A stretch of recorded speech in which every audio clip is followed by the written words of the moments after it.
Kicking things off today with our preliminary rounds, starting with our women's skill competition. Our competitors are just returning to the course to do their final warm-ups. What's going on, guys? We are here for the SPL4 World Championships. Yeah, you said it right here. This is the World Championships of Parkour, and we are here for the 4th time in a row. Things are always getting bigger and better. I'm Joey Adrian. Joining with me, we got Josh Doey. What's up? We're going to be kicking things off with women's skill. It looks like they're just getting a little bit more warm-up time on the course right now. But if you thought it was the real deal yesterday, buddy, that was just qualifiers. We're just trying to see who's going to be making it in. Today, you're going to be seeing some real crazy business, baby. Yeah, you got that right. And as you said, starting it off with women's qualifiers. Now, for every single round today, my apologies, women's prelims, for every single category today, we are pulling 8 athletes through into tomorrow's semifinals. In semifinals, we'll narrow it down to just 5 athletes. So today, we have up to 16 athletes in some of our categories. That means that's going to be slashed in half. Only the best of the best are moving forward from today. It's a big, big chop.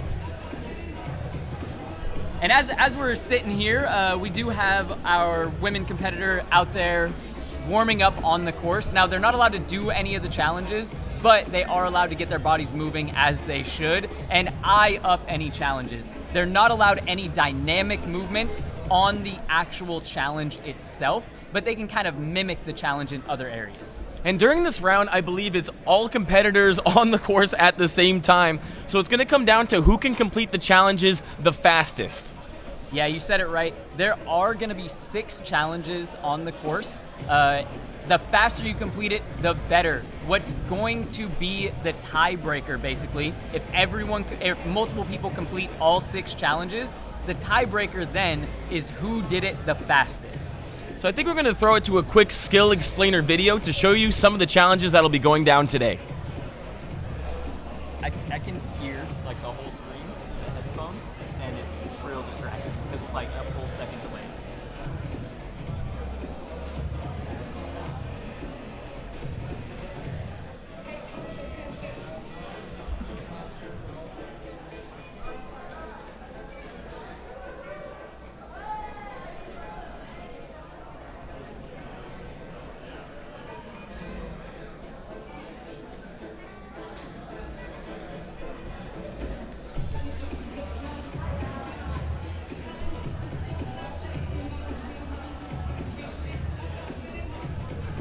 Get those bodies warmed up. Forget about your tendinitis.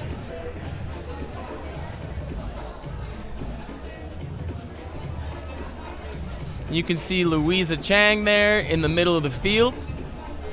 Yeah, real quick rundown of who we got competing here in women's skill prelims. We got Brittany Durant, Camila Stefaniou, Megan McQueen, Renee Dambley, Ann Huang, Agnes, I don't know how to pronounce the last name. Josh, help me out. Cecily? Cecily, That's thank right. you very much, thank you very much. One of the youngest and strongest in the game currently. Isabel Andrews, Louisa Chang, and Rachel Goff.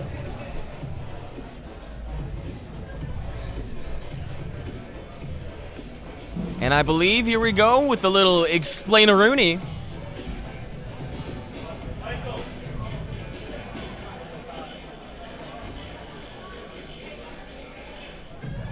Here we go.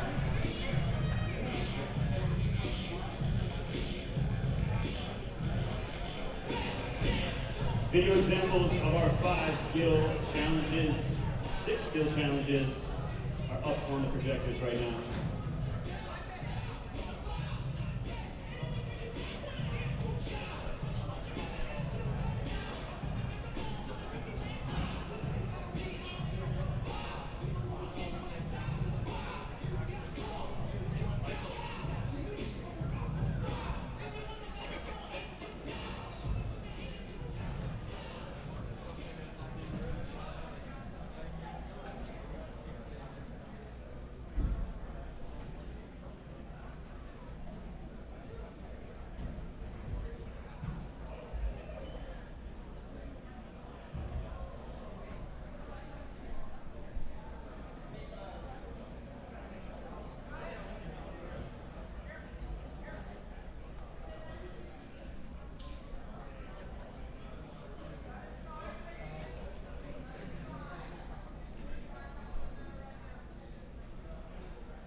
Boy, I would not want to do that rail pre in particular. It looks like they have the option to do either a step-in or a standing start for that, so it's going to be interesting to see what's going to give the competitors an advantage. Yeah, some of these challenges do have very restrictive entrances. Some of them, it's a little bit more open, and that is one of them. A little bit more open to however you want to approach it, as long as you're starting on that first platform.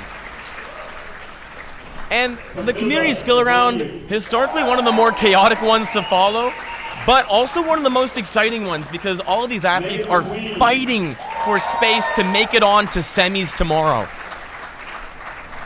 Renee Dombly, 10 podium placements total in SPL history.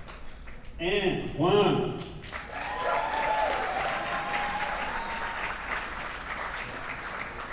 Agnes Sicily.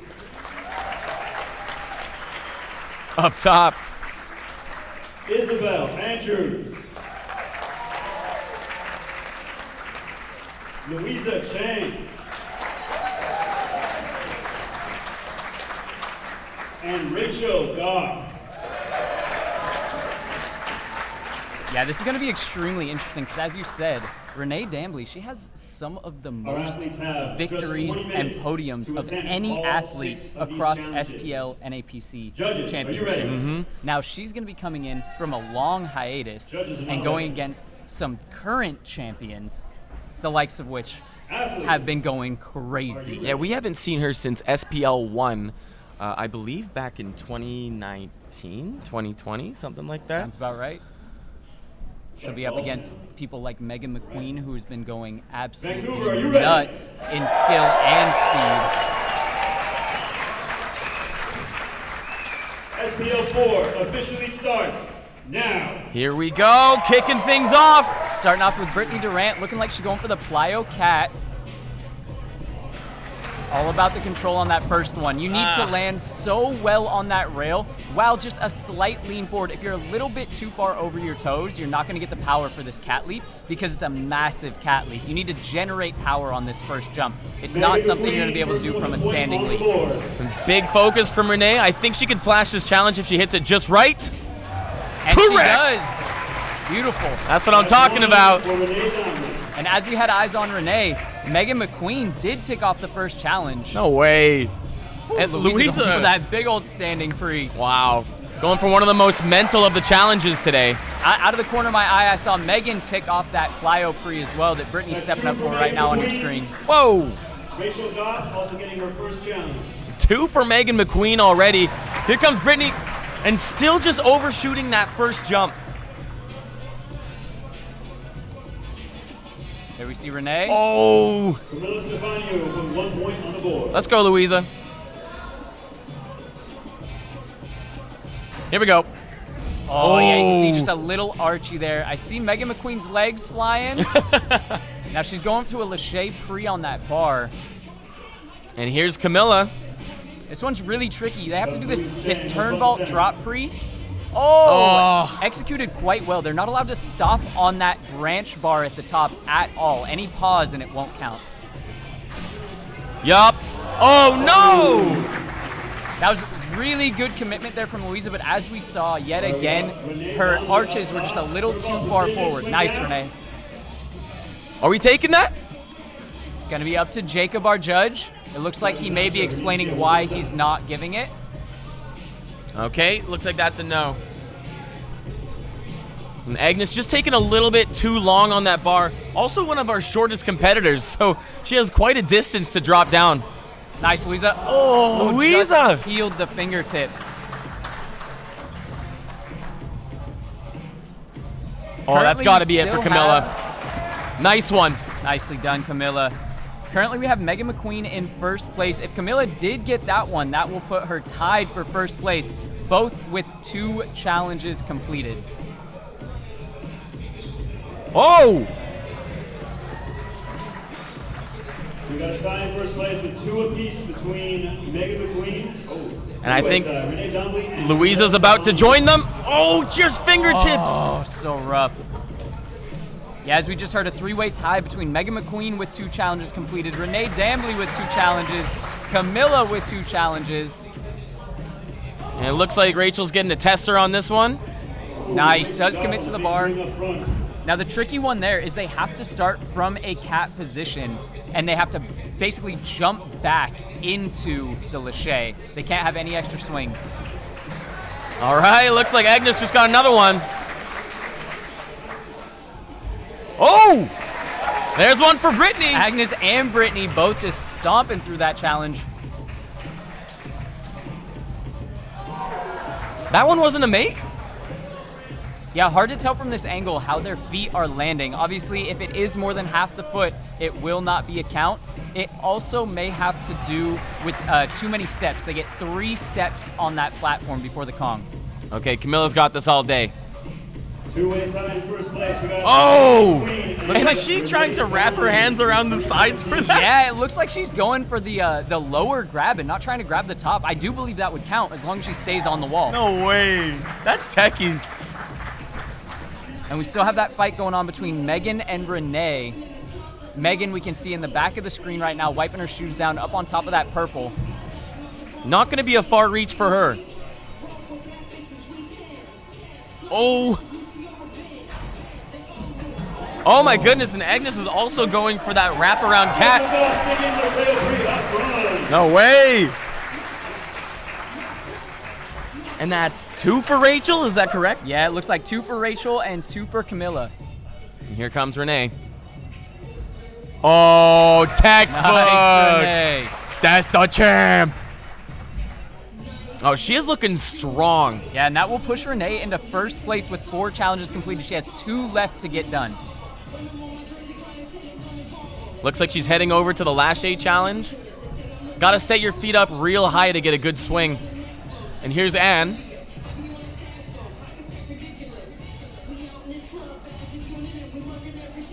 Okay, Louisa. Nice, Louisa, with the concrete. Let's go. Ticking challenges off left and right. Oh, great bounce back by Renee.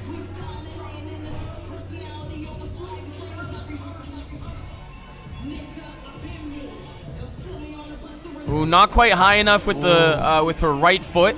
Yeah, but we do see the start there. You have to start in that cat. There's many different ways you can start. You can have hands all the way up on top. You can also have hands a little bit lower. Pretty much whatever you want as long as you're in a cat position before you jump back into that lache. It's kind of a smorgasbord of things to grab onto over there.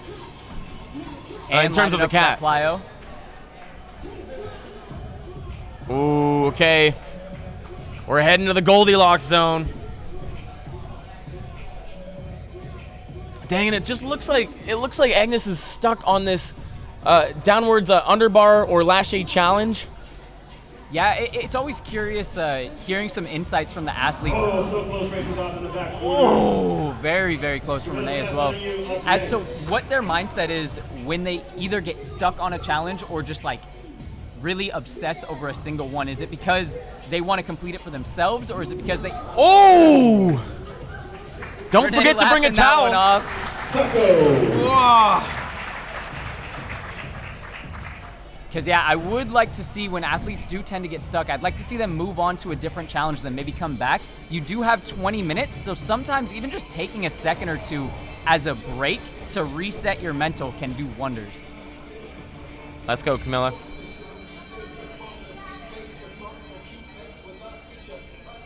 Wheezy's checking the set on that branch. Hitting the challenge piecemeal. Yeah, something that's hard to see from this angle. On that descendy one from the branch, the platform they're landing on is just slightly in front of the branch. It's not a direct straight down drop. You do have to travel forward, but not very much. And that's super trippy when you're going for a perfect stick. Wow, Rachel's up to 3 challenges complete now. Hey, who's in the lead here, Joey? That is a great question. Uh-oh. And Vaughn getting her first challenge, I believe. Now, right now, I believe we still have a 2-way tie between Megan McQueen and Renee Dambly. Oh my goodness.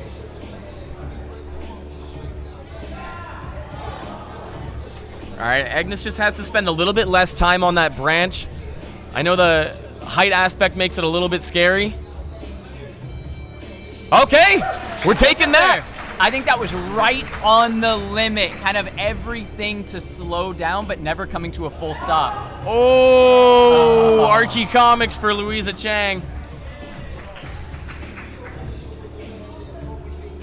Whoa! Nice, Camilla. Camilla's going for the opposite side turn. Not what I would imagine doing for that. I'm a huge fan of that because I am a lefty when it comes to turning, and I would not want to turn right. Camilla's showing you can do it both ways.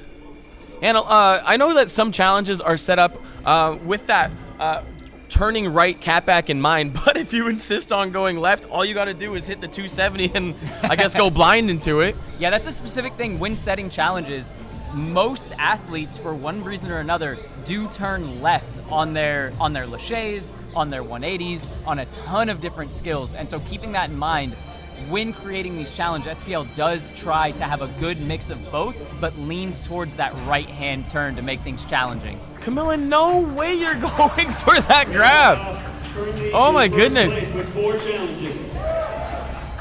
Oh, just undershooting the Kong. Oh, Megan's gotta get them dogs up. That's a two-way tie with Renee Donnelly also with 4 challenges. Jeez. It looks like a lot of our competitors are stuck at 3 challenges complete. Yeah, I believe we have 2 people with 4 challenges.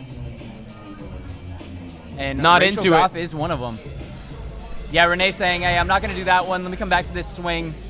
Rachel's like, who just tapped my shoulder? Now, while Renee did have... Oh, here we go, Britt. Oh, hey. Uh-oh. Little toe jam. Yeah, a little bit of an ankle thing, maybe. Come back to that point after we see this one from Camilla. Activate grippers. Oh, got the fingertips on. We got Renee right behind her looking at the lache. Dude, And she even keeps overshooting. She's had so many attempts that are just right there, but the fact that it's to a bar, there is just a hair of luck involved, and you must fight for it if you don't get it perfect. Well, and I think the starting point that she's choosing at the top of the pillar, that extra drop down to the bar adds just a little bit too much power to that swing. Nice. Okay. We see Megan completing the lache. Did take 2 swings, but now she knows she has it and knows what she needs to go down to just that single swing. Send it, Agnes. Let's go. Here we go. Oh! Wipeout. She is known for those big sends, though. Yeah, and that's what's so scary about jumping off of a bar, because one foot did slip out just a little bit, but she had full committed. And that's always going to give you a sketchy little one. Yeah, Rachie. That's it. Very nice. Rachel, I believe that's Rachel's 5th one. Okay. That'll put Rachel in first place with 5 challenges. 5 challenges for Rachel Goff. She has 1 and 4. Oh my goodness. 1 challenge left for Rachie. IMAX walls.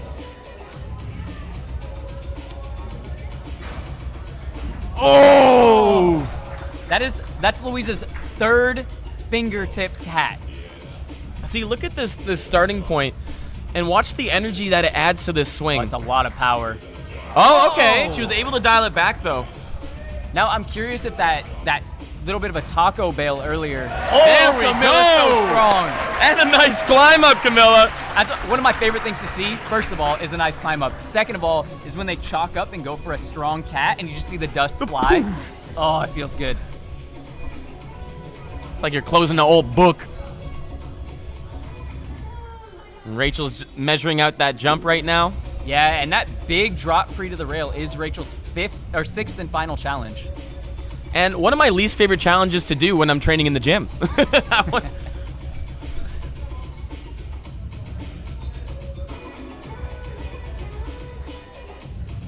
Oh yeah, we got a lot of business in that angle. Yes, Renee, come on. Looks like Well- still just feeling out the distance on it. It's a tricky one because you don't really have a lot of room to do like a gather step approach, but it looks like it may be needed to get the distance. Oh, 1 foot bounce. Oh my goodness, Agnes. Racking up them impact numbers. We do have 7 minutes left on the clock. Yep. All day, Camilla. Just say yes. Okay, this is a make for Louisa. Oh! What you might not have seen from that angle was the dead hang after that. Toes still went down, but held on with their fingers. And that was a caster blessing. Little known fact, those exist. Everybody talks about the caster curse, but that was the blessing. I'm trying to go for 0 caster curses this time. Okay, looks like is looking towards that gather step from Renee. That's going to give her a little bit more power. It's going to be a lot harder to control, and it does become quite a bit scarier because as you look at it before your approach, it becomes about 1.5 feet bigger. Now you're going to be able to gain way more power, but that doesn't take away the mental side. And you can see in some of Renee's preps, she's hanging her toes over the edge. I wonder if that's going to launch her forward a little bit too much. I think she might be afraid of not making the distance.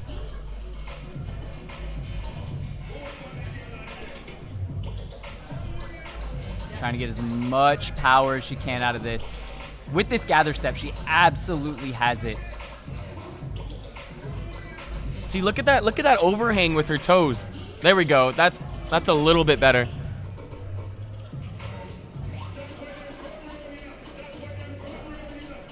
I like what she's doing here. Starting looking at the block. See how she's starting further to the left? She's looking at the block and then visualizing going to the rail as she moves herself to the right. That's just getting her in the correct mental space to go for it. Trying to hit that mental copy-paste. And just not nearly high enough on that tap. Yes, Rachel. No, Rachel. Okay, Yeah, my bad. Shaking her head a little bit on Yes, that Meg. one. Oh! Great foot placement on that lash A precision, but just could not rock forward enough. Yeah, and that was Megan's second time getting the one swing release to the bar. So now she just has to dial it in and go for that stick. Louisa Chen, the first person. Fight for it! Let's go, Renee! Let's go! All right. Let's go. Now she's got to go back to the precision, so a little bit of bad news with the good news there. Yeah, Louisa, in the meantime, was our first competitor to hit that big drop pre to the rail, so it is doable. It has been broken. Oh! And it is Rachel and Renee's final challenge. Those were some healthy knees. Yes, Agnes. Let's go. We have just over 4 minutes on the clock. Oh, get the hands up! 4 minutes. From that angle, I swear if the hands were up. That's right, I want to see your hands over your heads. Nice underbar, Brittany. Not seeing enough power there. Now, I did see Brittany there. She was practicing that branch one on a lower spot to make it a little bit less scary and dial in the technique. And this challenge in particular, Here we okay, go, here let's we go, go. Meg. Oh, no. All right, but we found the too much. This is the crux of this entire thing. Yeah, and this is where the pressure starts to add on. We have about 3 minutes left, and there's so many competitors lining up for that drop rail pre. And Camilla's like, dude, I know, this challenge is messed up, bro. Nice, Brittany. Gets it. Okay. All right. That's good for Brittany. So as we see there, the practice on the lower, low-stakes obstacle really did pay off there. And now that Ollie's wiped down the bar, should be okay for everyone. Yes, Renee.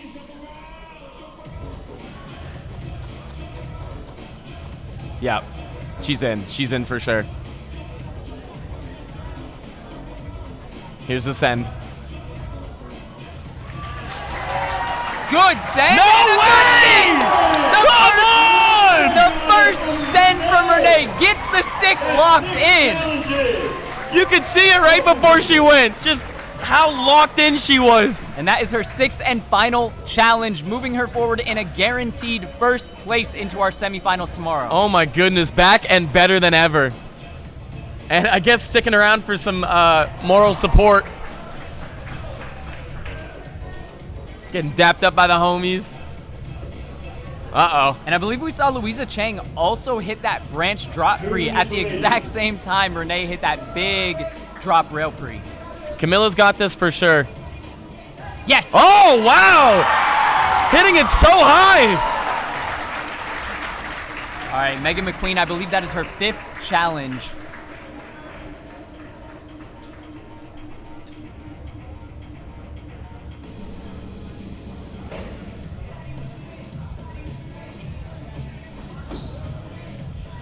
A couple competitors not looking like they have enough leg power for that standing precision challenge.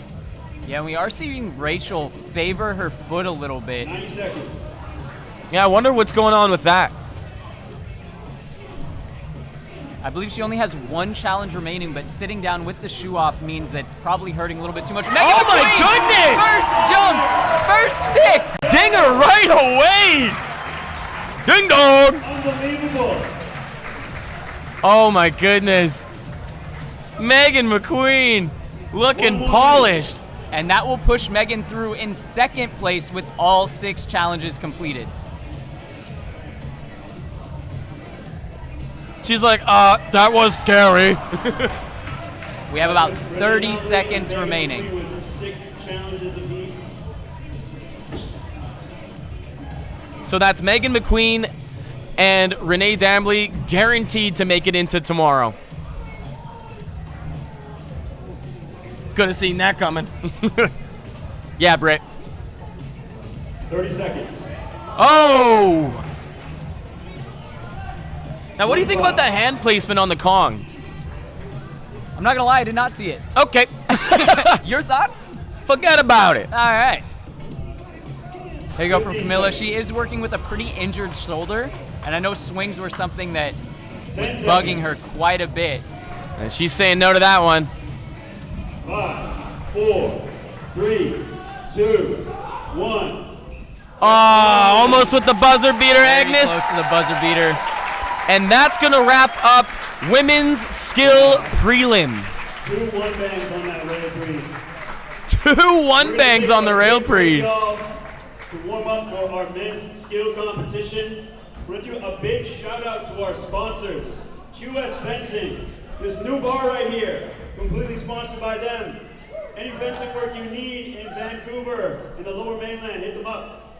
Also, XEO Flow Parks, the designer of some of the best parkour parks in the world, built and designed by parkour athletes. Yeah, while we're waiting for our men to start warming up, I would love to see some replays if we can get them. Yeah, let's run back a few of them while the boys warm up. We got our volunteers cooking up hot dogs for you, beverages and snacks in the lobby. In the meantime, huge shout out to our sponsors. We got Motion Mentors. Owning a parkour gym shouldn't mean trading your passion for constant stress. You can grow the movement community and your bank account at the same time. Motion Mentors has helped dozens of parkour business owners unlock new levels of profit and purpose. Achieve your parkour business's next level with free tools now at motionmentors.org. Sold. There's David. It's your boy David Ehrlich.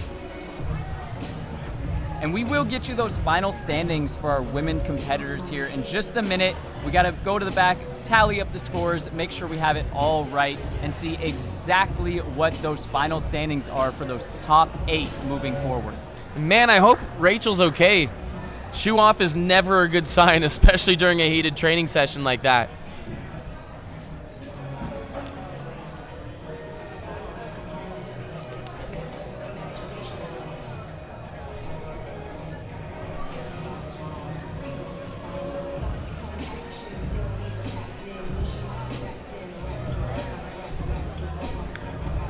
All right, guys, we are going to throw it down to some athlete interviews. And what do we have in first place there? Can you tell me?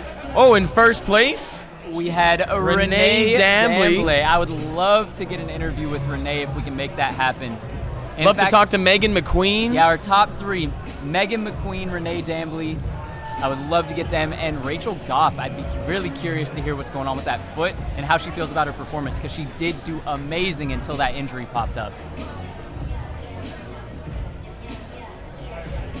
And there's our lovely audience. thank you for being here, and thank you everybody for joining us online. Awesome job out there. How was everything? It was really hard. Yeah, I think that's the hardest first round I've ever done in skills comp. And my goal was to come in and get 3 done. And then after I got my 4th, I was like, okay, I have some time to spend on my last 2. And it was a battle. It was really hard. When's the last time you've competed in SPL or NAPC, I guess? It's been 3 years. I haven't done any parkour competition in the last 3 years.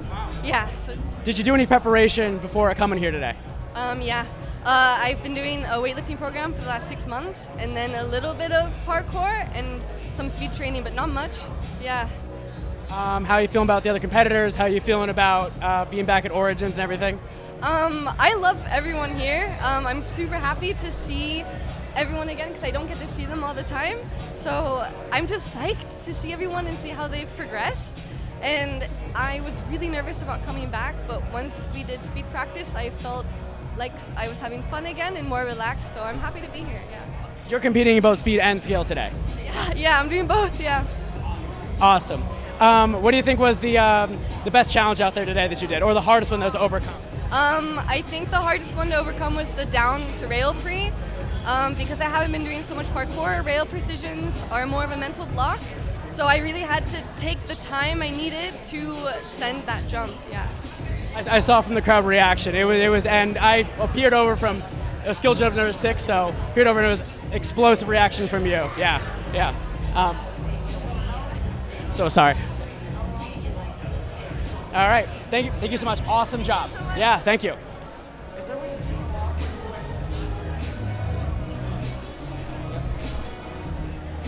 And there we heard from Renee Dambley, who is moving forward in first place from our women's skills.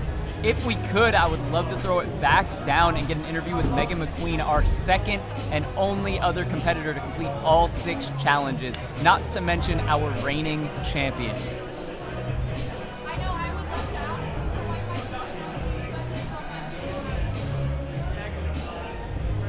Megan, get in here. Yeah. Megan, hey, how's it going? Yeah. How was it out there? It was really hard. Yeah, and hawked. I saw from the rail pre-stick at the end, that definitely big moment. Yeah, I was very excited because I didn't think I could do that one. So to be able to get up there and be so like pumped up to just one-bang it, like no thought, made me really happy. Yeah. Is there any challenges that you were like really struggling with besides the rail pre? I would definitely say the lache pre to the rail. I spent a really long time on that one.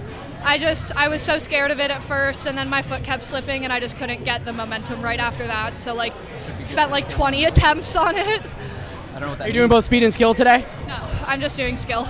Awesome. Why did you make that decision to just lock in on skill this year? I have a pretty bad heel bruise and a slight tendonitis in my knee. So speed just really aggravates that, and I wouldn't have been able to do as well as I wanted to in either. So I decided to prioritize skills. Did you make that decision today, or was you coming here that you were going to do that? This was like a year in the making of not enjoying speed. Okay. Holy moly. Yep. Awesome job today. Good luck in the next round. Yeah, of course. Awesome. And there's men's skill warming up. Yeah. Any questions you want to be asked?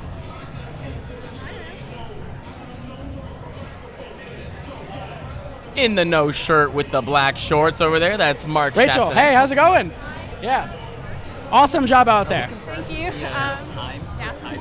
Well, when's the last time you were here at Origins? Last time I was here was a year ago. I was lucky enough to be the judge because I was very, very injured. And then 2 years ago I was competing, so this is my first real skill competition back since injury. And yeah, I'm happy to be back. What is the last competition you did before this?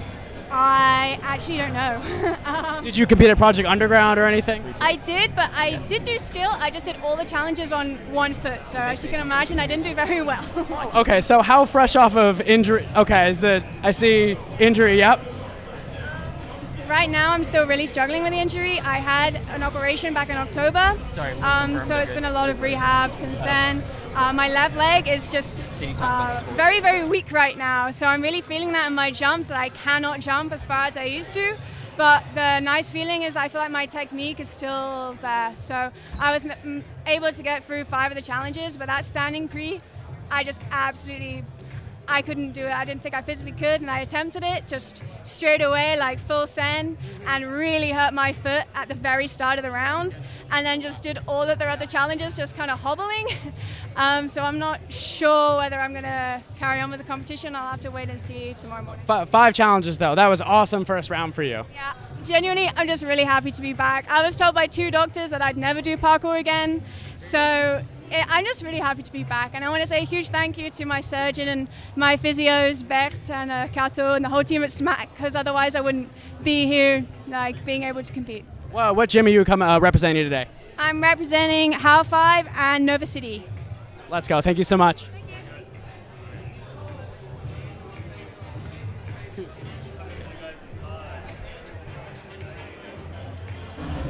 And those are our interviews. Now I think we're going to throw it to a few replays just to catch some highlights from the women's skill prelims. Let's take a look. Here's Renee with this plyo challenge. Just so making it look like cake. Looking so clean. Yeah, straight up dialed. And there was... Oh, we got to see that one again. Yeah, little slip up, but she still came back and got it. Let's go, Rachel. Oh. Nice. Yeah, dwelling on that bar for almost too long, kind of leaning into it. Here's the make. Yup. Beautiful stick, and very important to remember as we look through all of these skill challenges, for things like rail precisions, we're a little bit more lenient because it is to a bar. Now that said, we do have our top 8 for women moving on to tomorrow. Who do we got? We got Renee Dambley, we got Megan McQueen, Rachel Goff, Louisa Zhang, Camila Stefano in 5th, Ann Huang in 6th, Isabel Andrews in 7th, and Agnes Sicily coming in 8th place. So we will be able to see all 8 of them competing here tomorrow. Let's go, Agnes. That's one competitor that I've been waiting to see. I was really hoping that she would be moving on to semis, so that makes me really happy. One of our youngest competitors on the field, actually, and one of the leaders in sending it. Yeah, you saw the battle coming in with the plyo to cat, just again and again and again, inching closer and closer. Was never able to fully get that challenge, but the fact that she stayed with it the entire time, that shows true heart, and I can't wait to see what she can do tomorrow. Yeah, she's going to have a lot of ground to make up in the following days as these points do accumulate, but maybe she can pull ahead by hitting some of the other challenges. Absolutely. And from top to bottom, there is a very big gap, but you can gain weight quite easily on the following days because the points are so much more. So if you really do perform tomorrow and on finals, you can make it from bottom to top with the right circumstances. It will be a fight though. Well, fingers crossed. And right now we still have our men athletes out on the course. It looks like they just finished with their warm-ups for this next round, but we got to clean everything down. People get a little bit sweaty. There's a lot of chalk everywhere. We want to make sure that we're guarding against any slips, anything like that. Yeah, there's actually quite a few bar interactions. Would hate to see a slip. And if we see one more talker, we're going to have to open up a stand. Yeah, one's enough, and 2 is a little too many, I'm not going to lie. Okay, men's skill. Once again, we have 16 of the world's best parkour skill competitors. Oh, these some burly boys. Oh, yeah. With some impressive physiques. Gavin right there is such an underrated killer. Is he? He could be top podium, absolutely. And who do we have here? I thought he wasn't competing. Tim, what? Oh! Man. Ellis Torhall's looking a little wide. There he is! And Tim wasn't sure if he was going to be competing this year. There's Xander. Gio Lazard. Making it through the qualifiers yesterday. Ramon, first person to send the dive Kong in finals yesterday. Or sorry, last year. Whoop. Biel representing Brazil.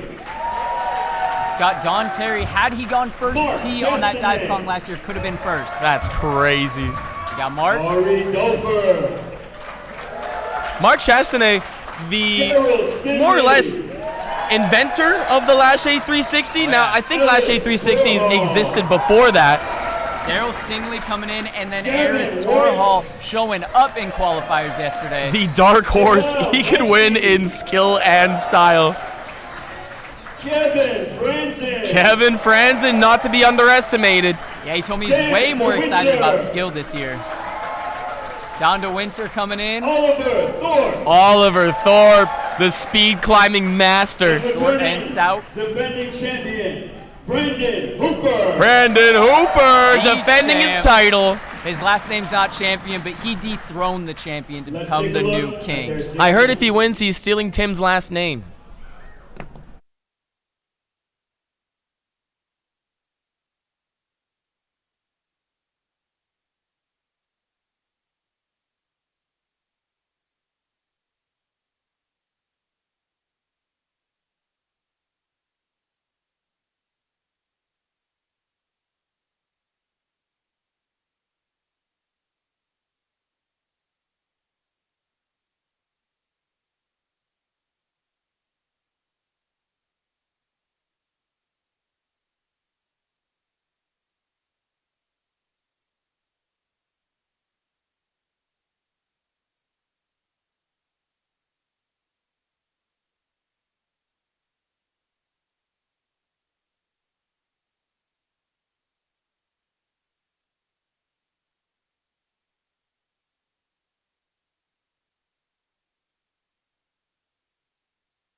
Yucca pucka, my dudes.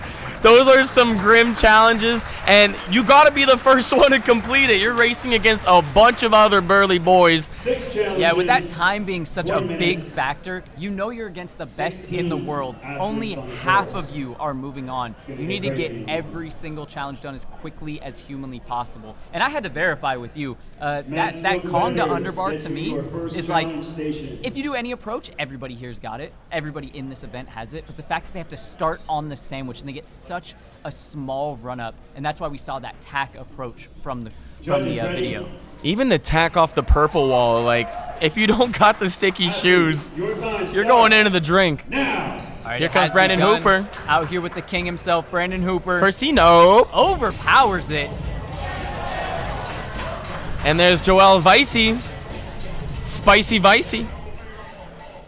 Loves being called that.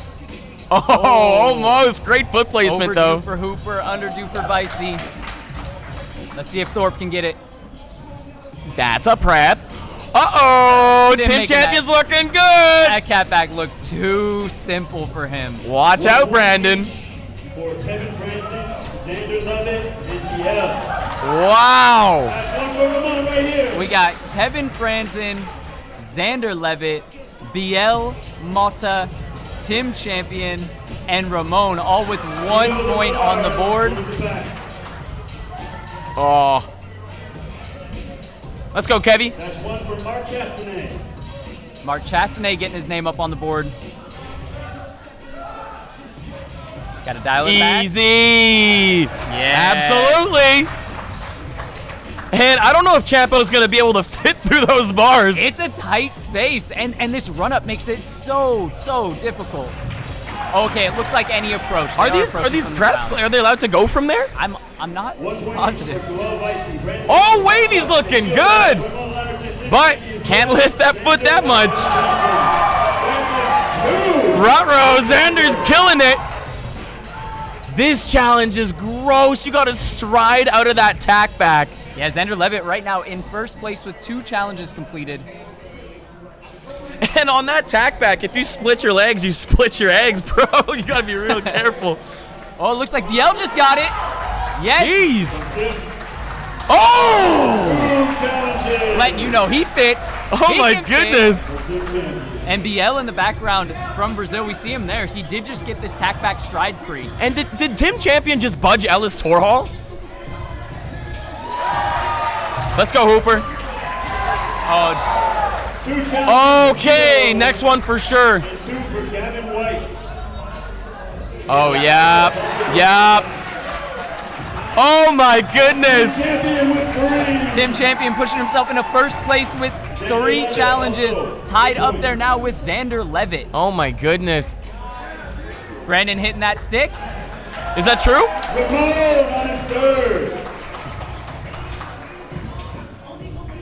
Where we going, Brandon? Oh, he's going for the cat back now. Like he's going for the cat back. And this one is not a linear cat back. You got to go over that bar.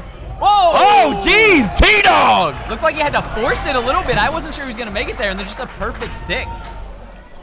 And notice how Brandon Hooper and Tim Champion are on opposite sides of the course, just in case they get into some kind of squabble. Here, there is a rivalry brewing a little bit there. Okay, The we're champion taking it. versus the king. Right now, the champion is in first place over everyone, with the only one having 4 challenges completed. Followed closely by Xander with 3 and Brandon Hooper with 3. Okay, looks like Kevin just got the go on that one. All right, Ellis. Ellis getting the Lachey Plyo. The crowd is going nuts right now. Oh. And Daryl just a little off on that precision. Hoopty. Yup. Tim getting his 5th as Brandon Hooper gets his 4th. Come on, Tim. Tim with only 1 remaining. What's he got to do? I believe it's the tack. Oh, yuck. Super techie. We'll see Xander set it here. Straight off that bar. Big Oh, tack. what a safe bounce, though. Choosing not to take the drop. Great choice. All right, here we go. This could be the final one for Tim Champion. Now watch out, Mark. Look up. Okay, that's a big one. Yeah, that's a feeler attempt right there. You could tell he just wanted to see what the tack was going to feel like. The next time through, he can add power to it confidently. Although is breathing heavily, looks a little bit gassed. Oh, we found Don Terry. There he is.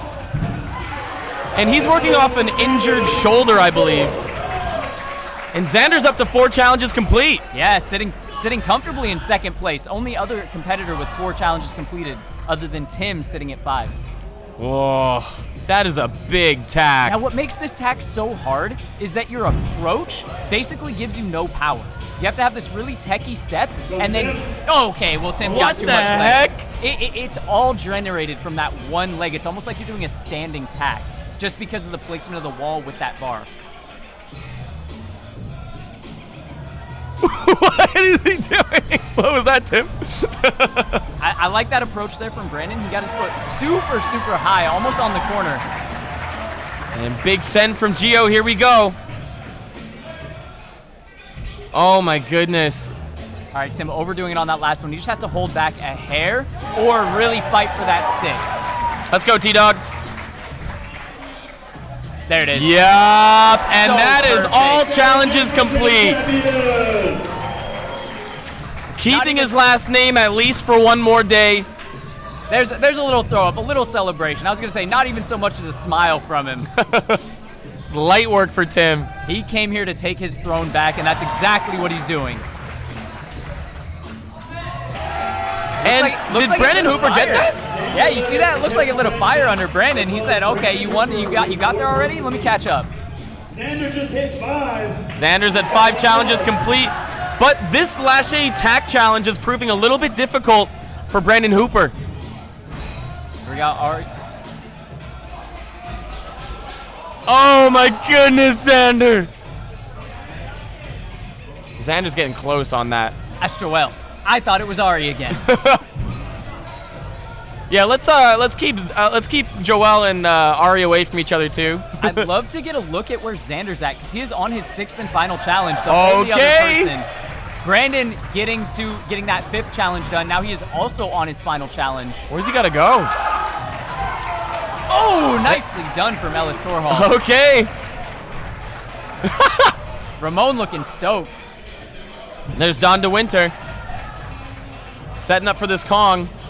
Choosing to go for the shorter run-up as well. That's all 6 challenges for Brandon Hooper. Wow, Brandon Hooper. Hooper done with all 6.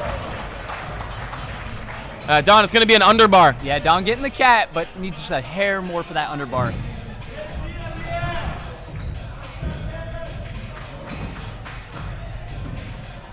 Uh-oh.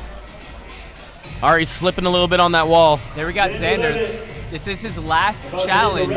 The tack back stride free. Xander's got this, though. Take an extra second. There we go. And that's a stick for Xander. Huge celebration from Xander. That's his 6th and final challenge. Come on. Okay, Ari's getting close as well. Right now our top 3 is Tim Champion, Brandon Hooper, and Xander Levitt. And here's Wavy, no stranger to the tackbacks. Really good contact on that first bar, just trying to get a feel for the distance. Now he is still working through that long-term injury that he sustained from last year's event. And that is still giving him a lot of trouble. So he said he's just coming in, getting the competition in, and trying not to kill himself in the process. Just taking it easy, doing what he can do. All right. Uh-oh. Oh, Kevin! Nice, okay. Kevin. Heading over to the catback now. No, he's not. Kevin Franzen and Ramon Emerson with 5 challenges each. So Kevin and Ramon looking at their last challenges. Michael Jackson! All right. See those knees? Here's Wavy, hit that stride. Now we see Ellis Torhall there going again and again at this Lachey tack. He did say he does have a few challenges with skill. Lachey's are not one of them, but these tacks might be, and that's a really techie tack. Yeah, not a thing he trains a whole lot, but he is really strong with his Lachey's, so maybe he might be able to make up for it. Yeah, you're absolutely right. If he can come in with enough power from that Lachey, he just needs to stay strong with the leg and do a little bit of a redirect. Much easier said than done, though. Yep. Yeah, I will be doing 0 of these challenges. And not a single one. Give me all day, I don't think I finished one.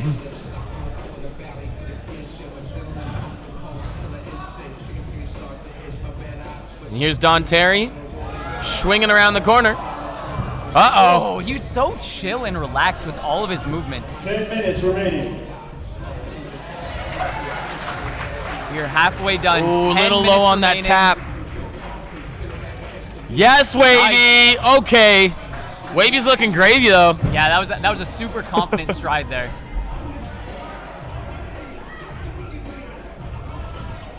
Yeah, Wavy's only 3 months out of an ankle surgery and still keeping up with the big boys. Nice, Don. Oh, my. Yeah, it looks like he was just a little out of control, so wasn't going to get it for that one. And Mark Chastanet getting some good contact on that first bar.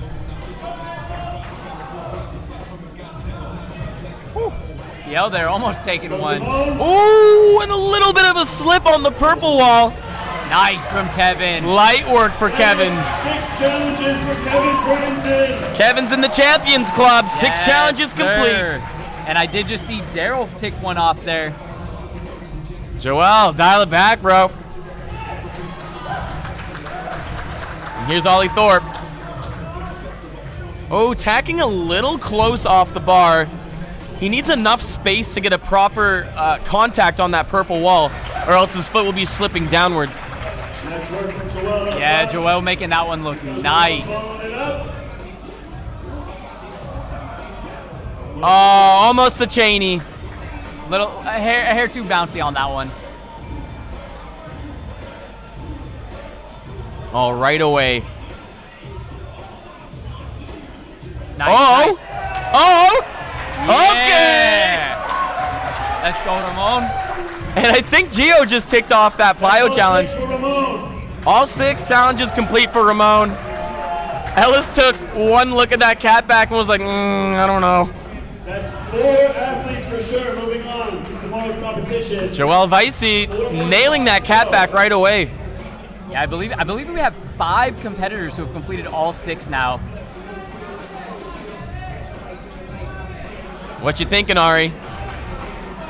Means we only have room for 3 more competitors. Oh! Oh! Less of attack and more like a straight jump off of that wall. Maybe a little limp after that landing. Man, we see Daryl here in this back corner. That's that same wall where he injured his ankle. I wonder if there's any mental struggles with that. Just like little bits of like, I hate this wall. Yeah, facing his enemy once again. Dang, and looks like Ari's just going straight down from that tack. He's going to have to get a little bit extra purchase off that wall. Joel in the back. Oh, this is a good set. Oh, my!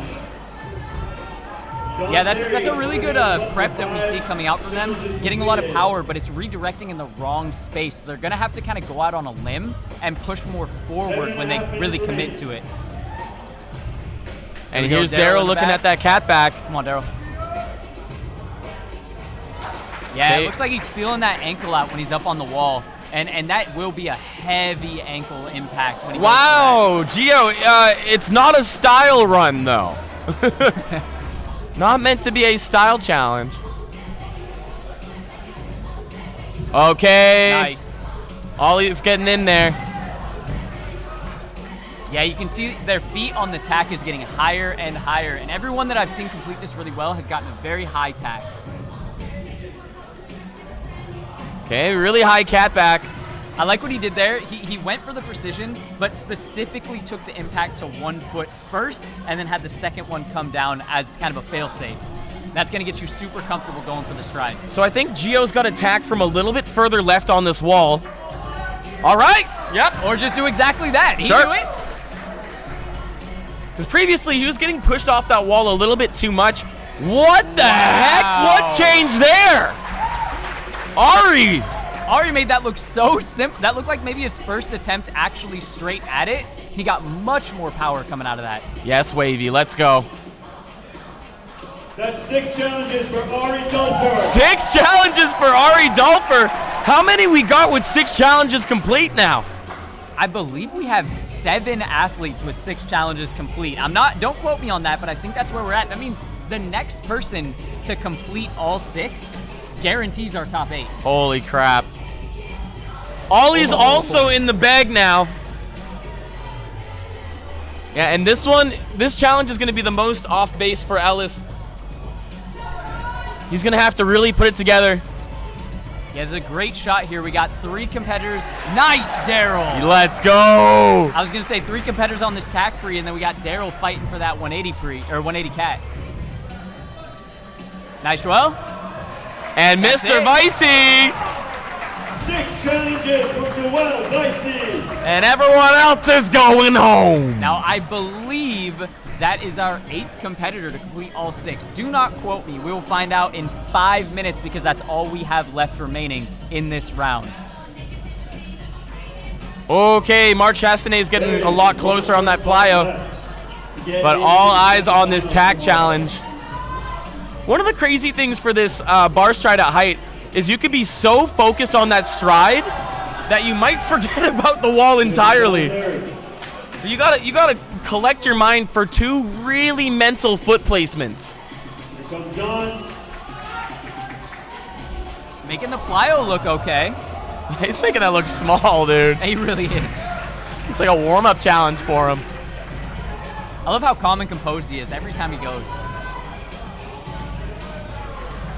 Wipe it down, Rare. Wipe it down. That's a clean wall now, Gio. You can land on that thing. Oh, yeah. Yep.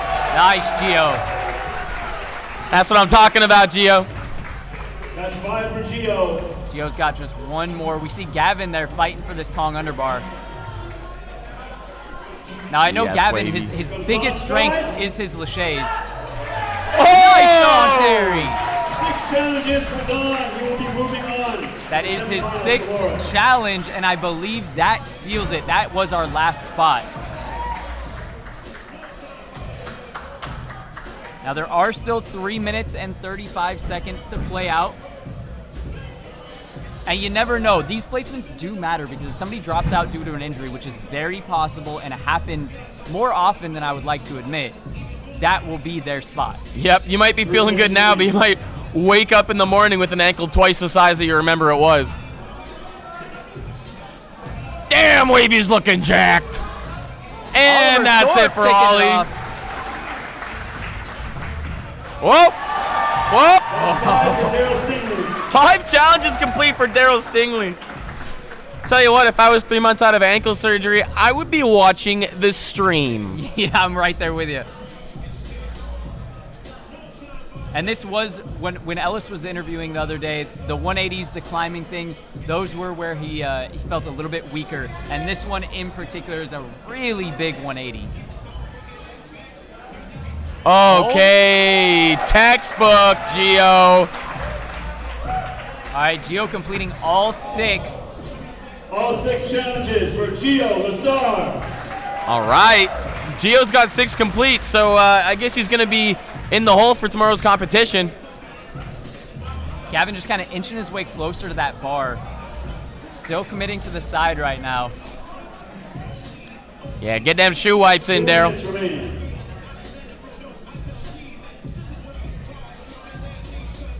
Daryl Stingley up top, taking a look at his 6th and final challenge. No stranger to big tack. Big tack. It's a big tack conspiracy.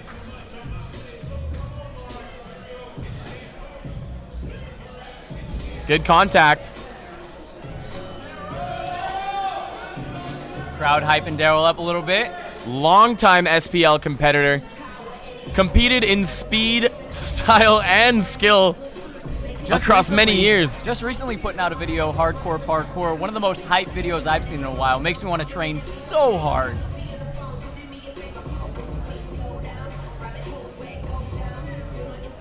Lock in, Daryl. Now this one's scary for the ankle. Got to get to the top or it is going to hurt. Okay, floating off of the wall, though. Yeah, that gave him a lot of information that he needed right there. Oh, 1 minute left to get this challenge. Yeah, I think Daryl's going to use that time to get one final strong challenge in. Showing with what we just saw there, he gets both feet on, no problem. 6th and final challenge, here we go. Oh my goodness! That's got to be one of the nicest sticks we've seen all day. 45 seconds left. And Daryl's Dunskies, I think. Yeah, I think Daryl is our 10th or 11th competitor to complete all 6. Could we just bring all 10 of them into tomorrow? 30 seconds. And Mark was stuck on that lache challenge for quite some time. That lache plyo. And I think Ellis is out of the zone. Yeah, I think a lot of our competitors there's only about 20 seconds remaining, and they know even if they get another challenge, that's kind of it. And after 20 minutes of trying as hard as you can to complete these challenges, I don't blame them for taking a little break. 5, 4, 5 seconds left. We do got Gavin still out there looking to get his last attempt in, maybe? Buzzer beater! Oh! Shout out Brazil, though. Big up Brazil. Back, really working that tack.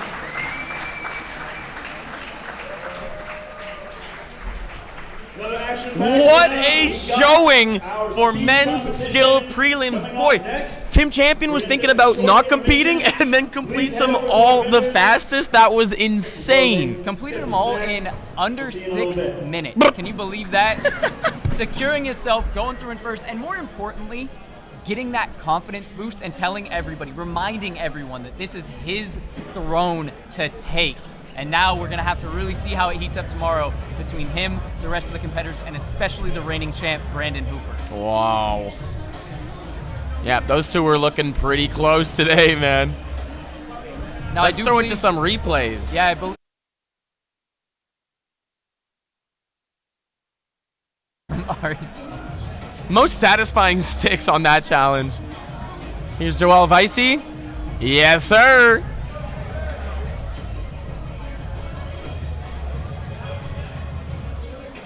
Whoa.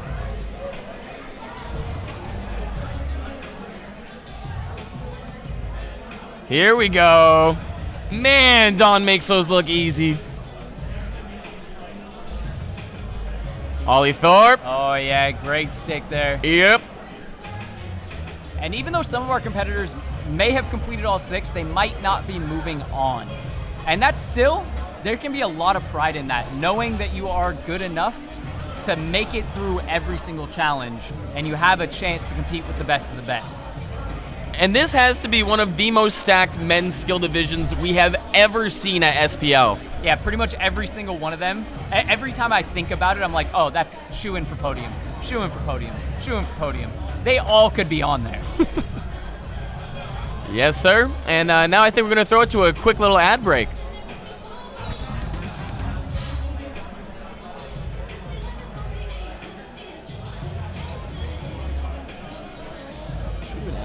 Do we have a minute for a break?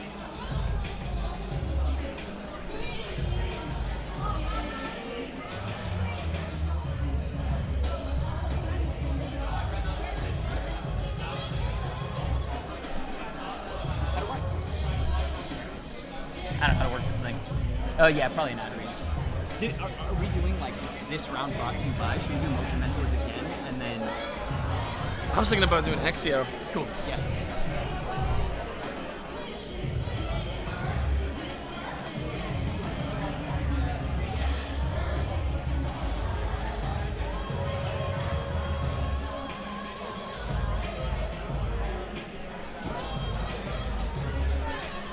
How do I send a message? Dylan, can you hear me on the mic?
And we're back with men's skill athletes. Up here is Tim Champion. How'd you do out there?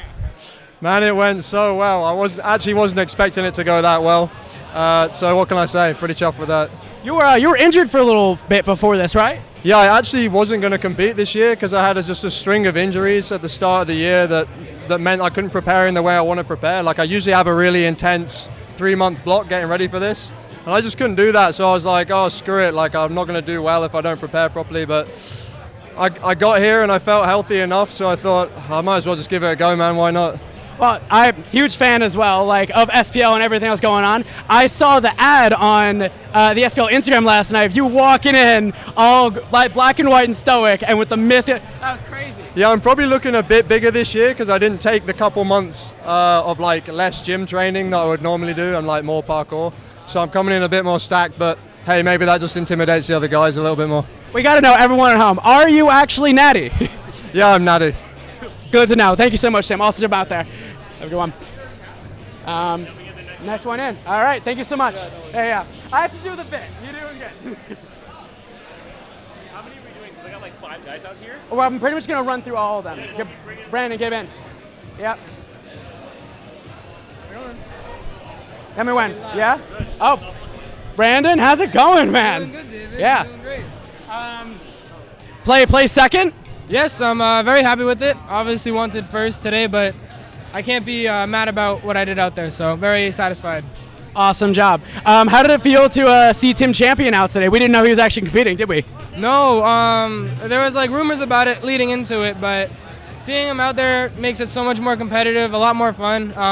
Just someone to look up to for my whole parkour career, so being able to compete with him every year it's kind of a blessing. So it's I was very happy to see him compete.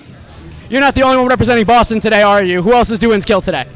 Skill, we got Gio Lassard coming with me from Hub Parkour. He killed it, got all 6 challenges, so very excited. Think he might be moving on, but I know a lot of guys killed it out there, so fingers crossed for him. You're also doing speed this year, aren't we? You're a dark horse of speed, aren't we? We know. Yes, I've been training all year with Will. I went to USPK Nationals and won there, so it's a good start. So we'll see how I do, but there's some monsters in speed this year, so wish me luck, everyone. What was one of the toughest challenges out there for the qualifier around here? None of them were too physically hard. A lot of them you just had to figure them out as you go. There was a 180 to stride to a precision to bar, and it's all about positioning on that stuff. So once you get 2 or 3 tries, it gets pretty easy, but I think all of them were hard on their own way.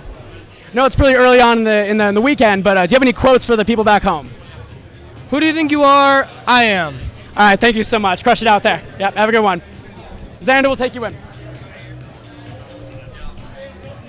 What is going on, Xander? How you doing? I'm feeling so good. It feels great. Yeah, qualifying yesterday, I got first, but I'm like, that's great. But this is the real comp, and knowing I got third in the real comp so far, I'm like, okay, I could be here.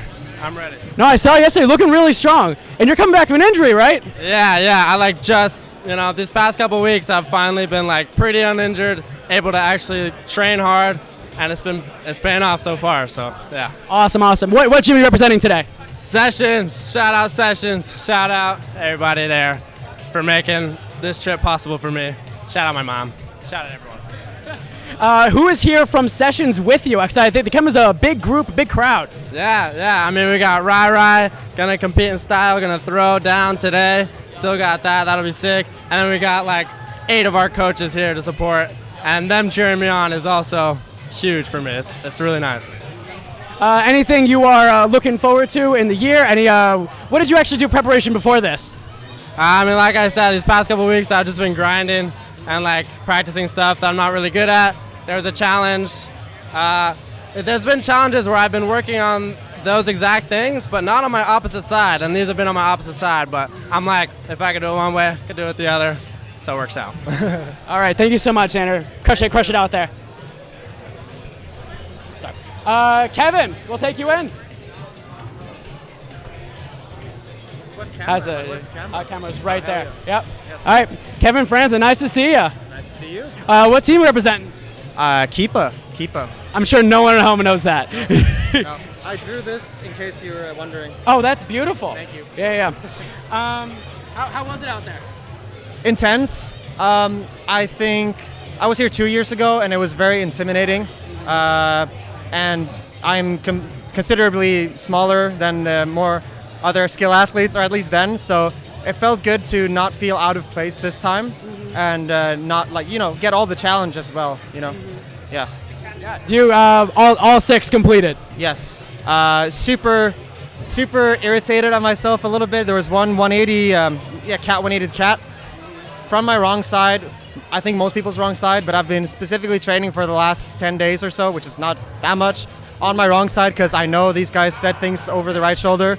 And so I felt ready for it. And then when I was up there, I was just like, okay. So it's still scary, but super happy to push through and do that challenge at the last part as well. I've been asking a lot of the athletes before you, what are some of the trickier challenges that you faced today? And I feel like you're, pretty in the know about what is the tricky stuck points a lot of the athletes. So any opinions on that? I think the challenge that people would think was tricky was the tack off the purple. But once you kind of came into it once or twice, I felt like it was fine. And then when I fully committed the first time, I was surprised to almost overshoot it. But I got it on that one. And I saw people overshoot it. So people were speaking to people were intimidated on that one. But then in the end, it was fine. I think the one that ended up catching a lot of people that maybe we weren't ready for was the swing around to plyo. Not that people didn't complete it, but just took more tries than we thought, because coming in from that side, it's weird to get that plyo out when the plyo is actually a standing pre for most people. Yeah, so a lot of people were bouncing that. Maybe they weren't, expecting that. Where's the last competition you competed before coming here? There was a Swedish one. A Swedish one maybe a month ago, a style competition, so not a skill comp. Last skill comp was Project Underground, which got me qualified for this, which they have a little bit of different setting. It's more novel techniques, so more 360s, things that you usually don't do, whereas here there's things that you don't want to do. I think that's the distinction between these competitions. Very well said. Shout out to Liam Norberry for setting challenges there. Yeah. We love you, Liam and Adam. You're also doing style today, aren't you? Indeed, I am. How are you feeling about that? Well, I came here thinking I was going to do a line today, and then realized, it's combos, which most people knew already. So things have changed since 2 years ago, but I'm happy and excited to show off my style and how I like to approach movement, and hopefully do some stuff that people find cool and like, wow, that was different. I feel happy to be here. Awesome. Anything you want people at home to know? I feel like eating a hot dog right now. Excellent. Awesome competitor. Thank you so much, Kevin. We are about to start women's speed. And a special thanks to our sponsor, Exio Flow Parks. They've been building authentic parkour parks and gyms around the world, designed and tested by athletes. Their OMFG park in Norway is already considered one of the best in the world, and your city could be next.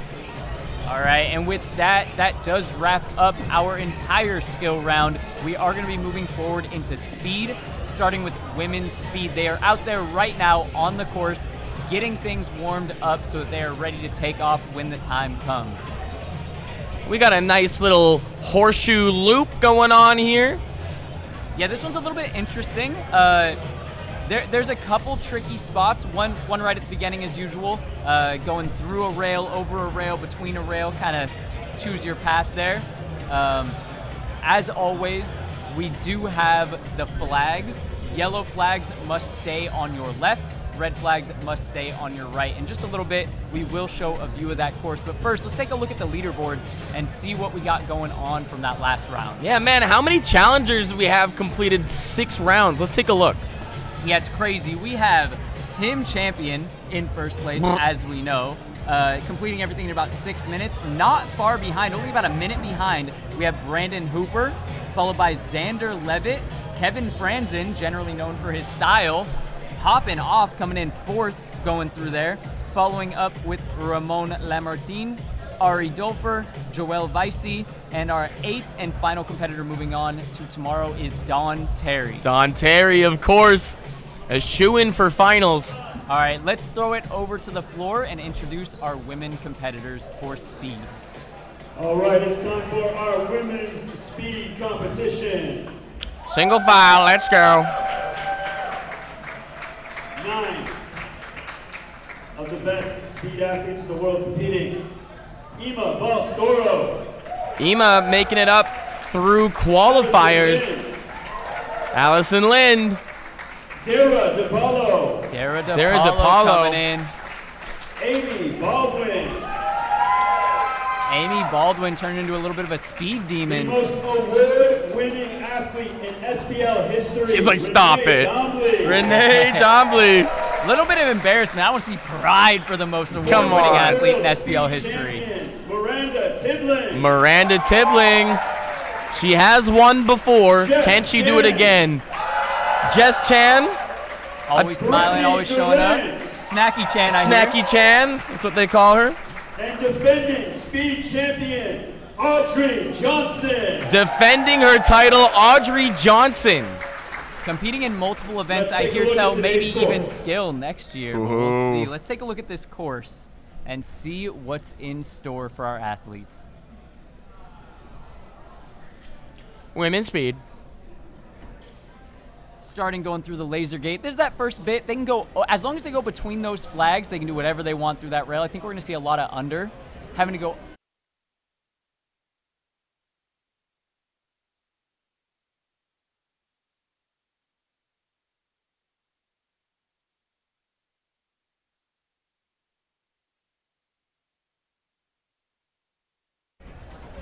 And that's the women's speed course. Yeah, as you see, some tricky sections, especially that really hard cut back as they come up onto that pillar. They have to do almost a full 180. They must get their legs around the pillar, so there's no way to cheat that. And then either descend down to the ground or make the jump across. And to make that ascent to the pillar a little bit easier, they got to collect as much acceleration as they can from the bar. So the choices that they make going over or under are really going to count for this course. Looks like we got Ima up first. Allison Lynn is on deck. Dara DePaulo is in the hole. And don't blink, this is a pretty quick division. Lock in, Ima. Yeah, Ima was looking really solid in the qualifiers. She's like, oh, it's getting a little sweaty in here. If you're looking for a towel, they're just to your right, Ima.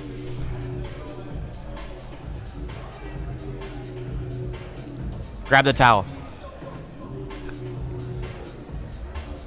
Looks like our officials are making sure that the laser gates are up and running so that we can get those accurate times.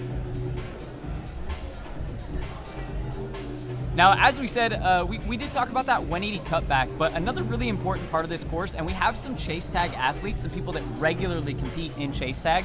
I'm really curious if they try to weave their way through that first set of bars. Most parkour athletes will just be like, oh, I'm going over these. But if you can weave through quickly, you can make up time by not having to go up and then drop back down. So I'm really curious to see how that plays into the scores in the long run.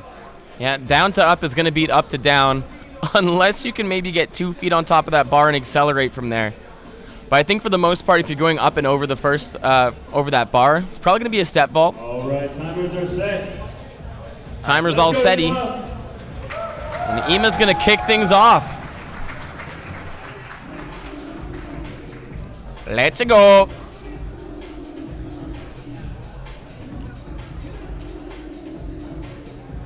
Here we go. And what's he going to do here? Dinos to the top. Does utilize that step vault, as you said. Oh, 3 steps on that gray wall. Jump. Little stumble there. Nice, utilizing that lower wall to help her up over the tall one. Underbar through the cage. Yeah, and that's something we didn't talk about there. That through the cage at the end is so tricky. There's many different ways to do it. Ima going for that underbar, trying to trip the laser gate with her feet.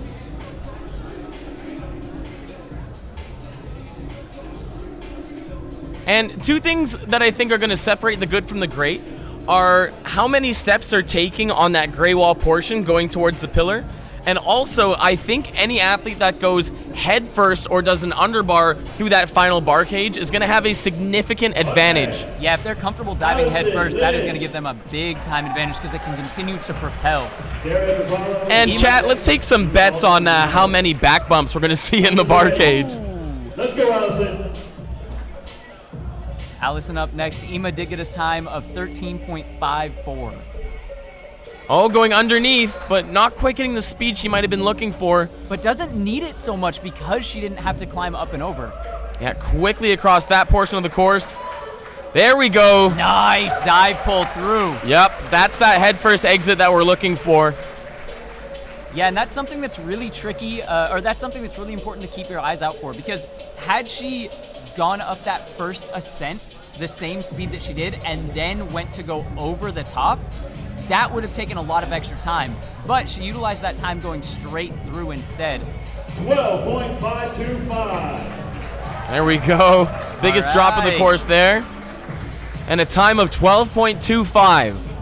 12.525. Oh, 12.525. Slightly different, but that 0.3 will make a big difference in this event.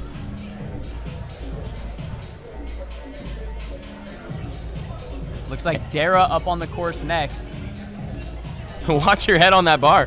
Up next, Dara DePaulo. Let's go, Dara. Amy Baldwin is on deck, and May Donnelly is in the hole. Timers are ready. Let's go, Dara. Let's go. Quick to start. Going up and over. Oh, good acceleration across that skirt. section. Almost too much speed. Nice, looking Nice. good. Great What's she work, gonna do finish. here? Pull through. Nice, quick contact on that lower bar. I think that is gonna be our new top time right there. We'll have to see what it comes into, but great acceleration. The only misstep that I really saw was that skirt of her shoes on the top. Almost came in too hot, unable to slow down and redirect to that Dara 180. gets a time of 12.059. Yeah, looking good. 12.059 from Dara. That will put her in first place by about 0.5 seconds. There we go. Yep, our cleanest run so far.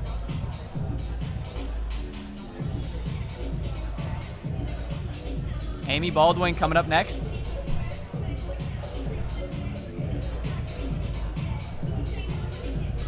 Now, Amy and Dara both accomplished chase tag athletes.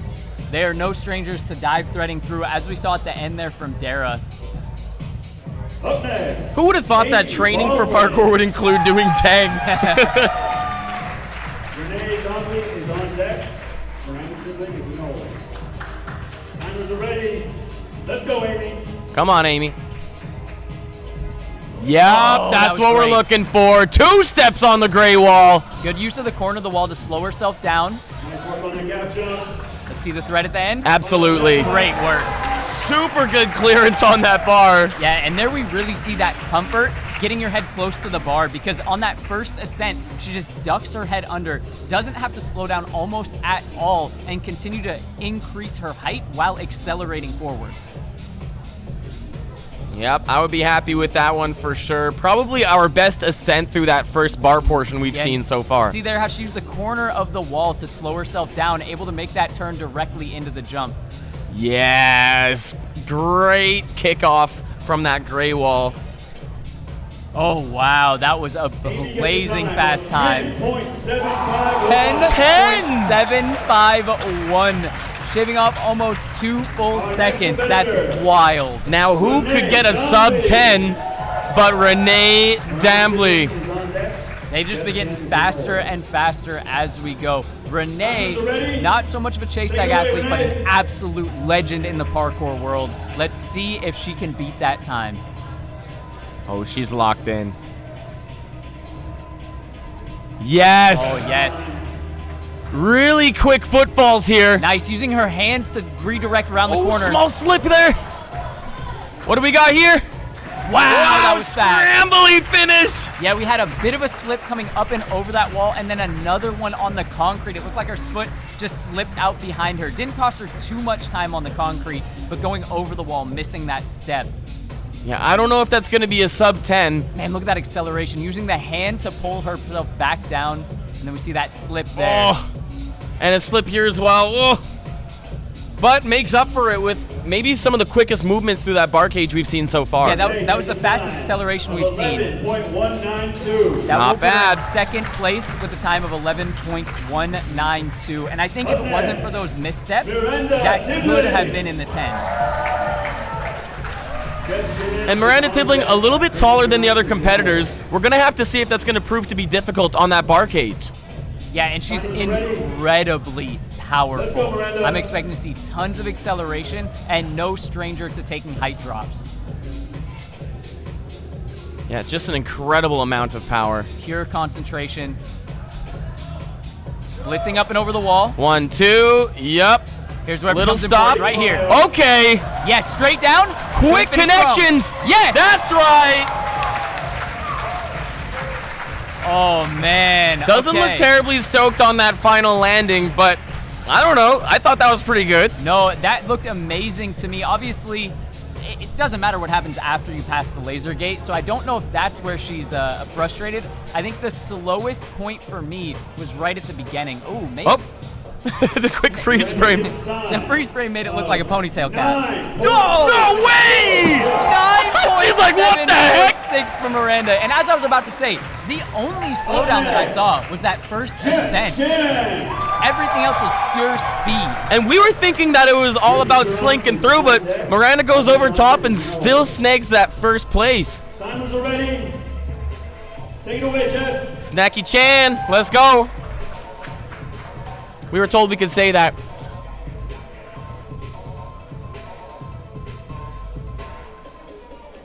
Let's go. Right, through the laser. Oh, using that step up to help gain height. Nice strong steps, a little pause there. Yeah, just a couple little pauses through there. Can she pull through for the finish? Nice strong finish. Now, as we saw there, all around quite solid. I thought her ascent up was really smart. Instead of going for the tack, she used the ledge to the side to help, as you see here with that left foot. That was really good. Here is where it really slowed her down. A pause little there, stop. and then that one step forward instead of creating that plyometric jump. Kicking the yellow flag too. Let's go. Overall, no real mistakes, but I do think that will see us with a slower time. 12.261. 12.261. That will comfortably put her in 5th place. Up next, Brittany Durant. Let's go, Brittany. Audrey Johnson is on deck.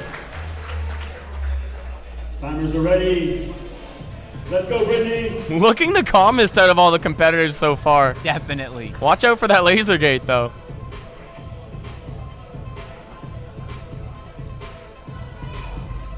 Great tack up, deciding to go over. Oh, big strides.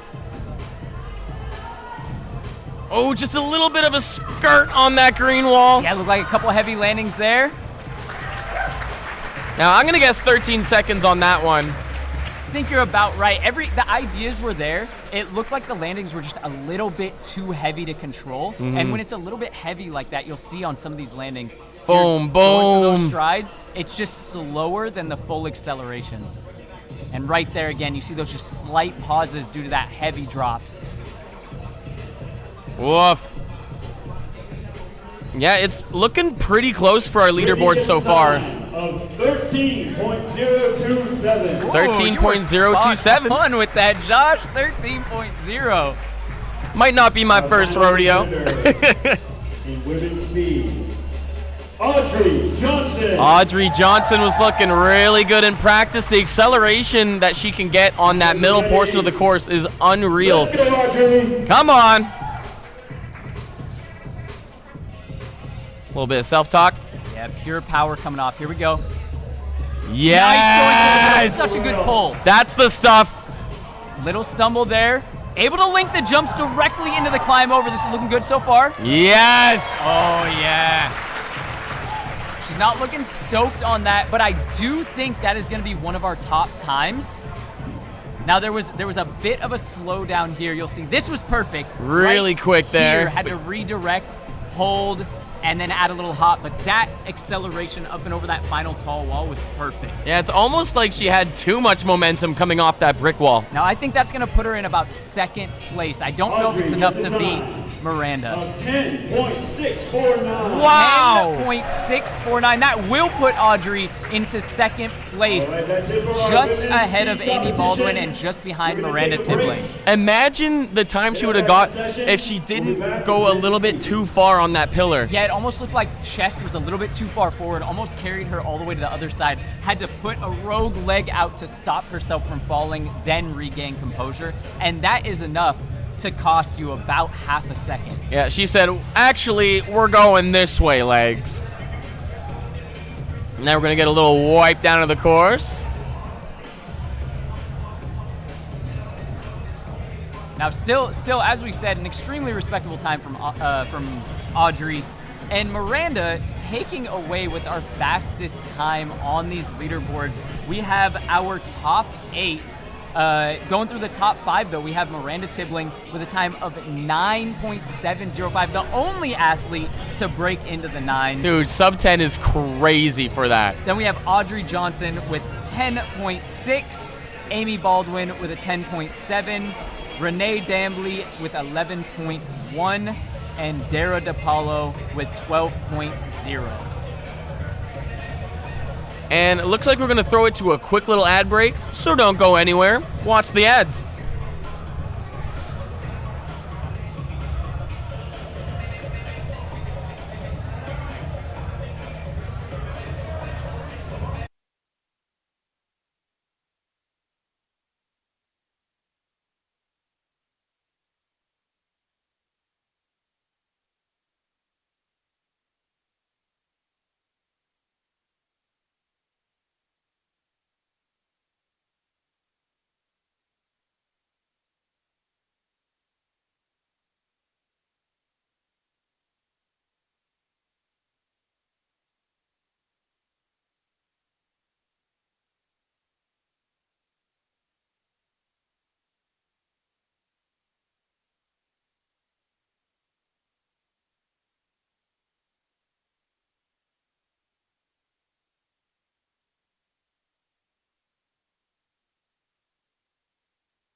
And we're back with Women's Speed, here with Miranda Tibbling.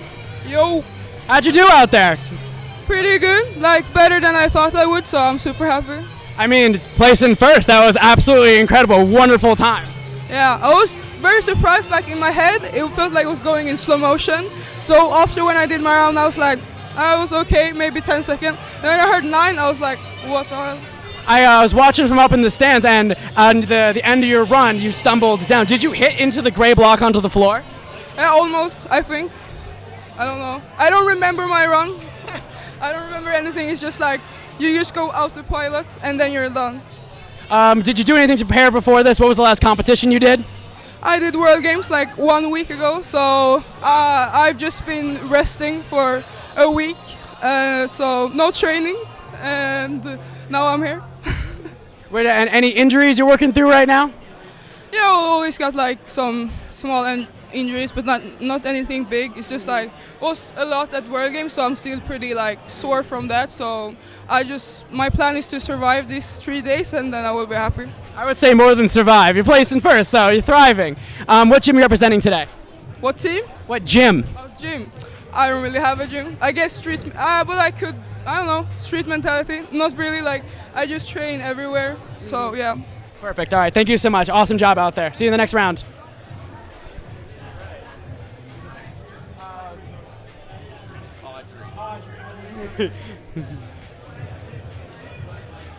Hi, Audrey. Hi. Go up. How's it going with you? Pretty good, pretty good. Well, I placed in second out there. Awesome job. Thank you, appreciate it. How'd you feel at the course today? It was a super cool course. I was excited that there were some changes for the men and the women that they're doing this year, and yeah, I think it was a super fun course. Are you doing any other events this year? Yeah, I'm doing style too, so gotta get ready for that in a minute. Oh, wow. Any competitions you were doing right before this? Yeah, so about a week ago I was in China for a competition. Biggest trip I've ever done, so it was such a whirlwind, and then coming here, I went home for like 2 days and then came straight here. So it was definitely a fast turnaround, and my body's feeling it a little. We're not like at 100% right now, but you know, the hype in this building just gets you going, so.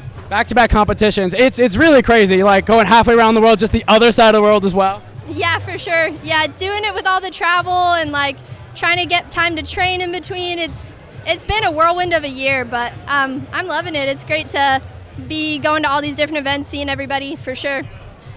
Is this your first time at Origins? This is not. This is my second year here. Did you competed last year as well? Yes, yeah. I won speed and style last year at this event. Oh, absolutely amazing. Just for everyone at home, because the live stream has actually been popping off this year. We've more viewers than ever this year. Oh, sick. Yeah, it's super cool to see. Yeah, welcome to the sport, I guess, if you're new. How are you feeling about style? I'm feeling good. I'm trying to like cater things to where my body's at right now, which I think led me to make some really unique challenges that like aren't the craziest tricks, but I think they're really interesting, and I think the crowd and the judges will like it. Representing any gyms today? I'm representing Motive School of Movement from Greenville, South Carolina. Absolutely amazing. Thank you so much. You crushed it out there. See you in the next round.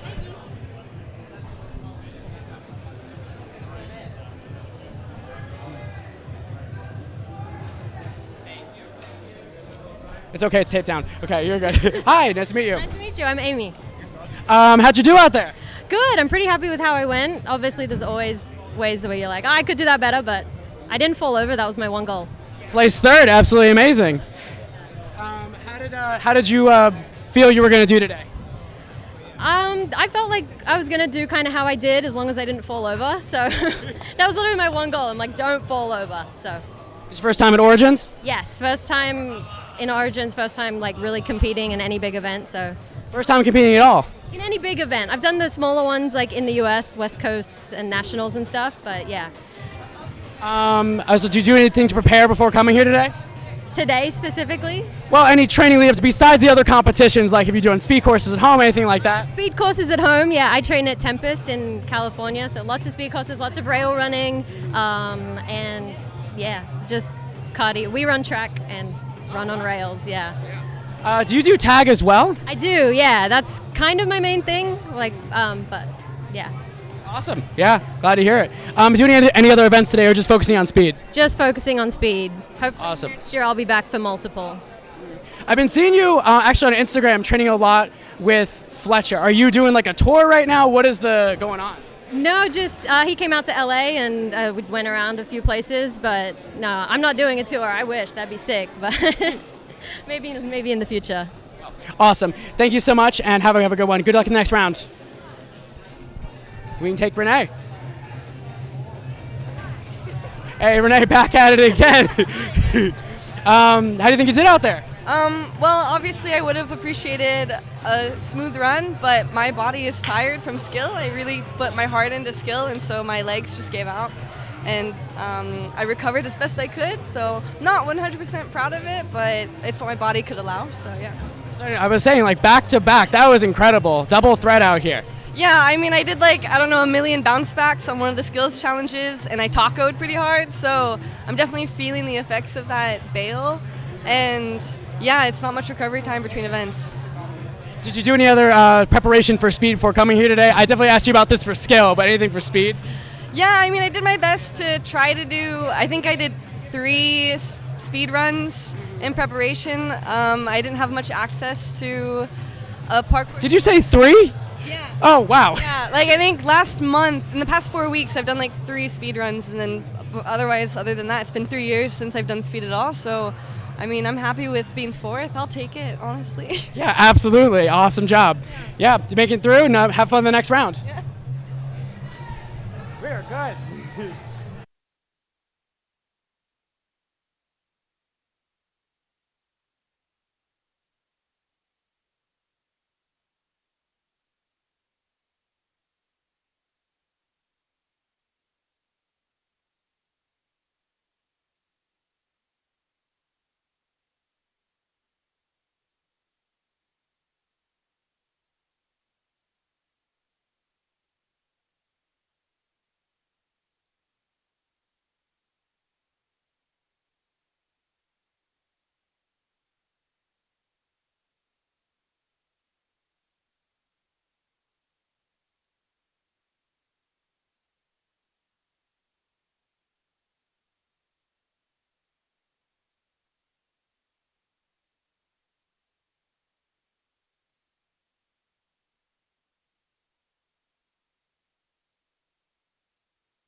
And welcome back, everyone. Hello.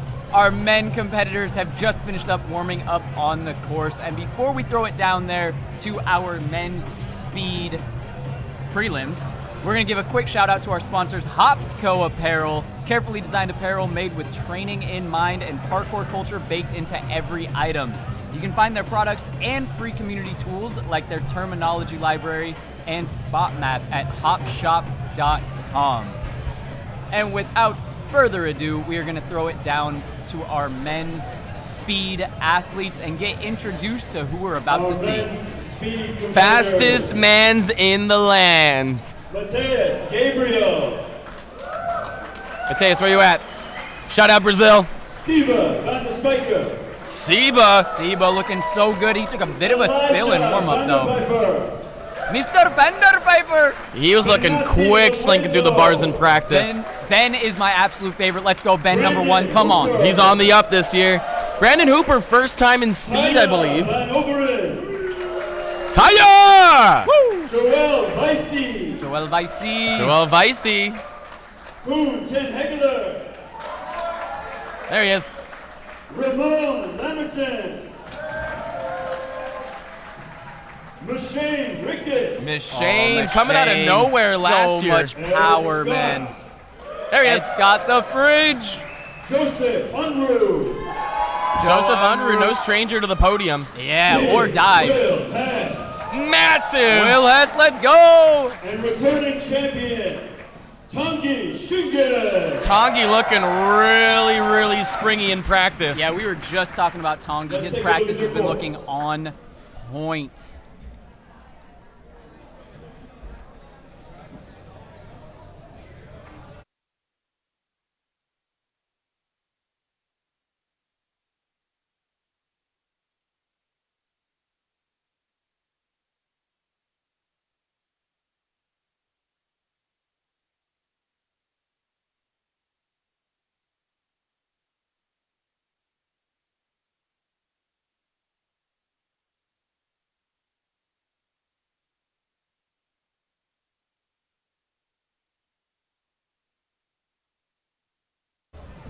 Man, this division is looking stacked as well. It's going to come down to decision making and who doesn't make a mistake. Yeah, you got that right. Pretty much anyone could take the podium, especially with speed, where we're talking the difference in milliseconds. But as always, I got my eyes on Benati Levuezo, aka Ben, aka PK Penguin. He has so much power and is an absolute track star, so he's been putting in work. Siba was looking really good. He did take a bit of a slam in practice, though, on that portion going over the gray wall right before the bar cage. Slipped out a little bit and almost flat-backed it onto the ground and saved himself like an absolute movement genius. Yeah, I don't know how he was able to hang on to that and not go flat back, but big celebration from the crowd. You love to see people be able to take a bail and survive just fine. There's a few cruxes in this course, especially with the modifications we've made for men's speed. Yeah, men's speed, very similar to the women's course that we saw earlier, but now they have to go up over the purple rail, and they must go over or through the railing. There's no way to go around without missing a flag, and that's going to set them up for this massive plyo line, which really will make or break their runs. And you got to get a really far first jump, because the rest of those plyos or strides, if we see them, are really difficult. And if you see any athletes pausing on that dark gray wall, it could be what keeps them from moving on to tomorrow. Mateus Gabriel breaking in this course for us. Shout outs Brazil in the chat. Big up Brazil. They've been showing up this event already. Starting up, going up high. Strong steps. And there we see having to go over that rail. And here comes the big plyo. Yes! Makes it! Not as easy as he made it look, that's for sure. No, that is an absolutely massive plyo, and one thing to really keep our eyes on. It's one thing to make it, it's another thing to make it well, because if you undershoot even a little bit, even if you're still on top, you're gonna come to a full stop and then be able to jump down. We're gonna see guys like Siba, who's up now, really make it look easy. 11.070, is that correct? That is exactly correct, 11.070. Holy crap. Let's go, Siba. One of the favorites in the house. Incredible power and precision. Yeah, this guy has legs like cannons, absolutely floating through the qualifiers with no one even close to him. Smashed numerous NBDs in Vancouver. And look at that ascent, literally floating up these walls. And watch how confident he is on this part. Yeah, here he comes into this plyo. Look at that jump! Oh, yes! Barely tapping! Oh my goodness, Siba! Even being big and powerful, able to stay so low while continuing to accelerate through the low bar section at the end. And that is, at most, a 10 and at least a sub 10. Yeah, he may be in the 9s here. Getting power off that branch, not an easy task, and overshooting the jump to the gray wall. Something I almost missed, he got his toes right on the edge going into that plyo. That is something that's extremely difficult to do when you're moving that fast. 10.160! Ooh, so close to breaking into the 9s. Can anyone do it? Elijah, also a skilled athlete, but maybe we'll see that out of him next year.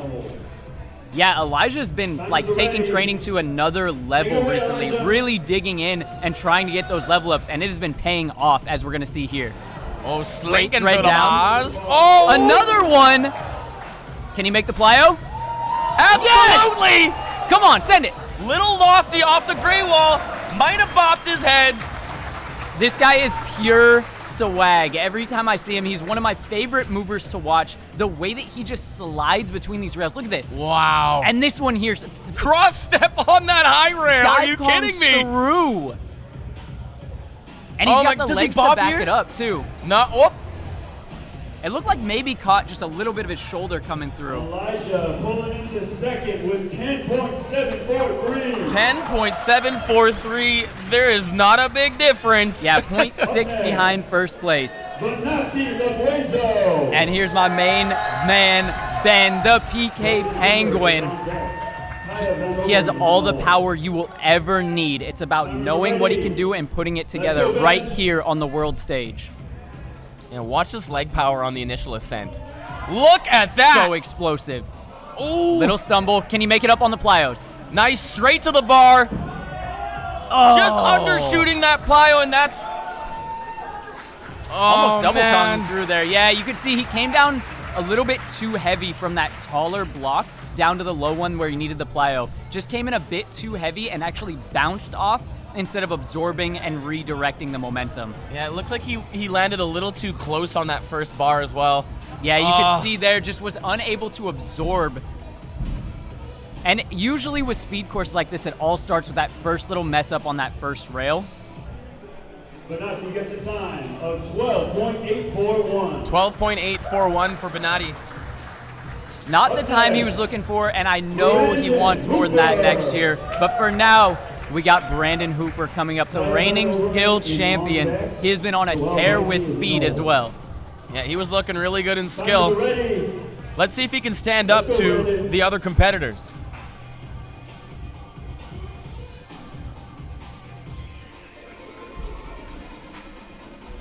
Oh, so smooth. Super clean. Great placement. Yes! Oh, great. Amazing push out. Whoa! Almost knocked over the laser. Oh, that might be the new fastest time. That push out that he did coming over the big plyo wall, he pushes himself. We'll see here as he comes up. All of this just super smooth, correct foot placement all the way through. And now here, I want to watch as he pushes himself past, turning preemptively, and then just accelerating through the bars. He's not even going to stop. He's like, nope, that's it. I think that's our first place right there. Sliding into second place. Second place. Wow, I am blown away. I really thought that was going to be our fastest time, but Seba's still ahead by 0.4. Joel Vicey is on deck. And Taya's got pretty good mental. Now Taya, I don't know much about him. I saw him in practice tearing it up. We'll see how he performs here. Nice, clean, but not quite as fast on that first portion. Little slip. Doesn't look like he lost balance off of it, though. Okay. Gets caught on the gray wall, but keeps it moving, Whoa! and that's a body slam. Yeah, he was like, I'm going to full commit to this dive, and he made it through. Quite impressive, actually. He didn't make the full plyo, but every step was very, very smooth through here. And a little bit of a slip that just didn't mess him up in the slightest. Landing in a cat and bouncing over quite quickly. I don't think that's going to be one of our top times, but man, it was smooth. Bodied. Get a body back. It's a time of 11.55. 11.55. Wow. Up next. He didn't look like he was going that fast. Joel Vicey. Zen Hegler is on deck.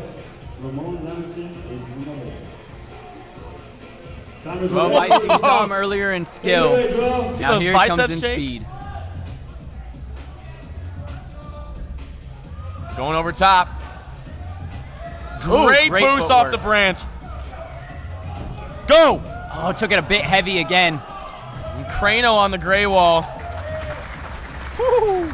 An interesting move, sticking his hands out in front, probably to save him, but potentially also tapping the laser gate a little earlier than the rest of his body. I want to really bring attention to this same issue that we've been having. Everything here close to flawless, but right here is just too heavy on the drop, not prepared enough to redirect that momentum. Now, I'm not going to lie, there's no chance I ever do that jump. Nope. So don't take this criticism from me, but that's what I'm seeing, just coming in too heavy. Yeah, listen, we're commentators, yeah, but this is also the World Championships. We can be a little critical. That'll put Joel in 5th place with 11.229, just behind Mateus Gabriel. Koen ten Hengler, I think his first time here at SPL. Shane Ricketts is in the hole.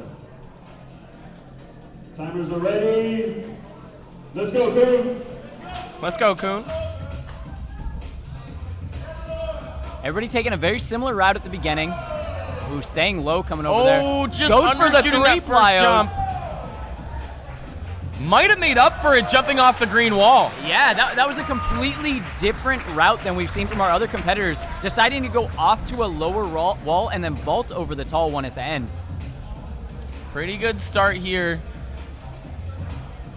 Yeah, here we see him redirecting and then just vaulting over. It will lose him a hair of time, but really not too much, I don't think. Yep. Yeah, really nice finishing through that bar cage, keeping it really low. And no bops on the bar so far. Boom gets a time of 11.20. Boone with 11.209, sliding himself into 5th place. Ramon Lemerton. Ramon, Speed Demone. Shane Ricketts is on deck. Ed Scott is in the hole. Timers are ready. Let's get it, Ramon. Let's go.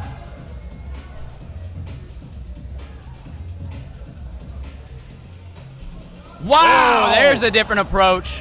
Oh, messed the steps up there, had to crisscross his legs. Oh, another different approach. What is happening here? Oh, boy, what was that? Dive speed vault. Oh, he is not happy about something there. Yeah, it looks like maybe just, I'll have to watch that again to see where the mess up was. Something he was really unhappy with. I think it was the crisscross here. Yep. Yeah. Cross steps. Watch this dive. That was dive great, speed vault. though. Shout out David Bell. Yeah, literally, it was just one mistake, and it was the wrong foot placement. But when you have to cross over on such a precarious spot, it's going to cost you quite a bit of time. And more importantly, in the run, it's going to feel terrible. Wow. Overall, I still think that's going to be a respectable time. Yeah, I'm going to guess 11 seconds. What are we saying? I think that might slide him probably into that 5th place spot. Could take 4th, but I think he'll be around 11-1. Everyone's fighting for 5th currently. Yeah, our top 5 have been pretty locked in since the jump.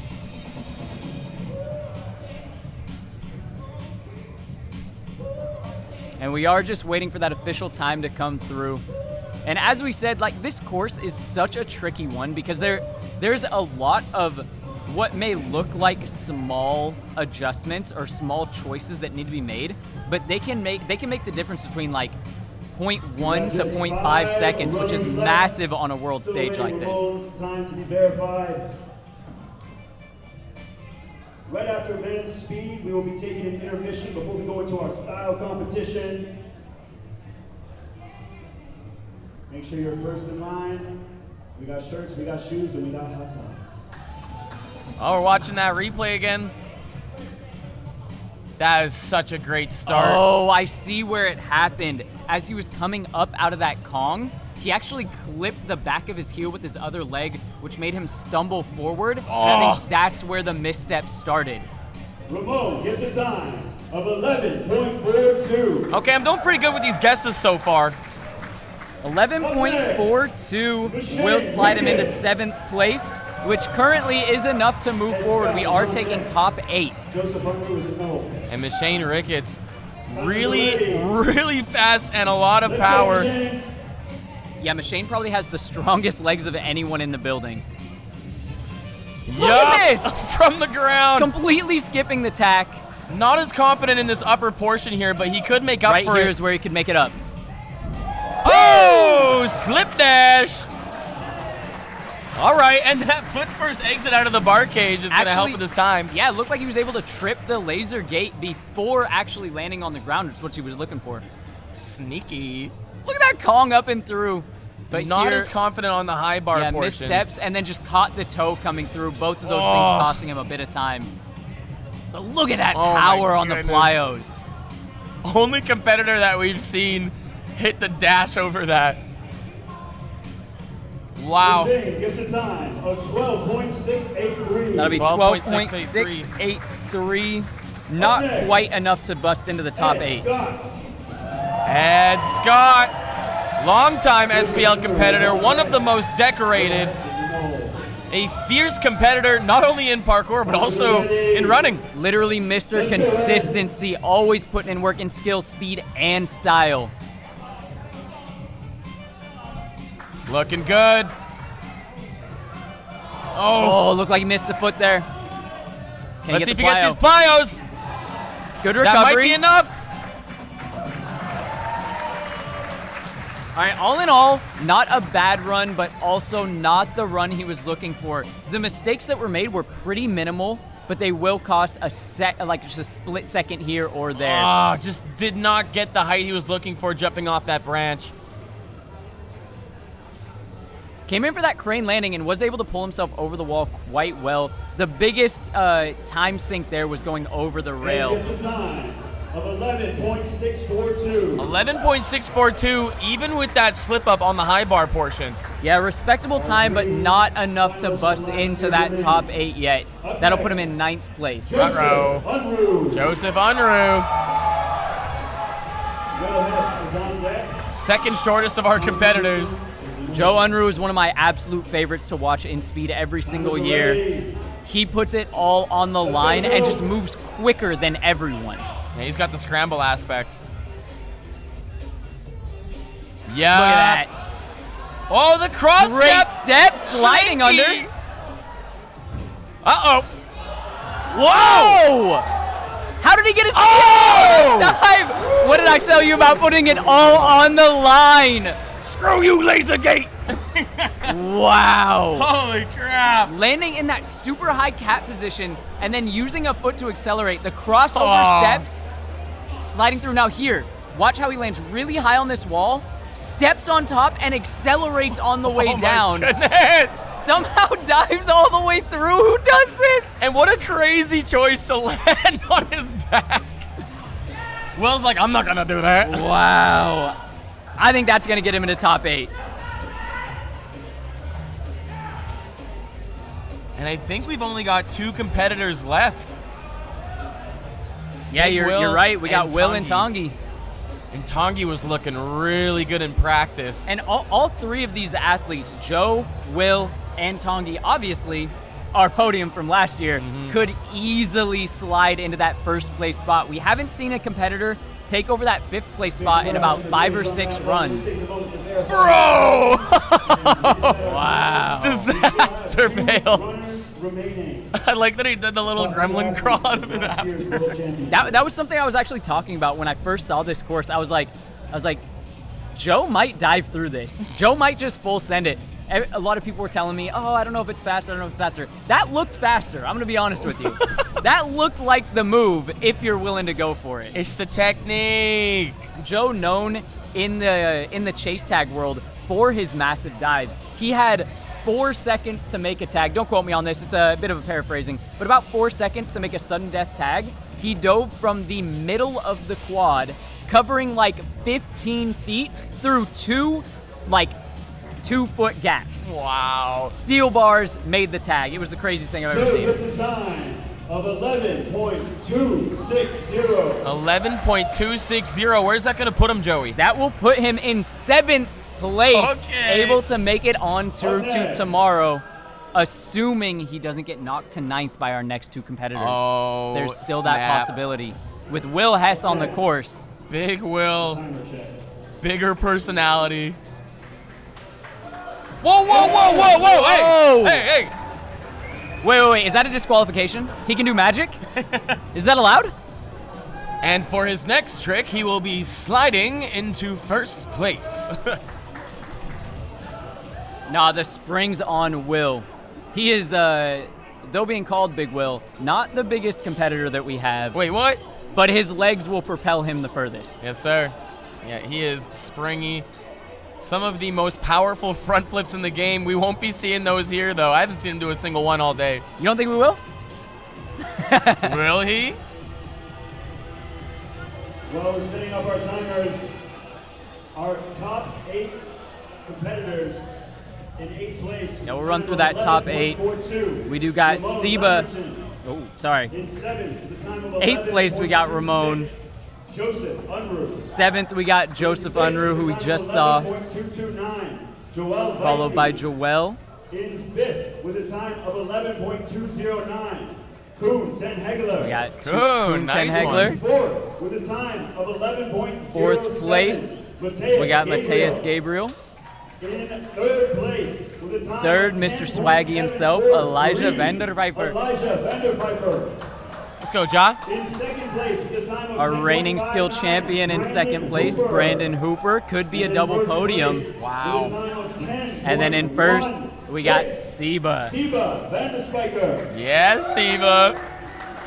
That's wild. All right, I believe our timers are up and running. They're just doing a couple extra tests because I did take a hit there from Joe. Champion from last year, Big Will Hess. He's huge. This is always nerve-wracking for an athlete, having to wait this long. Will's looking strong, though. He's looking ready. Timer's all set. Said he's only been practicing speed courses nonstop since last year. Whoa! Wow, look at that pull-up. Running across the bar. Okay. Uh-oh. Oh, no. Missed the flag. Oh, he's just going to call it. No way! So unfortunate. And that's his SPL right there. Oh, that is something you absolutely hate to see. Heartbreaker. Can we run it back? Yeah, the athletes are asking for a run back, but it's not going to happen. When you miss a flag, that is an instant disqualification. We saw Will turning back around to make that flag, realizing it's just not going to be worth it. Deciding to call it. You get one shot, one opportunity. Now that does mean that the only person on the cutting block is Ramon Lamartine. If Tanguy, our reigning champion, can bust into the top 8, that will push Ramon out. Tanguy was looking terrifying in practice. Yeah, Tanguy was looking better than ever in practice. He can keep the nerves calm, make sure he hits every flag. I think he's a shoe-in for top 8, if not first place. Oh, a little slow down on the stride, silver though. bar. Picked up some time with that big stride. Let's go. Oh! Nice step ball. Whoa! Wow! Now we're talking power. Able to just get 1 foot down on top of that wall. And look here, that single stride up to the branch actually picked him up some time. He slowed down to get it, but here is where the big time saver was. And so fast through that last bar cage. That has to be a top 3 time. I don't know if it was enough to beat Seba, but it's gotta be close. Tanguy gets a time of 10.3. That will slide him into second place with 10.367, 0.2 seconds behind first place. Holy crap. We're going to take an intermission before we get into our style competition. Once again, thank you to our sponsors, QS Fencing, XCO Flow Parks, and Motion Mentors. Man, what an upset. Please having Will not qualified at all for semis. There's our first place run of the day. We got beers for sale, other beverages as well. Looking a little faster this time. Yes, give it some time there, huh? With women's style. Yep.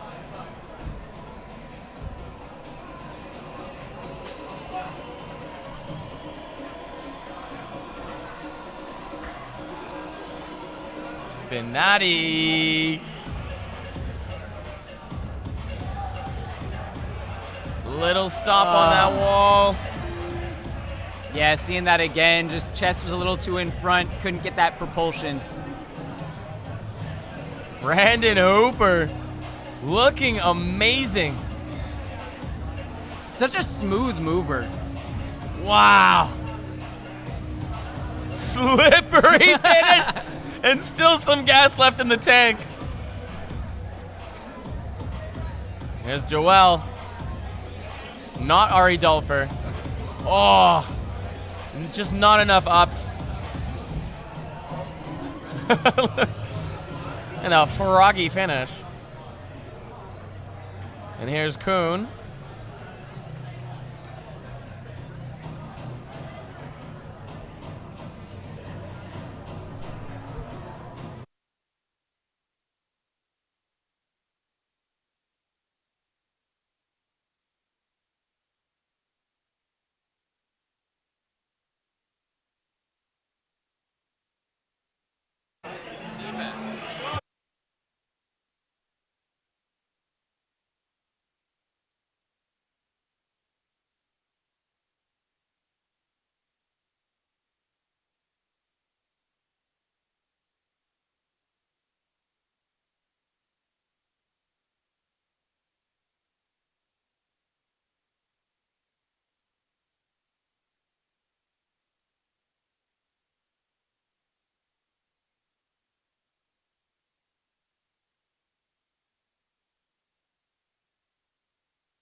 and we are here with men's speed. And our first placer now, Siba. Yes, let's go. How are you feeling out there? Feeling pretty good. It went pretty well, better than I expected, so happy, yeah. First time doing a speed course here in the States? Or here in we're in North America, but yeah. Yeah, very sick place. I like it here. What were your impressions coming into the competition before?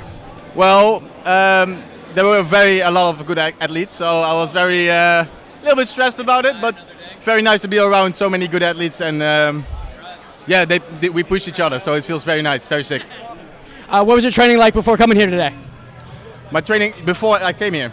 I've been busy with a lot of shows, and besides that, also training here and there. So not really consistency yet as I would like, but been moving a lot, so it's good. For years, I actually been watching you and wondering how is he going to do in competition? How is he going to do?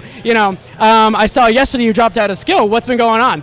Well, I have a small injury. I've been walking a lot over the beaches, very nice. But unfortunately, I overstrained it a bit. But yeah, so only focusing on speed because of that goes pretty well so far. So happy to keep it like this. I was going to say, coming in first, only focus. I think it was a good decision on your part, yeah? Yeah. Me too. I think so. Yeah. Have you done any other speed courses or competitions before this? I've done a lot of national speed courses in the Dutch, on the spot, if you know it. I won a few of those, and also the Dutch Championship I won a few times. So yeah, that's the things. And now WK. So yeah, it's good. Tongi is Dutch. I just jumped over. Have you ever competed against him before? That's funny. We never. This is our first time, and it was very close. It was sick. Sick. Also, we looked forward to competing against each other. It's very nice. Awesome job out there. You really crushed it. Thank you, man. Awesome to see you. Appreciate it. All right, next athlete, come on in. Tongi, yeah.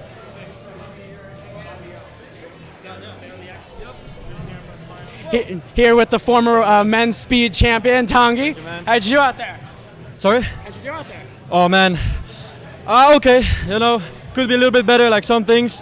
When you do it and you look back at your run, it's like, I wish I did that little step, like a little bit different. But I'm second now, so I can't complain, I'm super happy.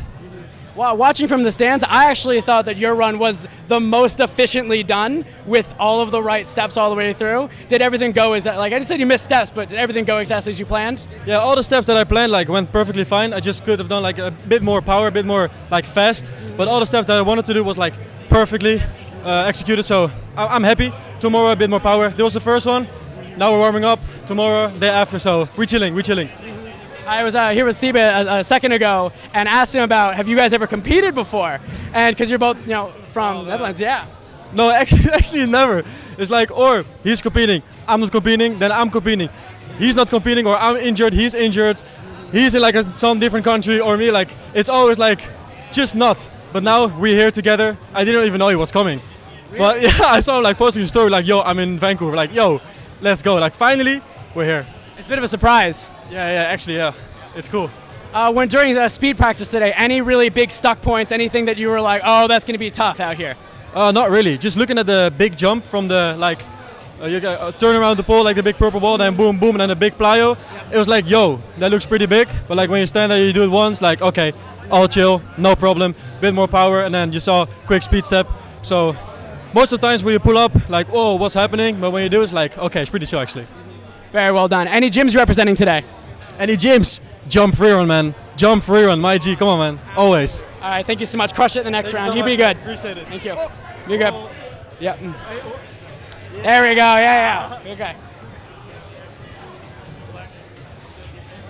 You know him. You love him. Brandon Hooper, how you doing? I'm doing good. I'm a little bit tired, but feeling really good overall. I mean, after absolutely dominating in skill first round, not too bad, huh? No, double deuces right now. Second for skill and speed, so I'll take third for speed. Sorry. So still happy with it. Very good. I wasn't expecting it at all. Rest in peace, William Charles Hess III. He'll be missed, but next year he'll be back. Trust. That was an absolute tragedy. Yep. How was your training like before going into this? I know you from home. I know you weren't really doing much. Yeah. I'm a little bit lazy at the open gyms back home in Boston, but I don't know. Will's been whipping me into shape, so I have him to thank for how well I competed today. But I will say speed, not something I really practice for, so I'm pretty shocked how well I did today. I'm very happy with it. It was an incredible performance. And from the ashes of Will's death becomes Brandon. Yeah. Also, real quick, we just get a quick rep and joiner die right here. All right, thank you so much. October. First weekend. First weekends of October. Joiner day. Absolutely. Thank you so much. Crush it in the next round. Yep. All right, send Elijah in.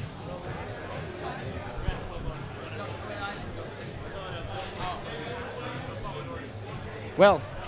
Hey. Guys, hey. I sold. Hey. I'm so sorry about everything. How do you feel right now? Honestly, I feel a lot less upset than I thought I would be. I've always thought missing a checkpoint is just the worst. But honestly, I'm here for fun. I had fun today. Didn't really go my way, obviously, but hey, I'm here for the vibes. Very much. Brandon did exceedingly well. And when he just here a second ago, he attributed his success to actually training with you. Yeah. Do you feel like he better? Nah, Brandon's been doing really good. Obviously, he trains a lot less speed than I do. He focuses more on skill, but he has been locked in a few days, and those few days he has been doing really well. Regardless, awesome seeing you come out. What happened? Do you want to? Yeah, I was gonna say I like to analyze myself, so yeah. When I was going over the purple, I was grabbing the bar. I was supposed to go to the wall, and all my practice runs I've gone to the wall, but this time I went to the bar, and after I went to the wall, I would step to the side to my right with my right foot, but on the bar it's to your left, so I went to my right, fell off the bar. There are some things in speed where if it's a small mistake you can just get back up and keep going, but after I got back up, I'm like, man, I'm not finishing this. This is not gonna do good. So I just DQ'd. But yeah. No, I was watching from the stands and I saw after you missed the checkpoint, I was wondering how come you didn't decide to just try and finish it out, even with no super great time. I mean, I think I would have been last, and it's not oh man, I can't be last. I'd rather not finish than finish last. It's just I don't know. It just won't hit as hard. I don't know. Do you see yourself coming back next year? Oh yeah, next year, Big Will, #1, adios. Thank you so much.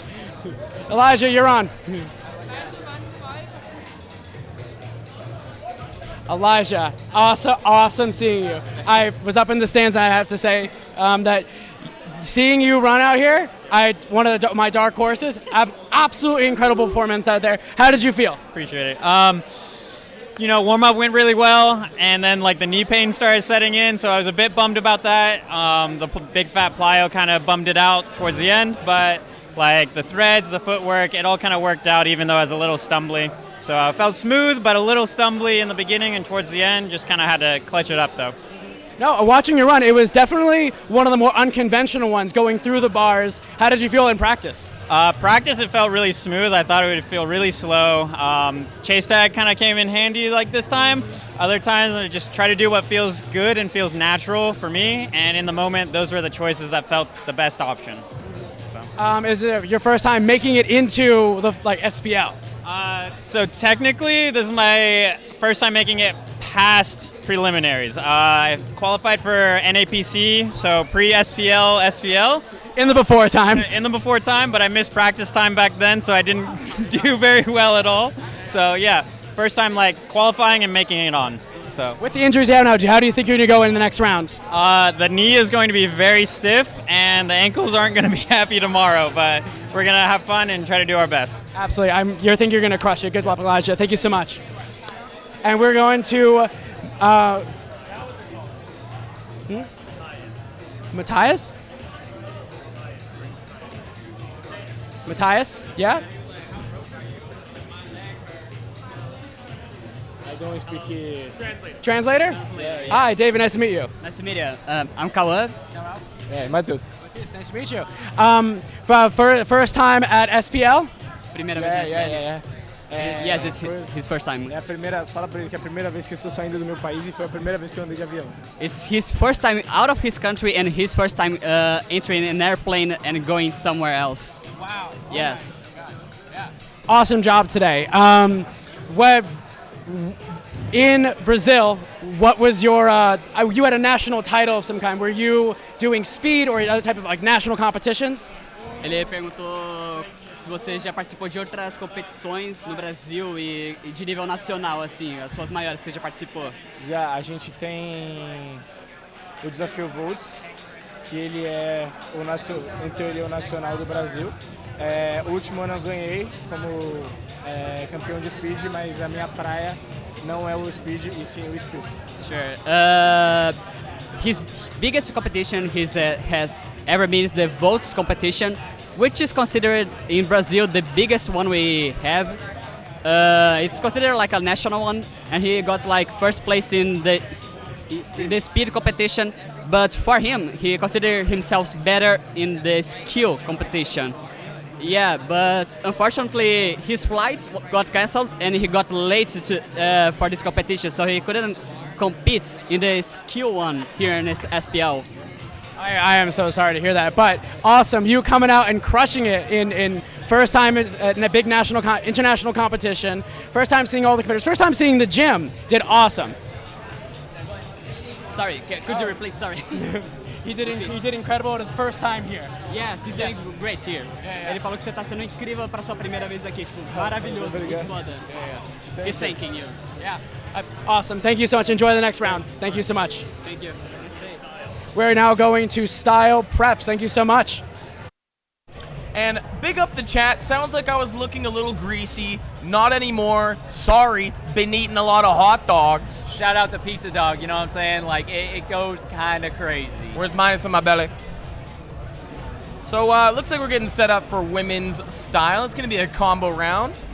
We got 3 different areas of the gym. We're trying to see different combos in each one. All right, y'all make your way back to your seats. Sounds like we are sending everybody back to their seats, and we are going to throw it down to meet our women's style competitors and see what's in store. In our preliminary competition, Who do we got? we have L. Carter, El Carter making it through qualifiers. Jade Palomo, Jade Palomo coming up. First time at SPL. Dara DePaulo. Drew Porter, Miranda Tindling, Miranda looking good in practice. Issa Jensen, Issa. Nat Vigneault, Charlie Poulin, Nath is looking locked in. and returning champion. She's like, I don't even know if I'm here right now. And Audrey Johnson cooking up some awesome surprises. In today's competition, they will be performing combos, which is 2 or 3 moves performed in Now this rapid will succession be with one that another. combo round, meaning they get 2 or 3 moves and they got to link them plyometrically. We're not looking for steps. We're looking for jump, flip, jump. Plyometric connections. Athletes will not be receiving points today. And there are 3 zones in the gym. Athletes have to do 1 combo in each zone. And what's going to happen is they're going to be ranked on that combo. They won't get a score. They'll just be ranked. Basically, did you do better than your competitors? And then the judges will make their own list, and that will get averaged out to show who is in the top spot after the end of those 3 rounds. Honestly, fair play to that. You know, sometimes if you're working with a number system, it's like, damn, maybe we shouldn't have given, the first run a 6 because the other runs, I don't know. And I believe up first we do got Elle Carter. She wanted to give a shout out to her home gym Outrun.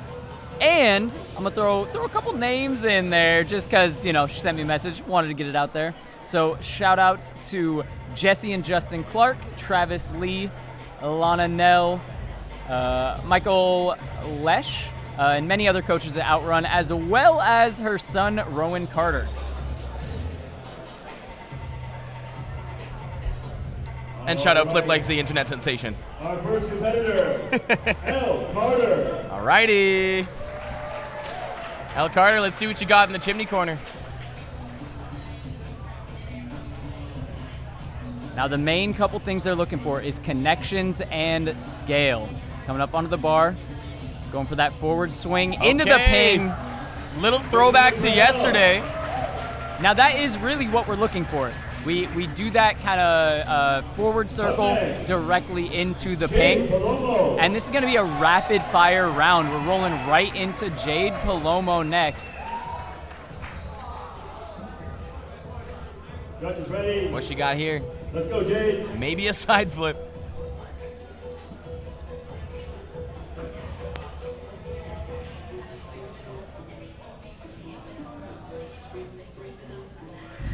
For the Webster. Oh, nice! Right into the cork. Nicely done from Jade.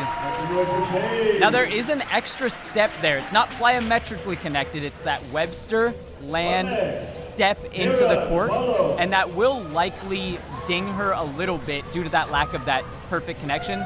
Although, still a greatly connected move. Yeah, would have liked to see her pop something out of that instead. Judges ready. Similar starting spot. Trendy wall. Going for that Webster. Popping to the bar. Oh, into giant. a giant. Second giant What? to handstand. Whoa! Now I don't think that was the end goal to end in handstand, but I could be wrong. Maybe the goal was giant to handstand. We do see the plyometrically connected there with the Webster directly into the jump catch to giant, so that may be the combo right there. Oh, June Porter's been going crazy. She usually excels in a combo round. the spot trend continues.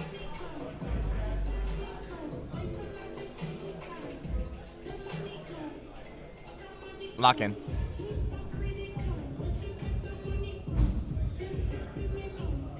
Great connections and landings. I think that may be our first or second best right now. Els was really nice with that forward circle into the ping. I don't know if I would call it two moves necessarily, though. True, and that's where it's really going to be up to the judges. Where this was clearly two separate moves, there was one filler move or kind of transitionary move in the scoop. Judges ready. Let's get it, Miranda. Yeah, come on, pure Miranda. strength.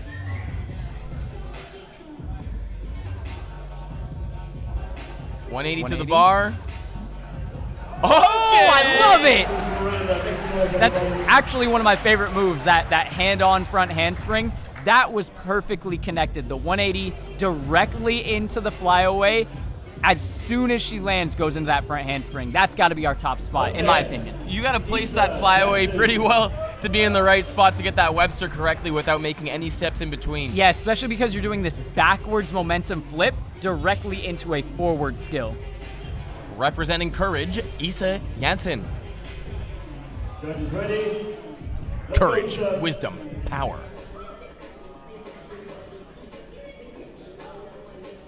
Starting on the bar. Pre-down into know about the Shosei full. connections. Now that was like two separate moves. It was the precision and then a Shosei like step into the full. Nath, what you cooking over there? I don't know if Nath's talked to anyone today.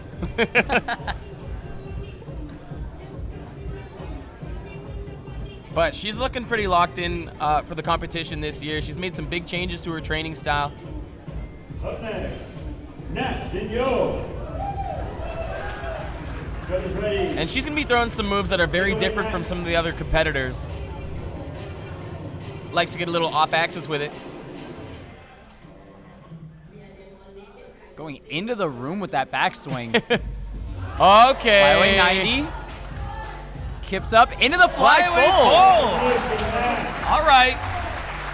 And I think that the athletes that are more experienced on the bars get to kind of skirt by with, taking a bit more time up there because you're swinging. Now, I completely agree, and I don't think we're there yet, which why I think this is going to be high scoring. But I think soon, possibly even as soon as next year, we're going to start viewing things like swing turns and kips as extra steps. Mm-hmm. Yeah, a little cheat code, keeping your combo on the bars. But very nice by Nath. And Charlie's looking like she's made some big changes in her leg power this year. Judges ready. Let's go, Charlie.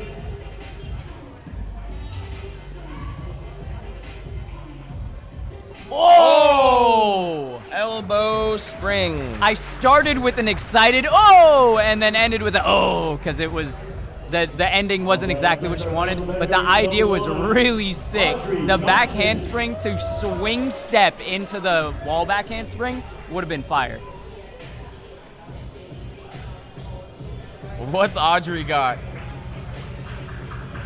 Audrey Johnson, reigning champ.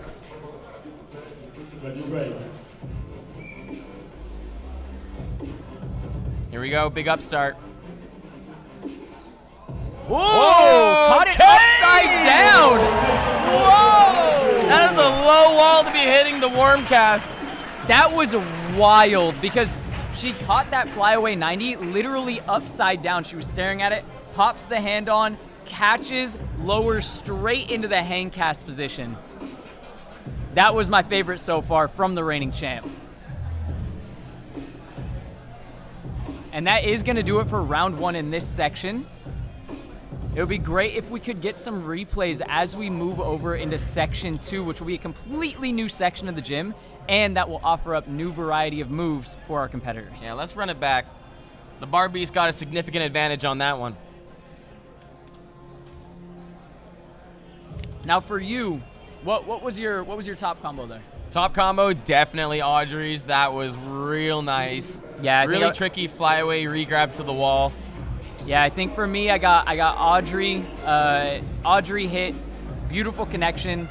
Didn't have to do an extra pump on the wall. We see a lot of that when it comes to hang cast, especially the extra pump, dude. Especially when they're that low, because you're like trying to set that timing. Didn't have to do any of that. Next up, I think it's got to go to Miranda, because that was beautiful. Yep.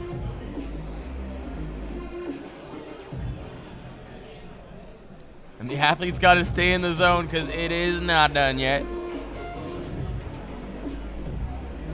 We got 2 more combos out of each one of them.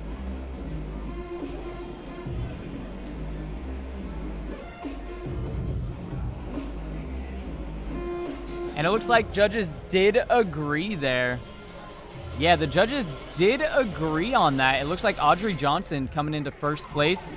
And what you're going to see on this leaderboard is the order that they were scored in, or the order that they were placed in. Basically, what the judges saw as best line to worst, or best combo to worst combo. So the scores don't matter right now, but they will matter at the end. They will be awarded points based on their placement. So far, we have Audrey Johnson, Nath Vigneault, Miranda Tibbling, Jade Palomo, and June Porter for our top 5.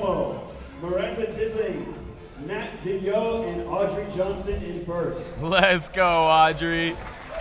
Defending her title so far, strongly in first place.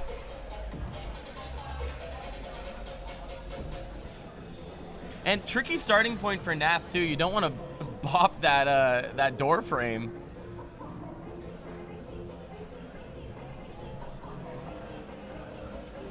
Yeah, not bad. I don't know if I would call that one 2 moves.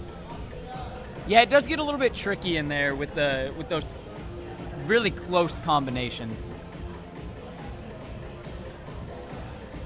And what did she want here? She was like, I'm going down. Little shout out to 2010's Parkour with the handstand hold. All right, our first competitor is zone number 2. June taking that 5th place spot with a beautiful combo. All right, we're going to be bulling with the poolin for round number 2.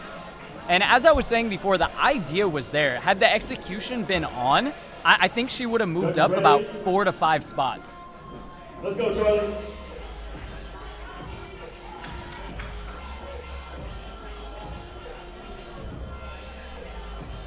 Looks like we're setting up for something going backwards onto the IMAX wall. A little readjustment of the feet. Yeah, it looked like the idea was maybe to shift the chest, but in so doing, there was a hop of the feet, and that's going to basically break the combo in the judge's eyes. Well, it's better than an elbow spring, that's for sure. Okay, starting in the splits here. Yeah, what the heck? Throwback to Sheva. Oh, true, actually. Shout out to one of the GOATs of females parkour. Kara looks ready. She looks ready. She did look ready. She looked about as ready as you can get. But as soon as the question was asked, she said, "You know what? Maybe not. Let me get ready." Yeah, I'm not ready actually.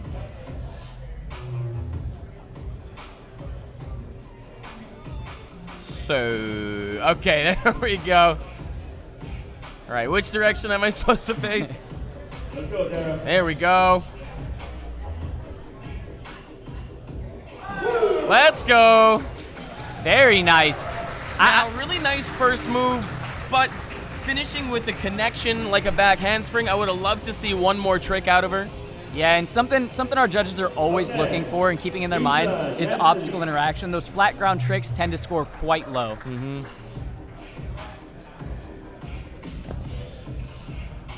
Yeah, the obstacle we are least interested in is the ground. Let's go, Isa. Isa a little stronger with her line connection. Wiping the shoes down, that's a telltale sign she's going to be doing something on the wall. What do we got?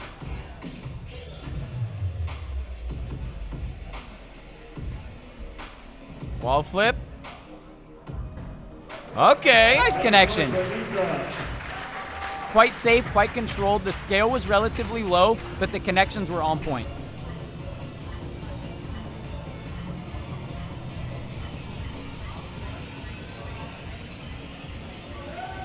Up next, L. Carter. And L. Carter starting on top of the brick wall.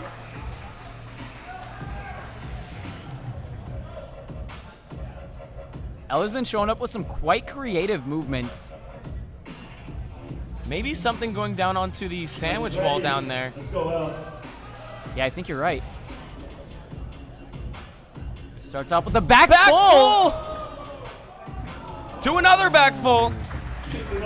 Tricky spot to put that. So honestly, both of them quite sketchy. The first one landing on the sandwich. The second one, you're in danger of the IMAX wall there. Yeah, you want to stay away from that corner. All right, June, what you cooking? Had a quite comfortable combo on the last one with a bit of a transition between move 1 and move 2. Did secure 5th place. Let's see if this one can take her higher. We'll throw with the shoulder, looking for some type of twist.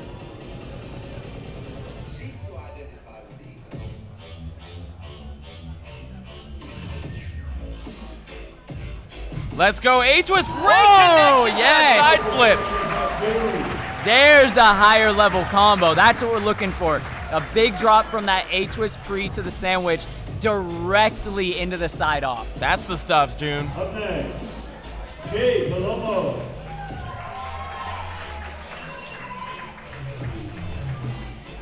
All right, Jade, our first competitor to be stepping up to the purple wall here. Jade, I believe, from Hit Squad Parkour. Judges ready? Let's go, Jade.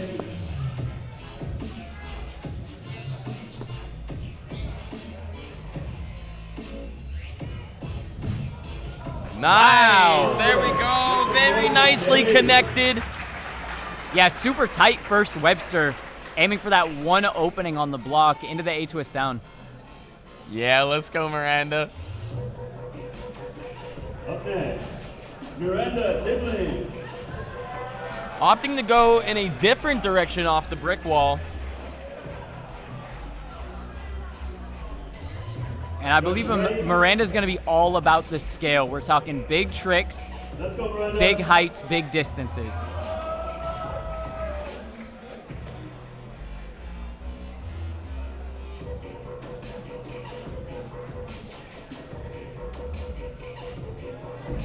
Side pre-pop side off the IMAX wall. Oh, she is a hype with that one.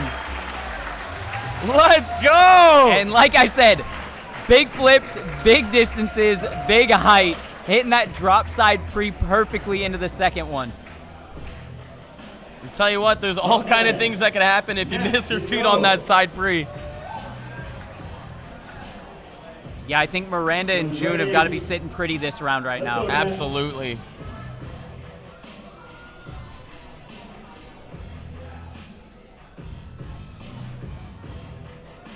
Nat taking second from our last combo. See if she can keep up the pace. All right, maybe a little bit of a D-leg there as well. Yeah, a little on the end. And again, we talked about this before, and it will remain prevalent, is a scoot generally is considered as a transition and less as a move. So we kind of had that reverse vault transition into the full D-leg. Well, I like Audrey's starting spot here. Very experienced with backflip and gainer variations. Very high level of tricks. Judges ready? Take it away, Audrey.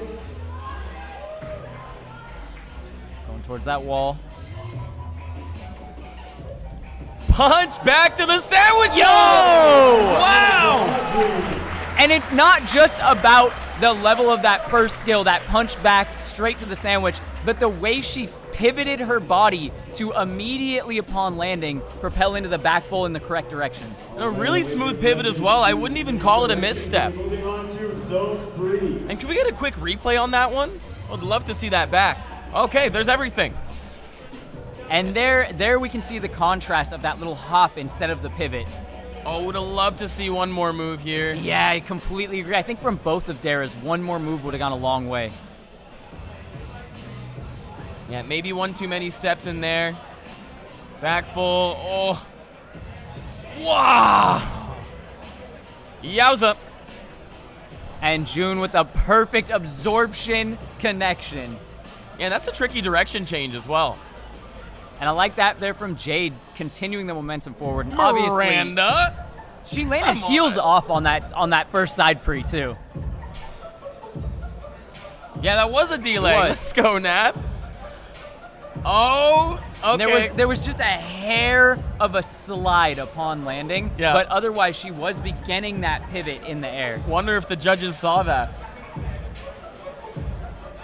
Now I think for me personally, I think that puts Miranda ahead for this round, followed by Audrey. Now it'll be up to the judges, and they will be scored on that round only, which would mean going into the final round, if that was the case, that would mean that Miranda and Audrey are tied for first, and so it'll be whoever can place the higher of the two in that last round. Cheeky little tiebreaker on prelims. Isa Jansen, Dara DePaulo, Jade Palomo, Nat Bingo. And we're just getting the scores right now, or sorry, the running order. And yeah, June Porter did pull ahead of Nat on that round. Yeah, our top 5 now looking like in 5th, we got Jade Palomo. 4th, we have Nath Vinyalt. Then we have June Porter, Audrey Johnson, and Miranda Tibbling.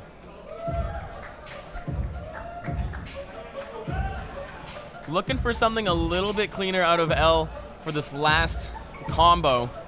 Yeah, I'm not sure what the combo plan was for that last trick, but I know her planning so far with that first skill was perfect. We just need to clean it up and execute on this one.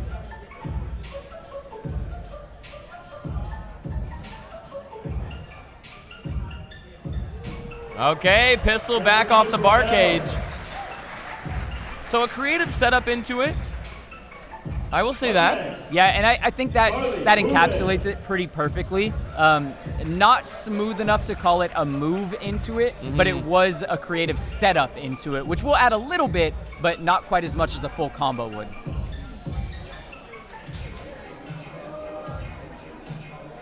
Getting some of that white. Judges ready. Probably a bar combo here. Let's go, Charlie.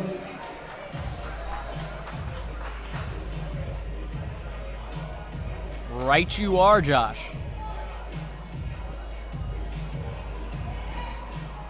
Whoa! Watch out, there's a bar there. Okay, finishing strong, but jump scare with that bar there. Yeah, now that was by design, so to speak. She did want to send that flyaway layout quite far so that as soon as she landed, she could Kong up into that backflip, seeing the full thing. It was just maybe a hair too far, and that caused her to pull her chest back away from the bar, causing the slip out. Yeah, I think that kip to cast just gave her a little bit too much power. Judges ready. I might have opted for an upstart instead. Take it away, Issa. All right, Issa with some ground to make up here. Yeah, could pull forward with this last combo. I'm looking to see if we can add some scale to this one. The last one was very cleanly executed, but we need some extra scale. Oh, nice! Right away! That's the scale, that's the obstacle interaction, and that's the combo we want to see. We were actually talking about exactly that earlier in practice. Wasn't sure if it was going to get done, but that can be easily done poorly to where it's actually just a standing backflip. She did a really good job there of leaning back, turning it into a full trap door off that bar. And you do run the risk of accidentally kicking underneath the bar when you're trying to get that quick kick. Takes a lot of presence of mind and perfect placement. Quite high risk. Ready. Let's go, Dara. Oh, something on the skinny wall. Setting up for that hanging gargoyle gainer. All right. A little stumble there. Well, there's that back handspring again. I believe it was a wall back handspring this time, right? Oh, we'll have to see in the I could be wrong, replays. yeah. Next up, Jade Palomo. Jade Palomo.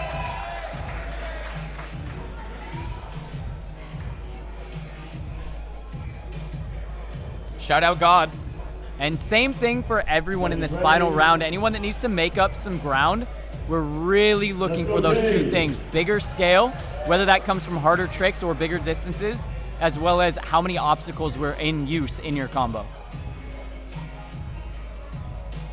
Underbar, straight to wall flip. Okay, a little bit of a lackluster finish at the end there. Could have potentially chosen a different move, but nice connection, the underbar to wall flip. Yeah, well connected, and I agree. I think a different choice of move at the end could have done wonders. But man, coming up with 3 combos under competition pressure, limited amount of time.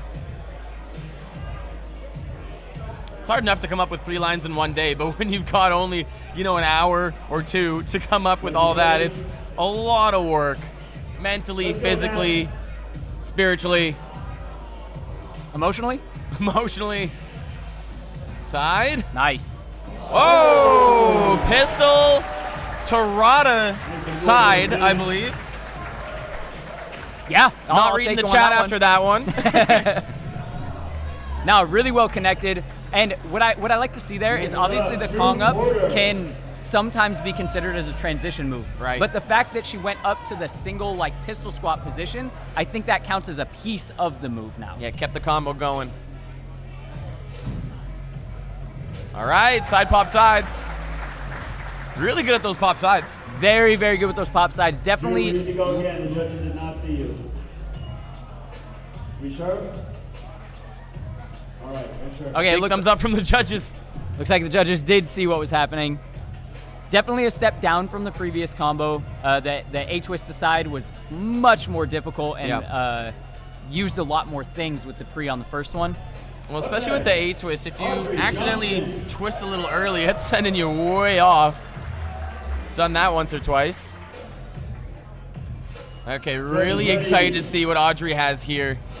Take it away, Audrey. Starting in a very interesting position. Looking like a setting towards the bars. Kong pre. 360 underbar. Out! Oh! Right away! Incredible! What? No hesitation into that hanging gainer. Very nice, Audrey. And that hang gainer is notoriously something difficult to set yourself into. Doing it with the 360 underbar and the Kong pre beforehand, amazing work. And speaking of difficult sends, looks like Miranda's setting up for something all the way to this green wall. Judges ready. Let's go, Miranda. Bringing that powerful parkour into her style runs. Yeah, let her hear it, everyone. Starting with maximum run up here. Oh, front full! All right, and that gap is nothing to sneeze at. That is a very big running pre-gap. Goes for the punch front full. A little bit off on the landing. One more round of applause for all our women's style competitors today. Yeah, still a pretty strong showing. I know that she was potentially cooking up a Rudy off of there, but that's a lot of power to put into a Rudy. You can get a crazy amount of rotational force that can send you straight to your side. And there's that bar jump scare. If you're going over to the concession during the break, Nice, Issa. That was a great trapdoor off of there. For tomorrow, we may have sold out a hot dog. Yep, that was off the wall. Back handspring. Definitely going to add some points for the wall back handspring instead of just a back handspring. Yeah, could have been something more there. Oh, nice. Tarada. Side pop side. I think maybe June's weakest combo was that one. Let's go. So techie.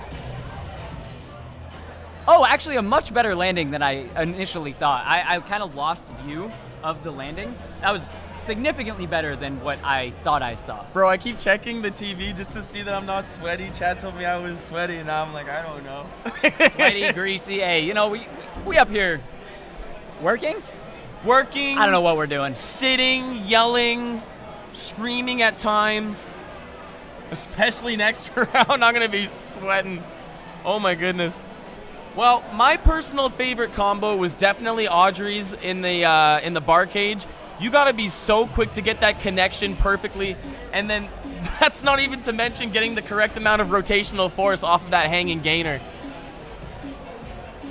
Really nice combo. Yeah, I'm all with you. I think that was the most interesting one. Let's talk about our leaders here. We do have Audrey Johnson coming up in first place, followed by Miranda Tibbling, which I completely agree with. Then we got Nath Vignalt showing up very solid in all 3 rounds.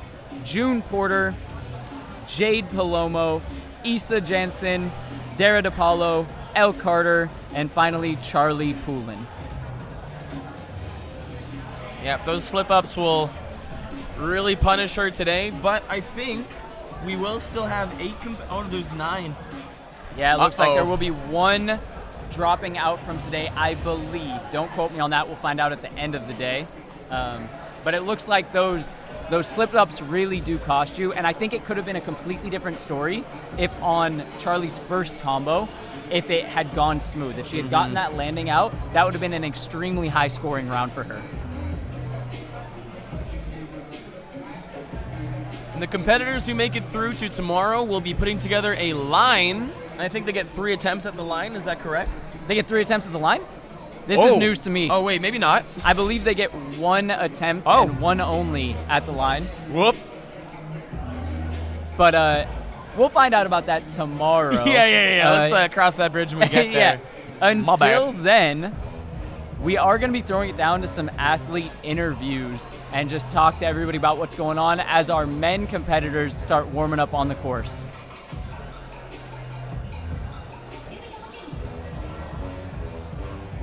Oh, is that the legend, Seth Muffinson? Sid Mohorovic? Oh, Sid Mohorovic. SPL legend on the right in the white shirt. The back of the head of Nate Weston as well. Just a couple of legends casually chilling, you know? Oh, Sid's going to hate this. Sid's going, yeah, man, I could have whipped this competition. Nate's like, yeah, they're kind of scrubs, to be honest. Put me back in. There we got Brian Prince making his way through the crowd. And a Brazilian flag. Shout out all our Brazilianaires.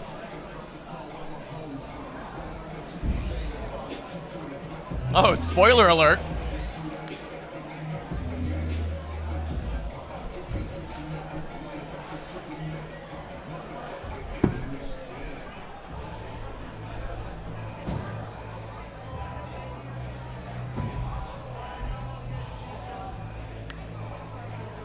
One for me.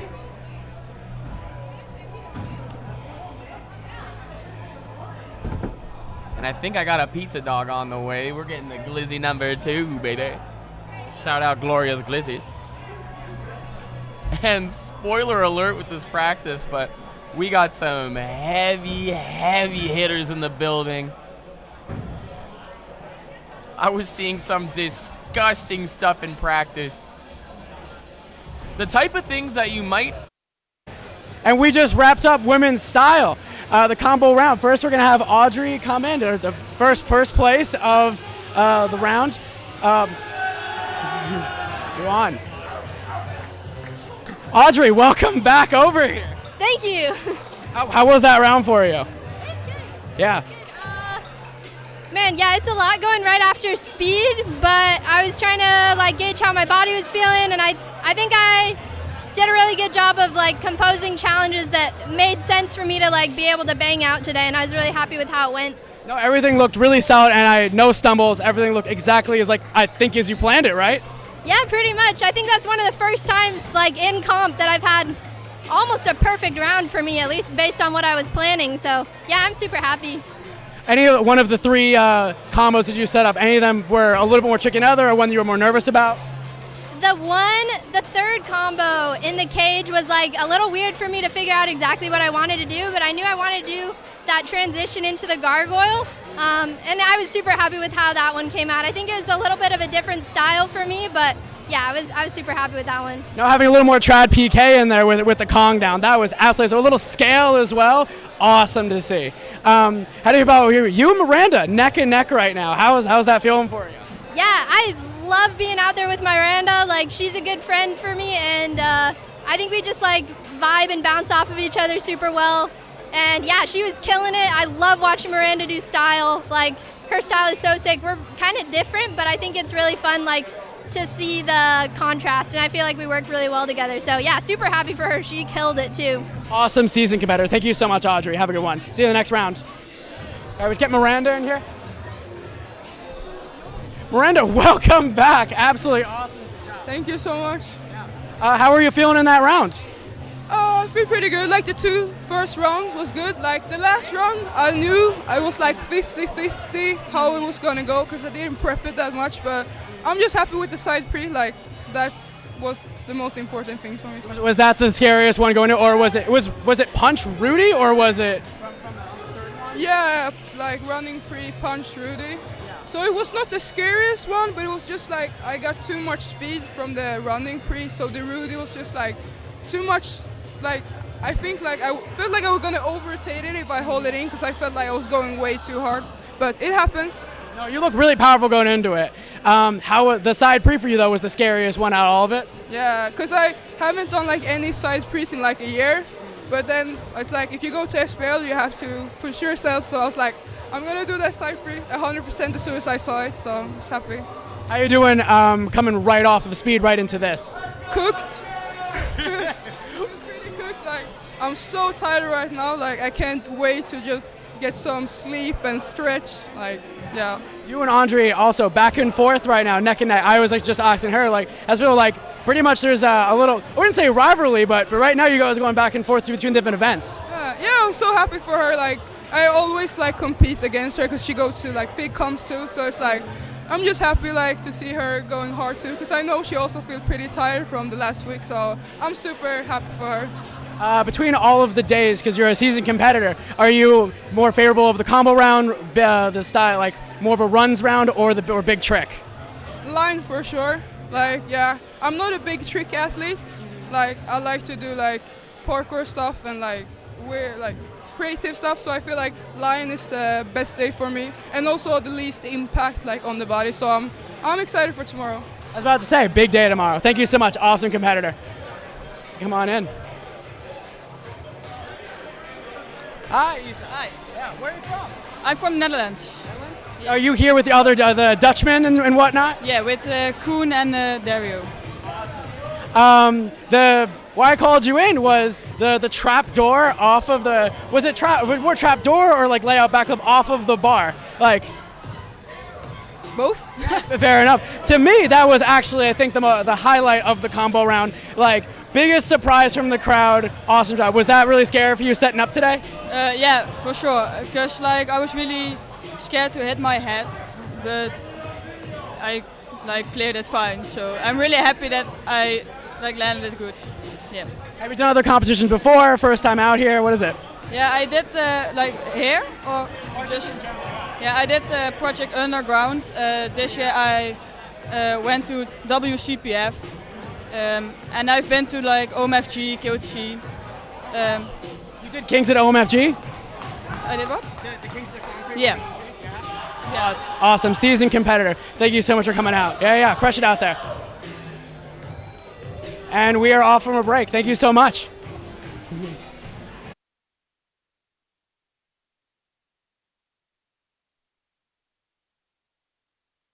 We are actually back. My bad. Nath, awesome seeing you. Thank you. Yeah, you're from the East Coast area. Are you usually from Montreal? Yeah, a little bit out of town, but I'm like from the East Coast of Canada, so the French part. Are you here with any other people from that side of the country, or? There's Charlie that's here, but she just got eliminated because she ended up last, but that's pretty much it.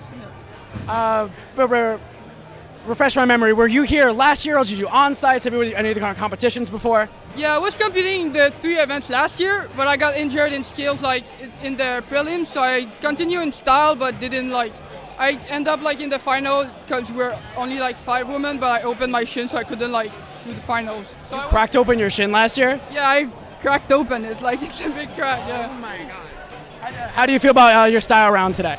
I'm very happy about my lines. It went exactly how I wanted, and no step in between. It was just perfect. So I'm very proud of myself. Which was the hardest or scariest ones to prepare for today? I see your first trick out of the combo in zone 1 with the flyer regrab. That was a pretty showstopper moment going into zone 1. How do you feel about that? That one was pretty easy for me. 180 regrab is easy for me. So I just muscle up out of the swing and then swing. So it was easy, but I feel the hardest one was the second one because when I scoot on the platform, sometimes it's very slippery. So there's sometime in the warm-up that I slip, but now it was perfect. So absolutely stomped it. And representing any gyms today? DPK from Drummondville, QC. Awesome, shout out. Thank you so much. Enjoy the next round. And now we are over and out. Thank you so much.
And now time for a quick word from our sponsors from Joey, and I'm going to try and catch some food in my mouth.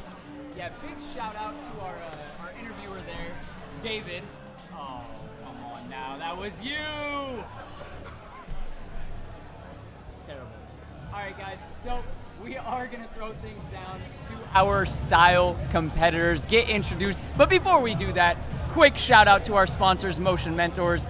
And owning a parkour gym shouldn't mean trading your passion for constant stress. You can grow the movement community and your bank account at the same time.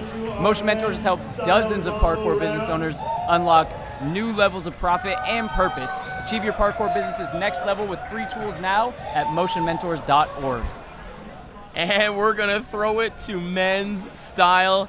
And you might not believe it's combo round the way these guys be prepping the big moves, man. Some of the stuff these guys are doing in combo were big tricks in previous years. Yeah, it's literally like bite-sized big trick round. But the thing is, it's more like double big trick round because they're just throwing big trick into big trick. Tobias Kahofer. Tobias, all the way up from qualifiers. Eric Corrales, the Gorilla Man. Corrales going bouncy ball mode. Tobias doing double backflips. Wesley just nutty. The spinning turtle, JJ my from goat. Intent. Callum also repping Intent. Larry Vivar. Larry also repping Intent. Koon Helgen. Koon Helgen. And where's Kaylin Chan? Kevin Branson. Kevin. Shea Rudolph. Shea Rudolph. The sharpest of the twins. Denali Saruno. Denali, my other goat. Bouncy ball legs. There are a lot of goats. Ed Scott. The fridge. And defending world champion, Ellis Torho. Ellis here to defend the crown. The GOAT. Yeah, he's got some surprises cooking up. And you're right, I don't see Kalen Chan in there. I'm getting information that he did drop out. It may be due to that knee that was bugging. He had a bit of a cut the other day, but he was also saying his tendonitis was kicking in heavy on the other knee. Bro, if it ain't the cut, it's the tendonitis.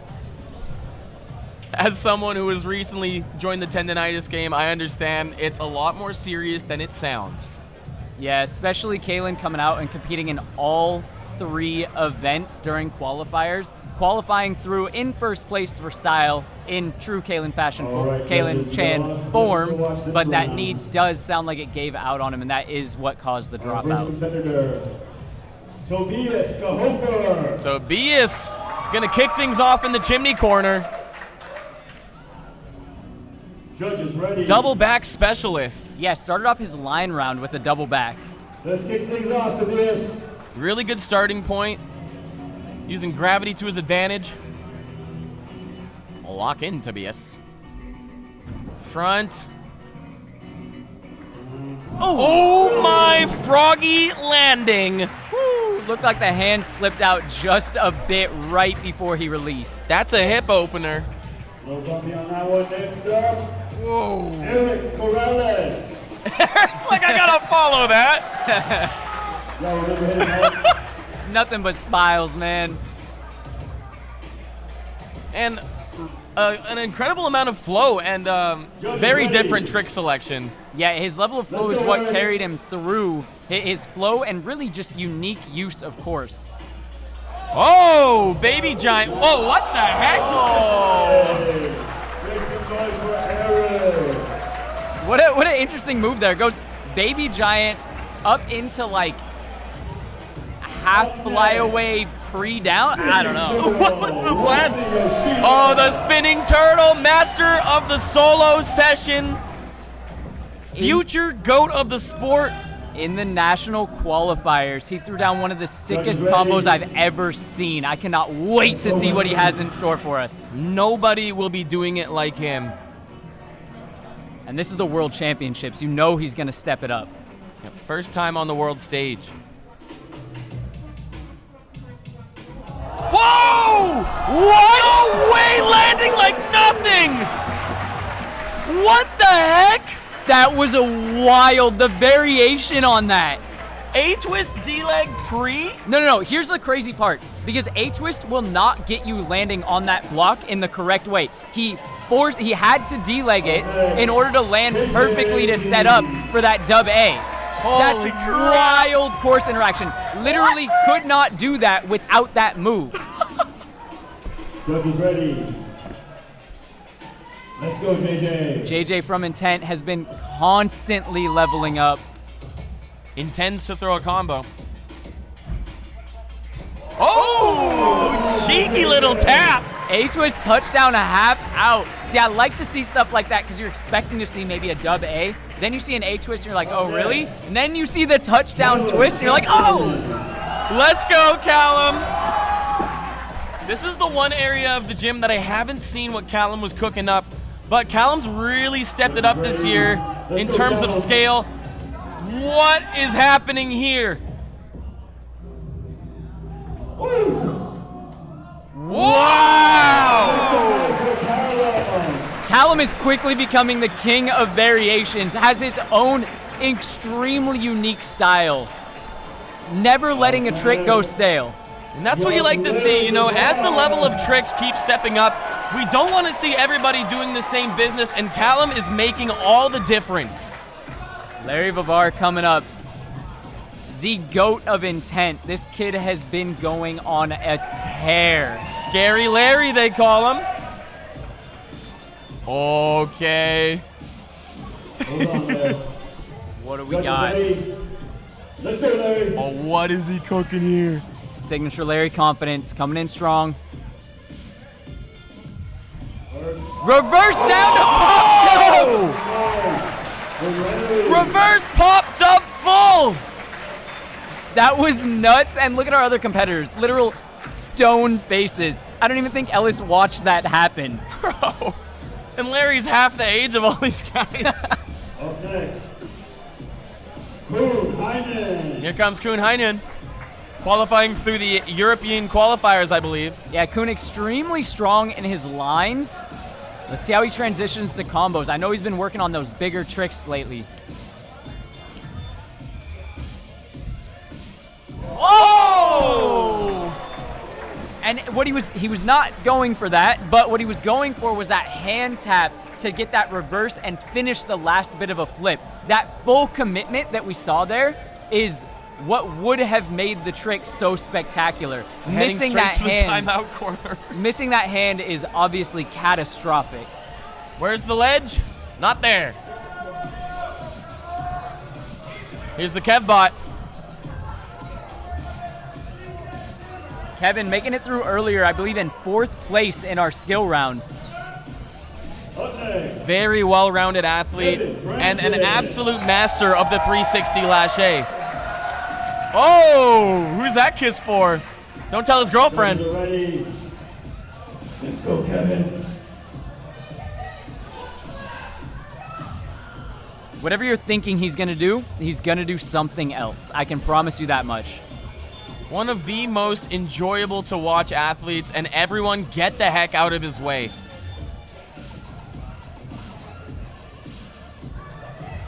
The way he interacts with the course is bar none the best. Whoa!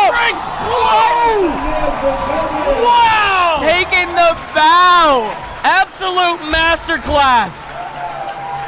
Mixing in the traditional parkour with some never-before-seen... Oh, I didn't see that yet. Double Kong front handspring to the cart twist out. Most of the time when you see a double Kong front handspring, it's not on purpose. But that was beautifully done, completely intentional. And Shea Rudolph of Twin Parkour fame. Shea Rudolph, for whatever reason, every time I hear people talk about the best, Shea's name is not up there, and I have no idea why. Because he could take out any one of our competitors any day of the week. In any round of style.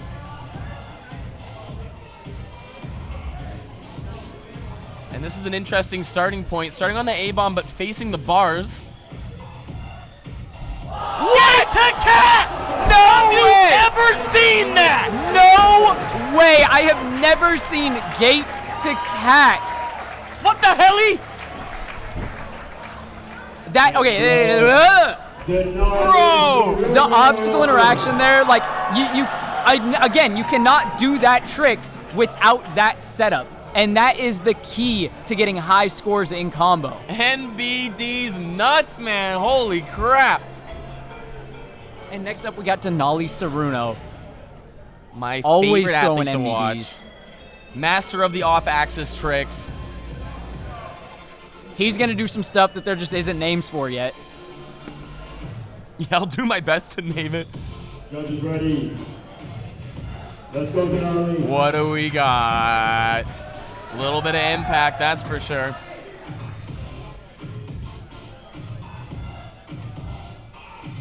Yes. I'm just holding my breath.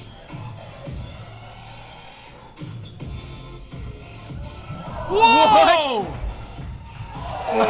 Carnahara! Crazy spot to put that as well with that corner of the wall. Yeah, it's right such in your a tight field of spot. view. When we were talking about this setup, we thought that ledge was basically unusable because it's so tight. Rai. He's on the up this year, that's for sure. I saw him hitting quads in practice. Tell me another athlete you see doing that, especially on the hard ground. And the crazy thing is, talking to him from yesterday, he knew his ledge trick game was like some of the best in the world. He said he's been working bars like crazy, and now it's up at that same level. Oh, a little bit of a misfire there. What? Chasing with the gate full. Oh, okay, Rai is upset. For sure he wanted dub fly there. Just didn't feel it, bailed out of it. The crazy part that I have to highlight, most people quote-unquote recover with gate. He just rips a gate full off a 4-foot ledge. Wow, dude. Here's Ed Scott.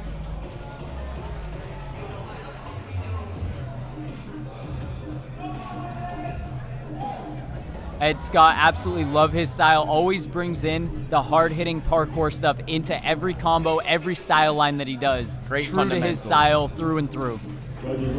Yeah, high impact style from Ed. One last look.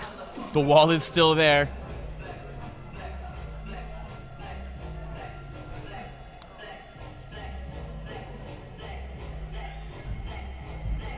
Whoa! Very nice. Side flip stepping directly into the splat back off of the wall. Amazing execution. Great control out of that side flip. Now what I would say as far as combo style round goes, relatively cookie cutter, but still perfectly executed. Ellis Torhall, the sauce boss. Anything but cookie cutter. In fact, sometimes I'll be watching Ellis just train, watching his videos, and I'm like, oh man, I've seen this before, but literally only from Ellis. No one else can do what he does. No, he is one of a kind, and he lives to push the level of our sport, and I'm sure we are about to see something in that vein. That is his one goal every time he comes to any competition, is to push himself to higher highs than he was at previously. 360 dive catch! Over the top, hits the swing turn. No way! Perfect execution! Oh my God! The crowd is on their feet. I'm on my feet. It's like, how did I do that? Wow! When you're the GOAT and you shock yourself, you know you are changing the game. Oh my God! Ellis, this is day one! Now I have to point out, I have to highlight a couple things. The 360 dive catch, he does not go into an extra swing. He uses the momentum from that to rip himself up and over the bar into his next lache. Now I said it earlier, now I gotta bring it down a notch, because he did have a swing turn in there, and a swing turn can sort of act like a reset between the combo. It's almost like an extra step. That being said, take either the end of that or the beginning of that, and you probably have the best combo we've seen tonight. Oh, not that again. There's the Gorilla Man. I think he might have been planning a front flip there. Oh my goodness, dude.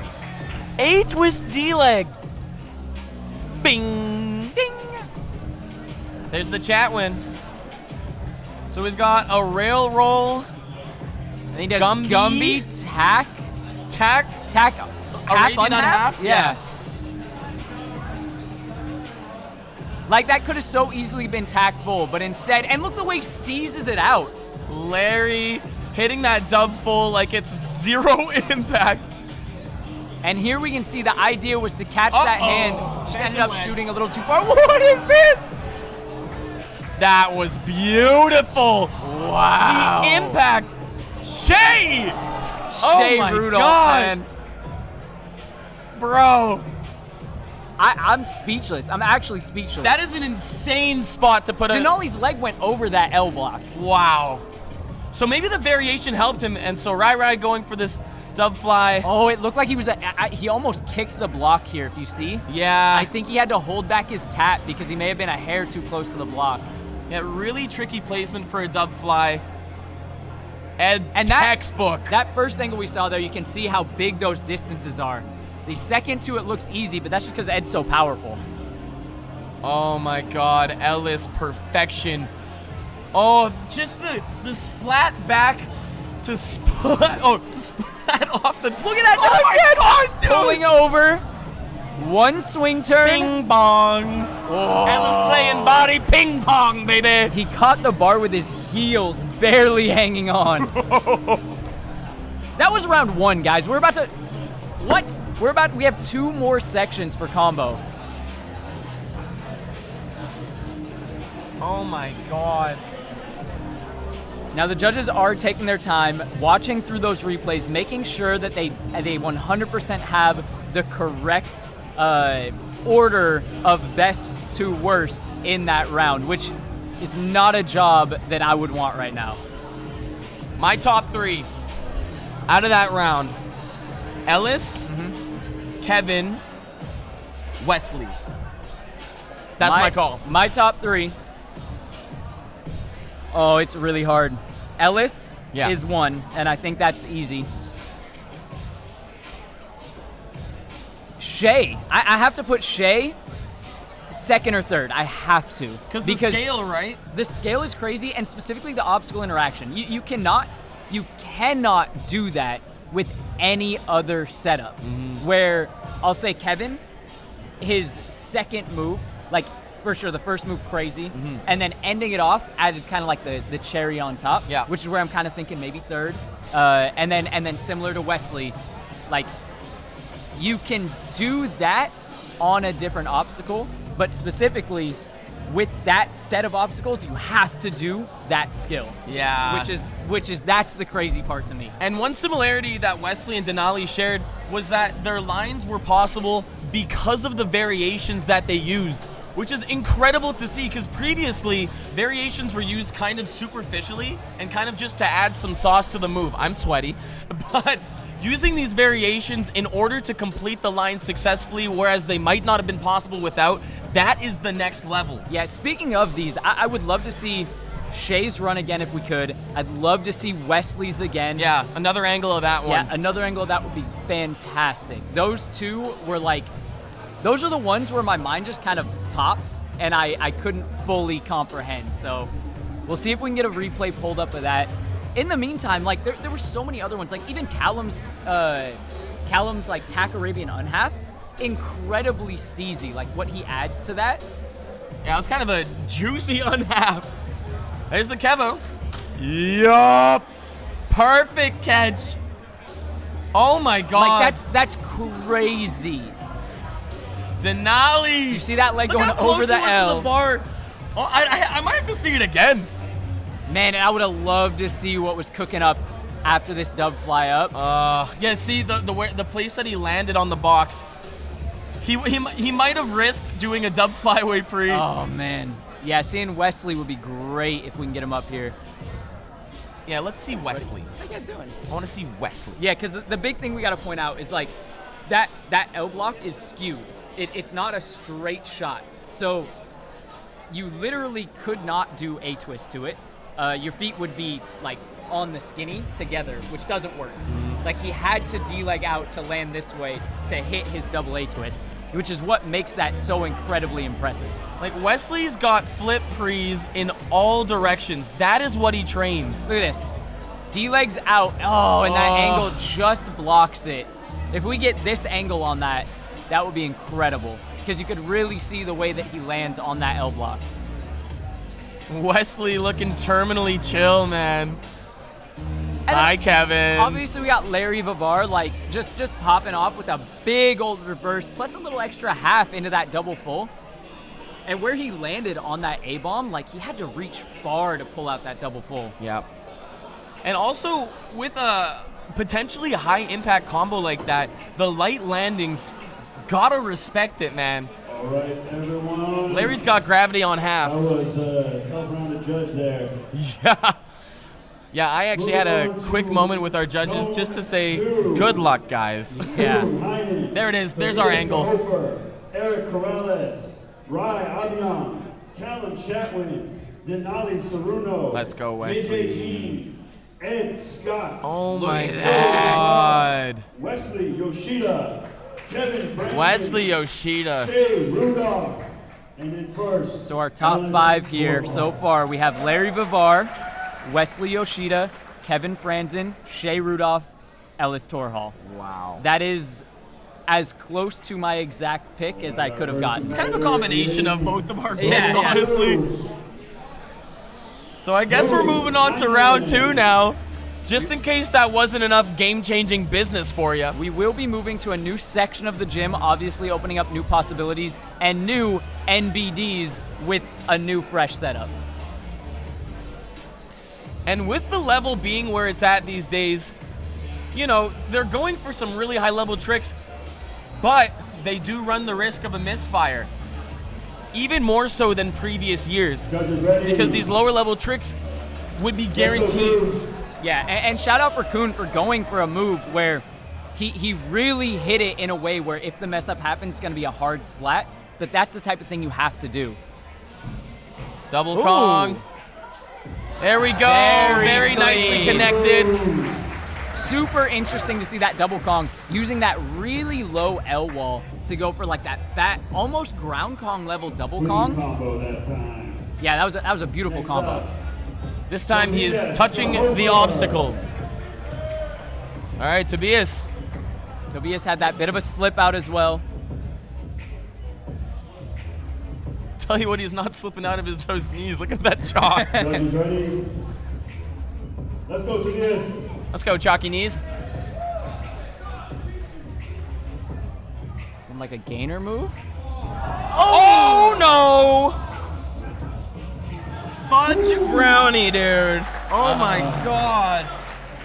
That's gotta feel bad. The double slip out, but hey, like we were talking about earlier, you have to go for these big skills. And when you go for the big skills, a little off, and it's gonna be a big fall.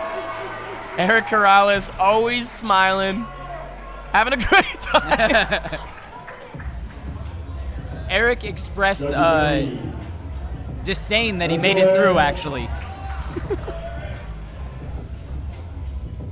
Ooh, nice. Okay.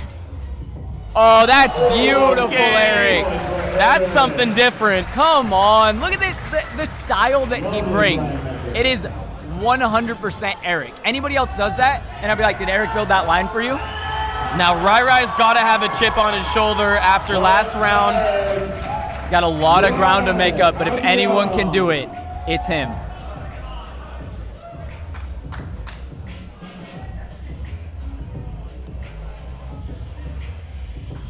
Judges ready? Double full to the IMAX wall. Are you joking? Holy.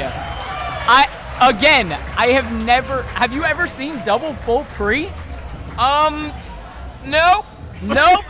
Nope. I've seen double full gaps. Do not get it twisted. That was a double full pre. Gotta be a world's We first. just watched a gainer slip out from that. That was a double full. A decent step through. The combo wasn't quite there, but the first trick, and was able to link it into the step through, into that cast to finish things off. Yeah, he's got to make up some ground with that. What's Callum got here? Aerial off the ledge, right into pin flip. Nate Weston's not gonna like that axis. Nah, that was amazing. We'll talk about this a lot during style. Having these tricks that are pulling your momentum backwards. Coming up from that aerial, he's getting pulled backwards, but being able to land it perfectly, push directly into that pimp. Incredible. Yeah. Yeah, a very creative take on that section of the course. And really hard to aerial up to that ledge.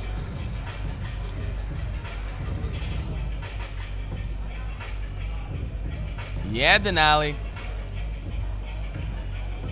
Mr. Trampoline Legs himself. Judges ready? Yes, sir. Let's go, Denali. Lock in, go.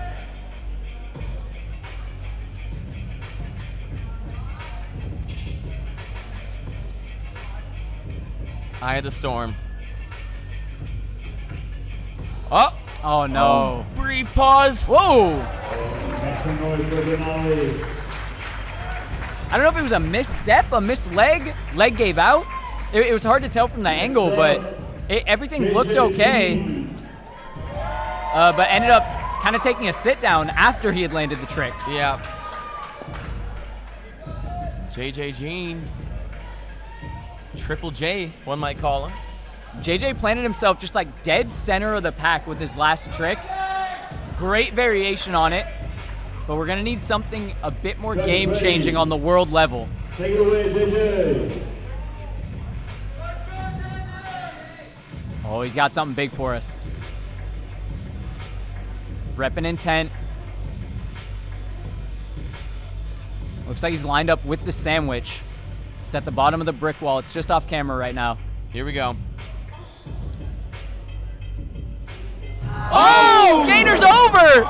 Gainer onto the planter. Pretty straight as well. Yeah, that's the big scale that we're looking for. Gainer's over the sandwich blocks into the planter. A-twist out. There's just a hair of a bounce between the landing and the A-twist, but that's the type of scale we need to see. Ed Scott. Big up, Storm.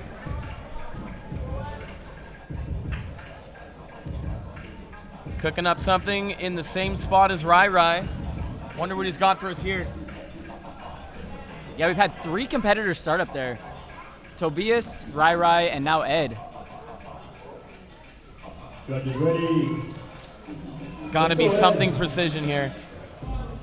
Will he just one-up Rai Rai? Another double full pre? Yes, Ed. Back full. All right. Yeah, really sketchy. Not sure if he wanted the scoot dub maybe off that second one, but those little gray blocks are super close and make it really confining to hit anything big off of that sandwich block. Yeah, it's a busy landing zone down there. Yeah, I think Ed wanted a here. dive cart to the sandwich wall. Oh, I see. Yeah. Maybe overcooked the full pre a bit. Yeah, but saved it nicely. Still a good combo. Yeah, absolutely. What you got, Larry? What's he looking for? I think he's checking to make sure the judges are ready. Sure. I noticed when Rai went, Renee asked judges ready right as he was going. Yeah. Broke the moment a little bit, I'm not going to lie. Judges ready. Larry's looking good this Larry SPL. said, that's right. This is my moment. Getting a big run up toward the slant wall. What the hell? Kong's out to the U-gainer full. Wall gainer full to the sandwich wall. I have always wanted to see a diagonal traveling wall gainer. I was Never about to thought say. I'd see a full like that. That's like a Josh Joey special, actually. I remember you grinding those like kind of Kong up wall gainers. Yes, sir. Way back in the day, I do love a Kong up wall gainer. It has been my dream to see that applied in a way that can take you to the next move, and there Larry goes doing it. There goes the next generation coming up. Speaking of the next generation, our next GOAT, Wesley Yoshida. Wesley sitting in 4th place from his last round. Again, making sure that the judges are ready. And if anyone's put in enough practice, it's Wesley. So clean with his flip precisions. And there's such little to train on from where he's from, which is why his variations are so crazy. His precisions are so crazy because he's constantly going to curbs and the smallest things. So when you put him in an area like this, he's going to make the most out of it. Yeah, if he's got a spare minute, it's 3 flip pre's for him in any direction. What the heck? What? Okay, so not quite what he wanted, but I don't know if I've ever seen a machine step full like that. Yeah, a little something like that. Looking forward to seeing that in the replay. Looked like maybe Wesley wasn't quite sure what came out right there. Yeah. Next up, Kevin Branson. Here's Kevy. Don't call him that if you're not his girlfriend. How about Kevin? Kevin. Oh, take it off, Kevin.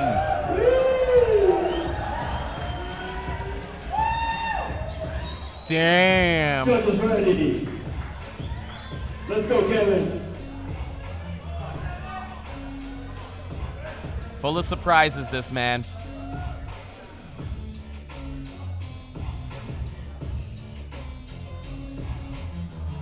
Very little run up for this first trick. Yeah, looks like he needs the right angle on it. Oh, I Cartarola! What? What? That ledge is like 1.5 feet. What do you mean? What are you doing, Kevin? I think he might have wanted to go for a late touch on that Arabian unhalf. Maybe it was just teasing it. Now that's the best part though.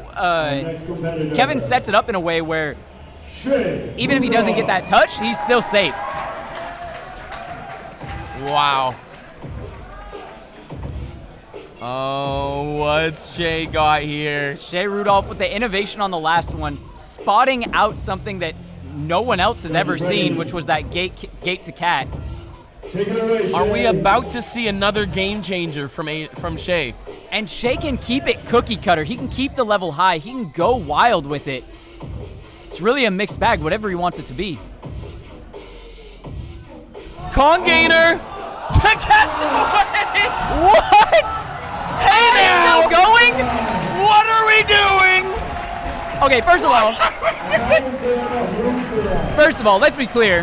That was a Kong gainer step through, not a Kong. I'm just kidding. He didn't mean to clip his foot, but still, Kong gainer to like a 1.5 foot low cast. Oh my God! With the wall behind him. And this is what I was talking about. Kevin can keep it, quote unquote, cookie cutter, like Kong gainer, not a uncommon move. Castaway, not an uncommon move. But the way that he does it and is at such a high level that it creates something new. And here is the defending world champion, Ellis Torhall, coming in for his second combo. That's the shoe wipe technique. Got chalk on the hands, lick the forearm, wipe off the dust. Setting up in a crazy angle here towards the IMAX. Well, looking like he's getting a lot of run up for this one. What is he going for? Here he goes. No way! What? How is that possible? The biggest side flip precision I've seen in this gym. And again, this cannot be done without that setup. He had to utilize the L wall to get the run up for the side pre. Where on one hand you can look at it like it was just a big side pre. First of all, it was the biggest side pre you've ever seen. Second of all, not possible without the setup that's here. So Joey, what do you think after this second round? Did anybody stand up to Ellis? Do you think anybody could have beaten Ellis in this second round? Oh, that's hard to say. There's Kuhn. I think Ellis still sits in first. Uh-oh, okay, at least he didn't smack his back or his head on that wall. There's the Gorilla Man. I do think Eric moves up in the standings from that run. That is so well put together. Rai as well, obviously. Yep. Oh my God. Nope, never seen that before. No, that's nuts. Dude. Schling. The only thing that might hold him back from that was the fact that there was like a transition into the second move. So Wall Arabian touchdown, and I think a Shuriken cutter. Bio 7 Shuriken cutter. Yeah, you see a huge gainer, little step into that A-twist touch. I see, yeah. Yeah, and just maybe a little bit too much energy coming out of that back full. Yeah. But really good presence of mind from Ed to save it. Oh my God, Larry! Incredible work from Larry. That was disgusting! Now I think from just this round, we are gonna see a shakeup. What's that? Carterola with no run up. No, he was not going for the touch. That was a steezed out Arabian unhalf. Whole line intentional. Yeah, beautiful connections too. I love the bow. That's so cheeky. Signature. And Shea, 4 moves, might be in trouble. All perfectly connected though. True. Oh my God. Wow. And then Ellis. He's He's flying. Stall on that side flip flying. too. Gets a moment to watch the wall approach. Wow. Now that will definitely be a shakeup. I think Rai moves high. I think he goes towards the top of the pack. Mm-hmm. It looks like we do have the rankings up here. And oh, there we see it. Wait. Rai is, now this is just for this round, but Rai is in first place I'm being told there's no leaderboard yet. They are still deliberating on that.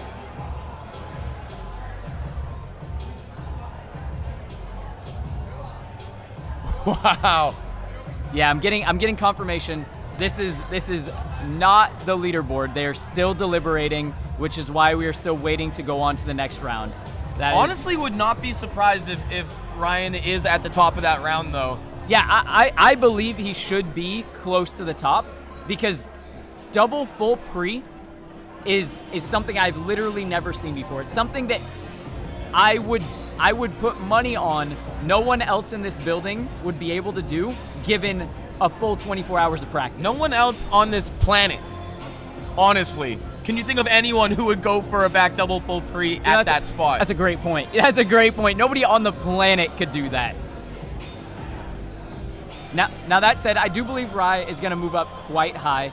In my opinion, I think Ellis is still up there. Yep. No, Ellis is looking so solid.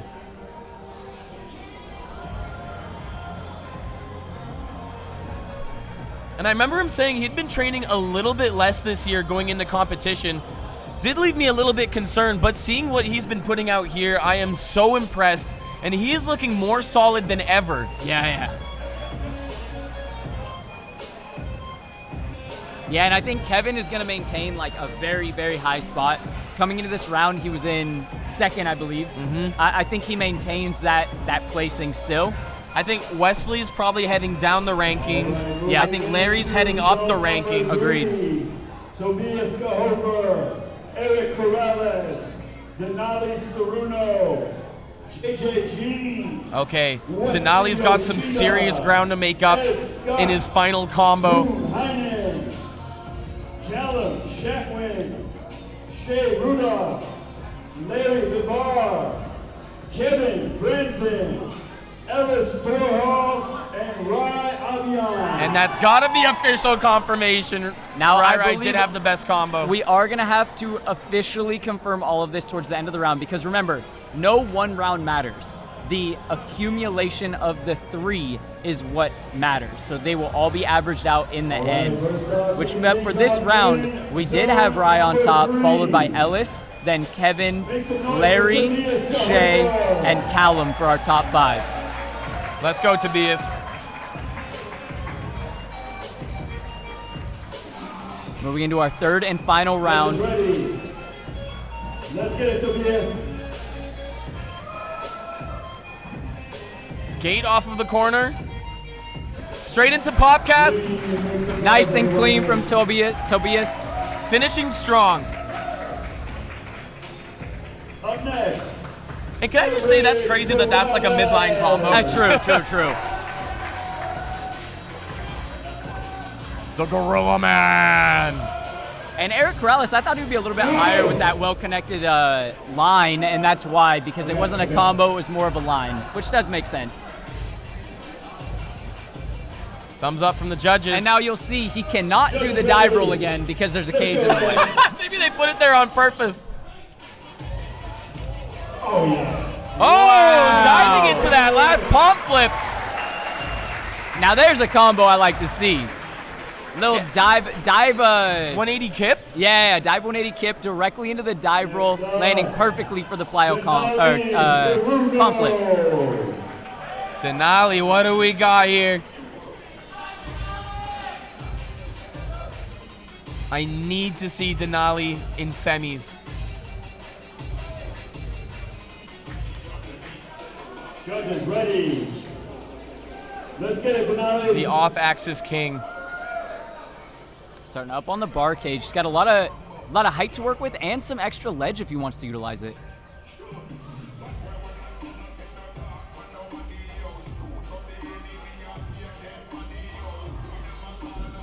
Whoa! No, now that's a crazy variation. So that, I believe, was that a tack or a wrap for that footing? That looked like a wrap. So wrap, backside, 0. What? Doing a 0 backwards. I'm going to have to see all of his combos again, I'll be honest. Yeah, like every I'm sorry single I'm one. staying quiet. I don't want to make the wrong call here. So out of the two of us, you're the only one qualified to make any call there, so. Yeah, he's silencing even the off-axis nerds.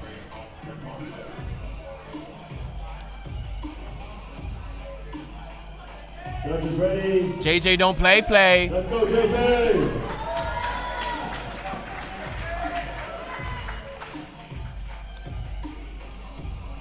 And an interesting starting point here. It's going to get him really intimate with this bar. Oh, wow. All right, crazy placement for that transition move. Yeah, really, really cool concept there. The side flip, like you said, staying real intimate with the bar, which lines up perfectly for his next move. Did have to kind of shimmy down the line to go to the gate. Wesley Yoshida. Let's go, Wesley! Let's go, Wesley. Absolute Look at him chillionaire. just big chillin'.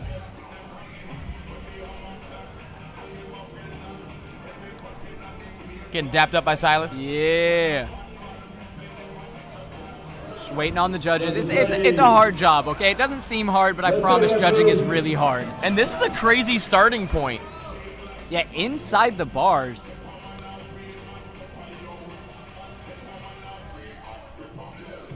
Oh my God! Reverse over to re-grab on the bar. Never seen that before. That's what I came to see. That's the type of lines, the type of combos I came to see. That's taking Wesley to semis for sure. And Scott, the fridge.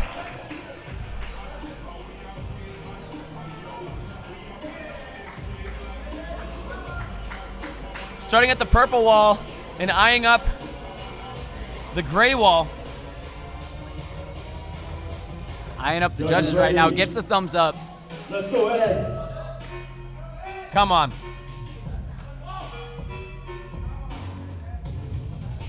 Side pre and across. Yup. Laying out the gate. You love to see that one dropping down onto that tiny little ledge, hitting a very sizable side pre. It's not in line either. That's something hard to see. He has to travel forward and across to hit that side pre. And every move connected plyometrically. Techers alert. Kuhn Heinyen. Oh, maybe not over the Origins advertisement, though. Kuhn with a big step up on his last line. Looks like he's going into the crowd here. He's starting in the hole. Yeah, his last combo was a big step up. Can he do it again here? Kuhn starting from in the crowd. Judges ready. All right.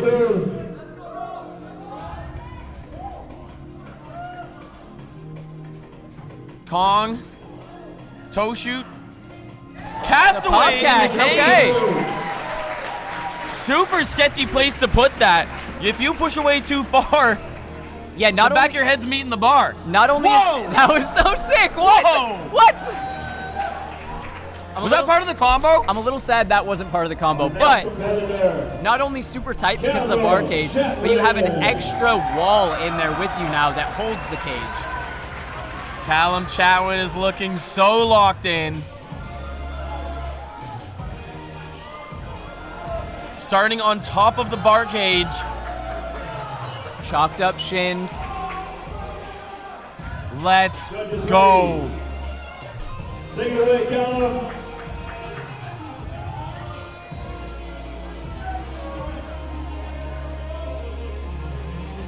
Sukabora! Oh, no. Oh, little stumble, though. Well, the soup was great. Huge soup. Super sketchy takeoff for that soup. It looked like he did want to hit like kind of a around the shoulder down monkey directly into a thing. I mean, sounds right. And here's Shay. Obviously chalk. Big up the magnesium mandem. Now, according to our leaderboard right now, Shay and Larry are both tied for 4th place. It is Larry that has the quote-unquote tiebreaker because he scored a little bit higher in the last combo round.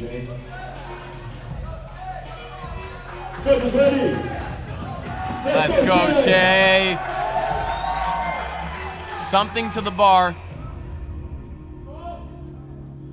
Fly away. Cast back. Oh! Crap.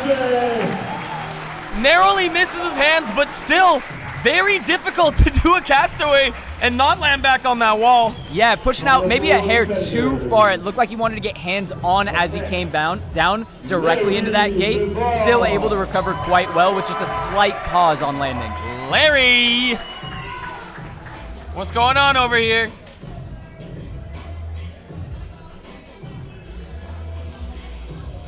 Yeah, super cheeky starting point here. A lot of business in his way. Yeah, usually trying to start a little bit higher, but Larry taking the ground start, wants to ascend up, it looks like.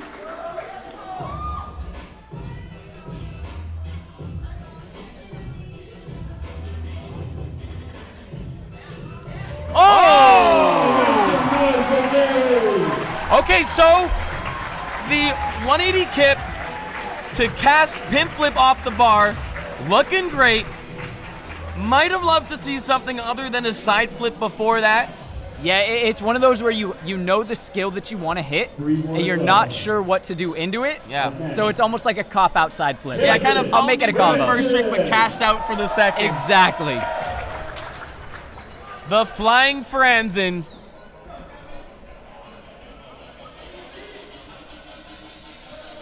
And this is a great zone for Kevin. Been sitting comfortably in that top 2 or 3 position every single round so far. Last wipes.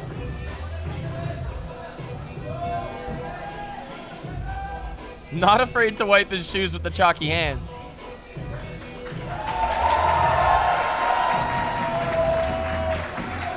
Yes. Something to the bar.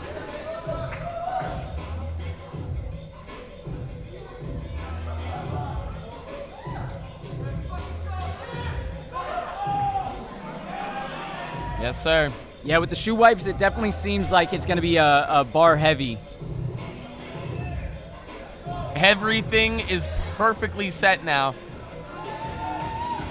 Might need a bit more chalk. I was going to say, except for the chalk on his hand. Yeah. Wipe it down. If you can feel any grit on the shoes, it needs another wipe, I promise. 180. 360 Lashy! Flat 2! He's still going? What? Kip to dead hang flat 2! Holy crap! All right, okay, all right. The 360 Lachey pre to the bar. Like, that's enough. That's enough. And now I do think the last bit verges a hair into the line territory. Right. It'll be up to the judges to see how much. The gas man himself firing at 10 on all cylinders. Ellis first in the first combo, second in the second combo. If he can maintain that top 3, it might guarantee him that first spot. Whoa, sneaky chalk. Where'd that come from?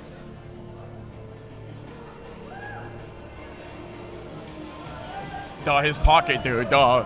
Judges are ready. Let's go, Ellis. Let's go. Every Here time we go, he hits the big court. cast! Double flyaway! To gas gainer! What the hell? No way! The GOAT enters the building and makes history every single time. I am reeling. Holy, that's a huge gap for a dub flyaway. What is happening? Right into the hardest possible variation for the Kong gainer. What? Okay, a lot of love for Rai in the building, though. He's got to follow that. It's not over. Rai is up. He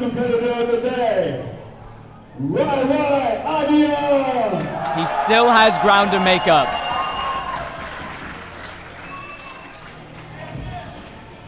I can't believe what I just saw. Dude. Double fly the gap, able to maintain a solid landing into the cast gainer. What can Rai follow up with? 363, step through, triple cork! Double fly, just to kick it off. Just for fun. Dub fly away, why not? Wow. Making triples look like doubles. Just casual triples.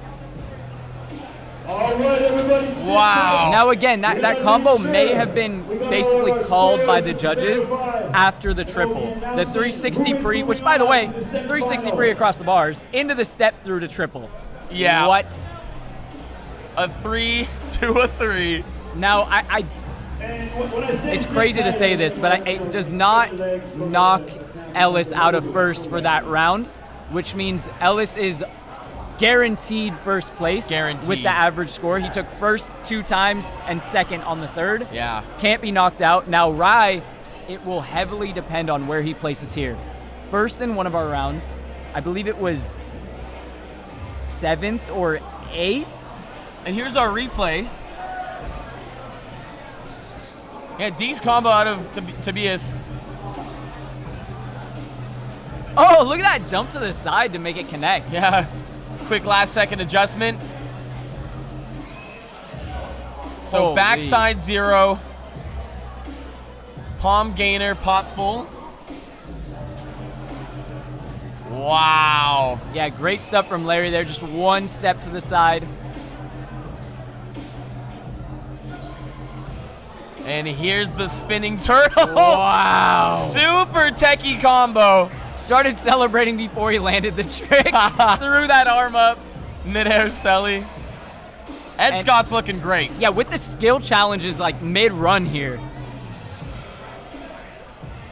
God, and look at the pace on his connections. Boom, boom, boom, boom. Every single one, never staying on the ground for long. There's and Cone. that was a crazy Kong into that gap, having to keep his head mad low. Sukabara. He's like, ah, crap. Yeah, just like, if he committed there, I think he would have missed the side of it. Well, respect for still throwing something at the end of that. Yeah, and this from Shea. Flyaway's the gap. Cast Tozy over. on that flyaway, too. Oh, my. Woo! I'm curious if he was going to go to another cast off of that lower ledge and then shifted to gate, actually. Yeah, definitely some kind of hand interaction. Saved it really well. And Larry, this connection here up to that cast over pimp. You got to have your pimp flips on lock. There's Kevin. 360. Boom. Flat 2. Dead hang. Oh, flat 3 flat maybe. 3, yeah. It's like cast, touchdown, flat 3. Man, I want to learn that. It's crazy. I've been working on flat 3s, and I've been using the bar just like that to learn them. Because leaving your hand there kind of forces the axis, yeah, right? Yeah. That And said, I here's would the not go. do it out of a cast. Look at this. Massive cast Swing, up, swing. dub fly, Oh. barely landing on the edge. There was a small step there, but hey, who's talking about that We're small taking step it. when you just see double fly across the gap into cast gainer? Oh my God. And he had to move to the side a little bit so he wouldn't cast gainer onto that bar. Rai saves that triple very nicely. Now, again, curious, what are your thoughts on this? Was he going to just stomp it out, and then when he didn't, he decided to add more? Yeah, I think he had a little bit of an over-rotation there. I believe so.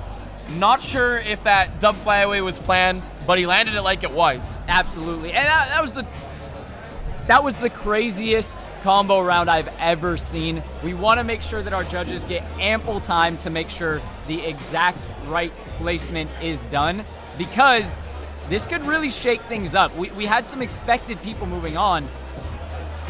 Anyone could take it at this point. Like those top 3 spots, I think, are locked. Everywhere else, it's anyone's game. Yeah, that middle is a big mystery. Probably the toughest job for the judges today is figuring out who fits right in the middle and who's getting the chop. Yeah. Another big mystery is how I'm going to keep my voice for the next 2 days. because it's going. I'm gonna be chugging honey when I get home. It's getting so hype in here. Like some kind of crazy bear. For now, we're gonna throw it to some of our sponsors, but we will be back here with your winners shortly.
We are back after men's style combo round here with Alistair Hall, the previous year's winner of my dude. Incredible for all 3 rounds. You can just stop right into it. Thank you, man. How did you feel out there? I felt amazing. The combos went exactly how I planned, so I'm pretty happy. Seeing the zone 1 from the level of everybody that was going on there, do you feel like that just brought it to a whole new level for SPL? Well, I don't know. I was just scared. I was just staying hyper focused, and I was just feeling like as soon as zone 1 is over, I'm chilling. Like I cannot be scared anymore. Like because that took so much focus. It's not only like a big send; it's very technical too. Like the placement has to be perfect. So when that was over, I was just having fun. No, because I feel like that was definitely the most technical of the rounds for you. At the going into zone 3 though, the dub fly to Cascader, totally chill. Yeah, it felt good. It's bars is like in my comfort zone, so I knew I would be fine. How are you feeling coming off of skill today? Oh, felt good. I'm a bit bummed. Like I knew I could have done more. Some challenges I didn't commit to. It's like no excuses, but yeah, I'll be back next year. That's all I can say, you know. Absolutely awesome competitor. Well, when did you last compete? Was it like a week ago, super recent? What competition you just come from? It was like a month and a half ago at the WCPF competition in Sweden. Before that, I was hurt for a while, had some ankle problems, so now I'm happy to be back in full effect. It shows. Thank you so much. Absolutely awesome competitor, Alice. Crush it tomorrow. Kevin, you're on. And you just put food in your mouth. Amazing. Kevin, just fucking, that was, dude. Absolutely incredible all 3 rounds. I do have to ask though, did you stumble at all in zone 2? I was super curious if you wanted to do something in between the roll move and coming down. No, I'm very happy with my performance on that. That was my plan all in all, like cart to roll, which is very heavy, and then come out, step through, and then hit like a half on half. Something sweet, something nice. It's also like a little reference to 2 years ago when I did cart to roll as my big trick. So it's just fun to put it in there, and what spoke to me the most. Yeah. Having your big trick a part of combo round, absolutely incredible. How does it feel going into as second place going into tomorrow? Is that where I am? That's unexpected, but I'm very happy. I'm glad. We're gonna find out in like a minute and a half anyway. I know, but like I'm very, yeah. Damn, that's really cool. Because I mean, for me, that feels like individuality is rewarded. Everyone here has very different styles, and that's what makes it so fun. And I really try to play to my strengths, which is like doing these sort of, Kong handspring and these kind of things. And if everyone does that, you'll have a much more interesting sport and competition. So that's rewarded. Amazing. I do actually really want to remark on the Kong handspring. I think right after seeing Spinning Turtle, what was it? Was it like A-twist pre to like, or was like double leg to pre on the? Yeah, whatever it was. That I feel like was the first step up after in the combo round, and then I feel like right after that, you doing the handspring. But how was it prepping that? That wasn't too bad. It was just heavy. I mean, it's heavy on the wrists and heavy on the heels, so I put mats down. I never did it without the mats just because it's not that great. I did first dive handspring from the standing. A little bit scary. Got some help from my friends to just come on, and I did it. Felt amazing. Didn't left it. I spent most of my time on that swing 360 pre. Yeah. That's literally my next question. But incredible use of space across all 3 rounds. But the swing a 360 pre. How confident were you going into that move? It's a high risk move, dude. I'm just saying. While Zone 3 was starting, I was over in a corner doing swing 360 pre's. Yeah. It's just they are fine until you start overthinking them. And it's competition time. I start overthinking it. So I had to just bring it back and do a couple to remind myself that, hey, I'm good. I can do these. And then I prepped it with a box underneath because there's a rail, obviously. But I never took the rail out for any of the preps. So this was the first time doing it to the rail, nothing underneath, which was quite scary. I feel like I saw, oh wait, hold on. I feel like I saw you land the 360 pre and go, oh my God. It was really good. Because I feel like I stuck it. Yeah. I was like, oh shit. I was trying to undershoot it a little bit, and then I just stuck it. Happy with it. Awesome. Amazing competitor. Thank you so much. We'll see you out there. Good luck tomorrow. Yeah. Shay? Yep. Shay Rudolph. Okay. I will take Rai. Get in here, big dog. Rai. Absolutely awesome out there. Thank you. Yeah. What was going through your head today? How are you feeling? I feel really good. I feel really well prepared. First round, things happen. It's unfortunate. Nothing I could do about it. No. What were you planning in Zone 1? Zone 1, double flyway pre, pop, scoot full in. Scoot full in. Holy moly. Seeing you clutch up with the gate full, though, just like, come on. That was sick. I think you saved it pretty well. Thank you, man. I don't know. I'm speechless, man. I don't even. Yeah, man. It was a crazy moment, but gotta do what you gotta do. Was that the more difficult of the ones you're prepping, or was it closer to the 360 pre come down into? For me, that one was the most difficult. I'm really familiar with twisting and bars right now. The first one was probably the most difficult. It wasn't difficult. I've just never really done dub flyway up to something in a competition before. So first time taking that to competition, pretty scary, but that would have been the hardest one. Absolutely awesome round, and seeing every time you land something, the full, where's that out? Classic, it was beautiful. Thank you. How do you feel going into tomorrow? You know, I got to go hard as, can I curse? Hard as Buckington City, bro. I got to go hard as hell, man. But, you know, throw down, stay consistent. I can't keep my head down. It's a learning experience. Go in better prepared. Really excited to throw down. You want to shout out to any gyms or anyone back home? Shout out Sessions Gym. Shout out all of my friends for being loving and supporting. Shout out my girlfriend. Seriously, I love her so much, and she's been super supportive. So shout out everyone, my gym, all the homies. Thank you. You got a lot of homies here, but yeah, thank you so much. Awesome competitor. You be good, Rai. Thank you. Yep. All right, everyone, please make your way to your seats. All right, we are going back to results. Thank you so much. Our semifinalists. I am distraught after seeing that. Any aspiring style athletes, that is the bar for day one of SPL4 World Championships.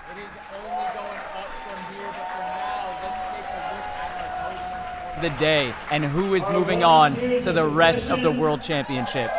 8 competitors from each division will be moving on to our semis tomorrow. QS Fencing and Motion Mentors.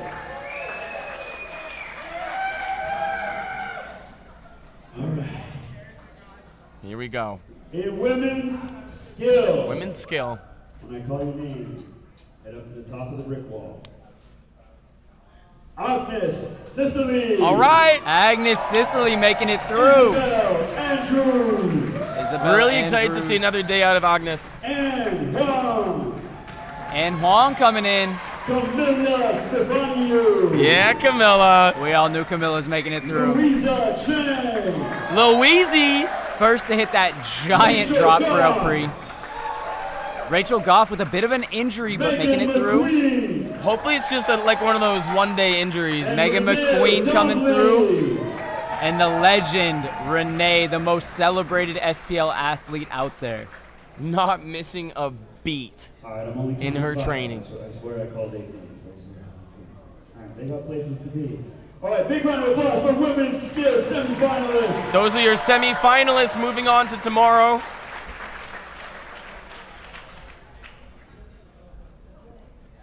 Men's skill. Moving on to men's skill. Don Terry. Don Terry's going to semis. Just clinching that 8th spot finish. Joelle Vicey. Ari Dofer. Ari Dofer. The twins are up there. Ramon Lemerson. The twins. Ramon. Kevin Francis. Kevin Franzen. Let's go. See you tomorrow. Xander Levitz. Xander Levitt was looking good today. Yes, such a good showing. Brandon Hooper. Brandon Hooper, no surprises there. The reigning king. And Tim Champion. Tim Champion. The champion. Wearing a shirt for some reason. Let's hear it for our men's skill semifinalists. Wow, those are some heavy hitters. Any one of those guys could come out as first place. Women's speed. Wow. Moving towards women's speed. Brittany Durant. Brittany Durant. Allison Lynn. Allison Lynn. Jess Chan. Jess Chan. Dara DePaulo. Dara DePaulo. Renee Dambley. Renee Dambley. Making it through in 2 events. Amy Baldwin. Amy Baldwin showing that prowess and speed. Audrey Johnson. And Miranda Tibling. Miranda absolutely slaying it today. I totally called 8 names. One more round of applause for our women's speed semifinalists. Miranda's already got the slides on. Men's speed. Joe Unruh. Joe Unruh with that big dive at the end. To his back. Joelle Vicey. Making it through for his 2nd event. Oh, a little faster than Joel Unruh. Coon moving Hangler. through. Mateus Gabriel. Mateus Gabriel, shout out Brazil. Brazil's making it to semis. Mr. Elijah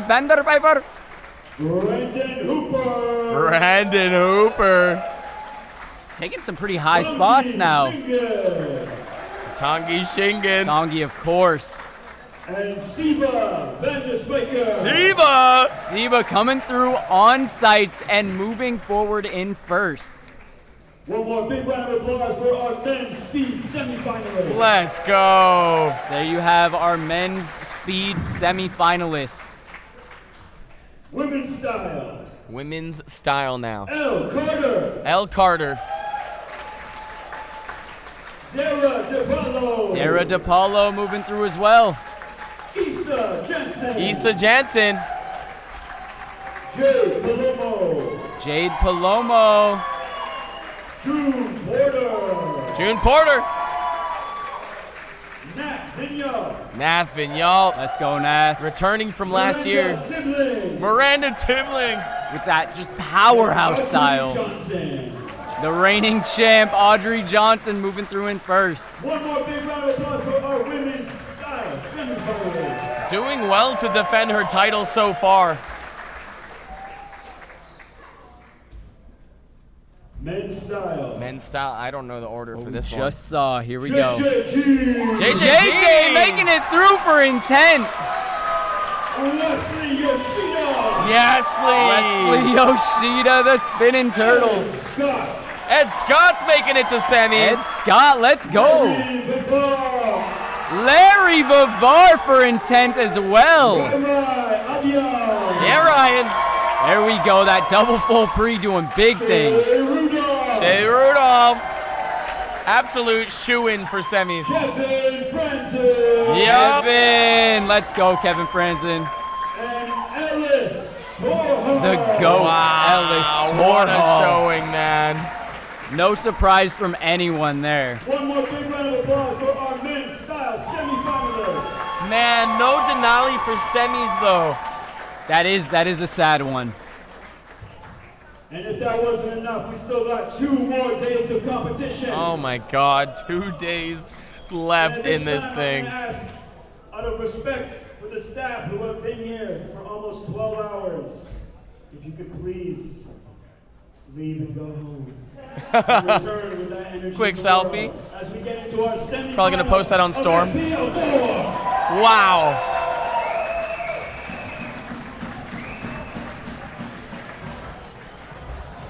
And remember, guys, tomorrow the stream is free, just like today. Do not miss out. Same spot, same time? Same time, same time. place. 5 p.m. PST here on YouTube. Don't miss it. Everything is going to get bigger and better. Man, that was nuts. Like, what's Big Trick gonna look like? I literally can't imagine. That was combo round, by the way. Oh. Also, let me refresh that. It's earlier tomorrow. It's not the same time. Helpful information being passed through my ear, except for the time. That I have not gotten yet. Yeah, when are we gonna see these guys? 3 p.m. tomorrow, right here on YouTube. Do not miss our semifinals. My name is Josh Dowie. And I'm Joey Adrian. We'll see you tomorrow, 3 p.m. Peace. Same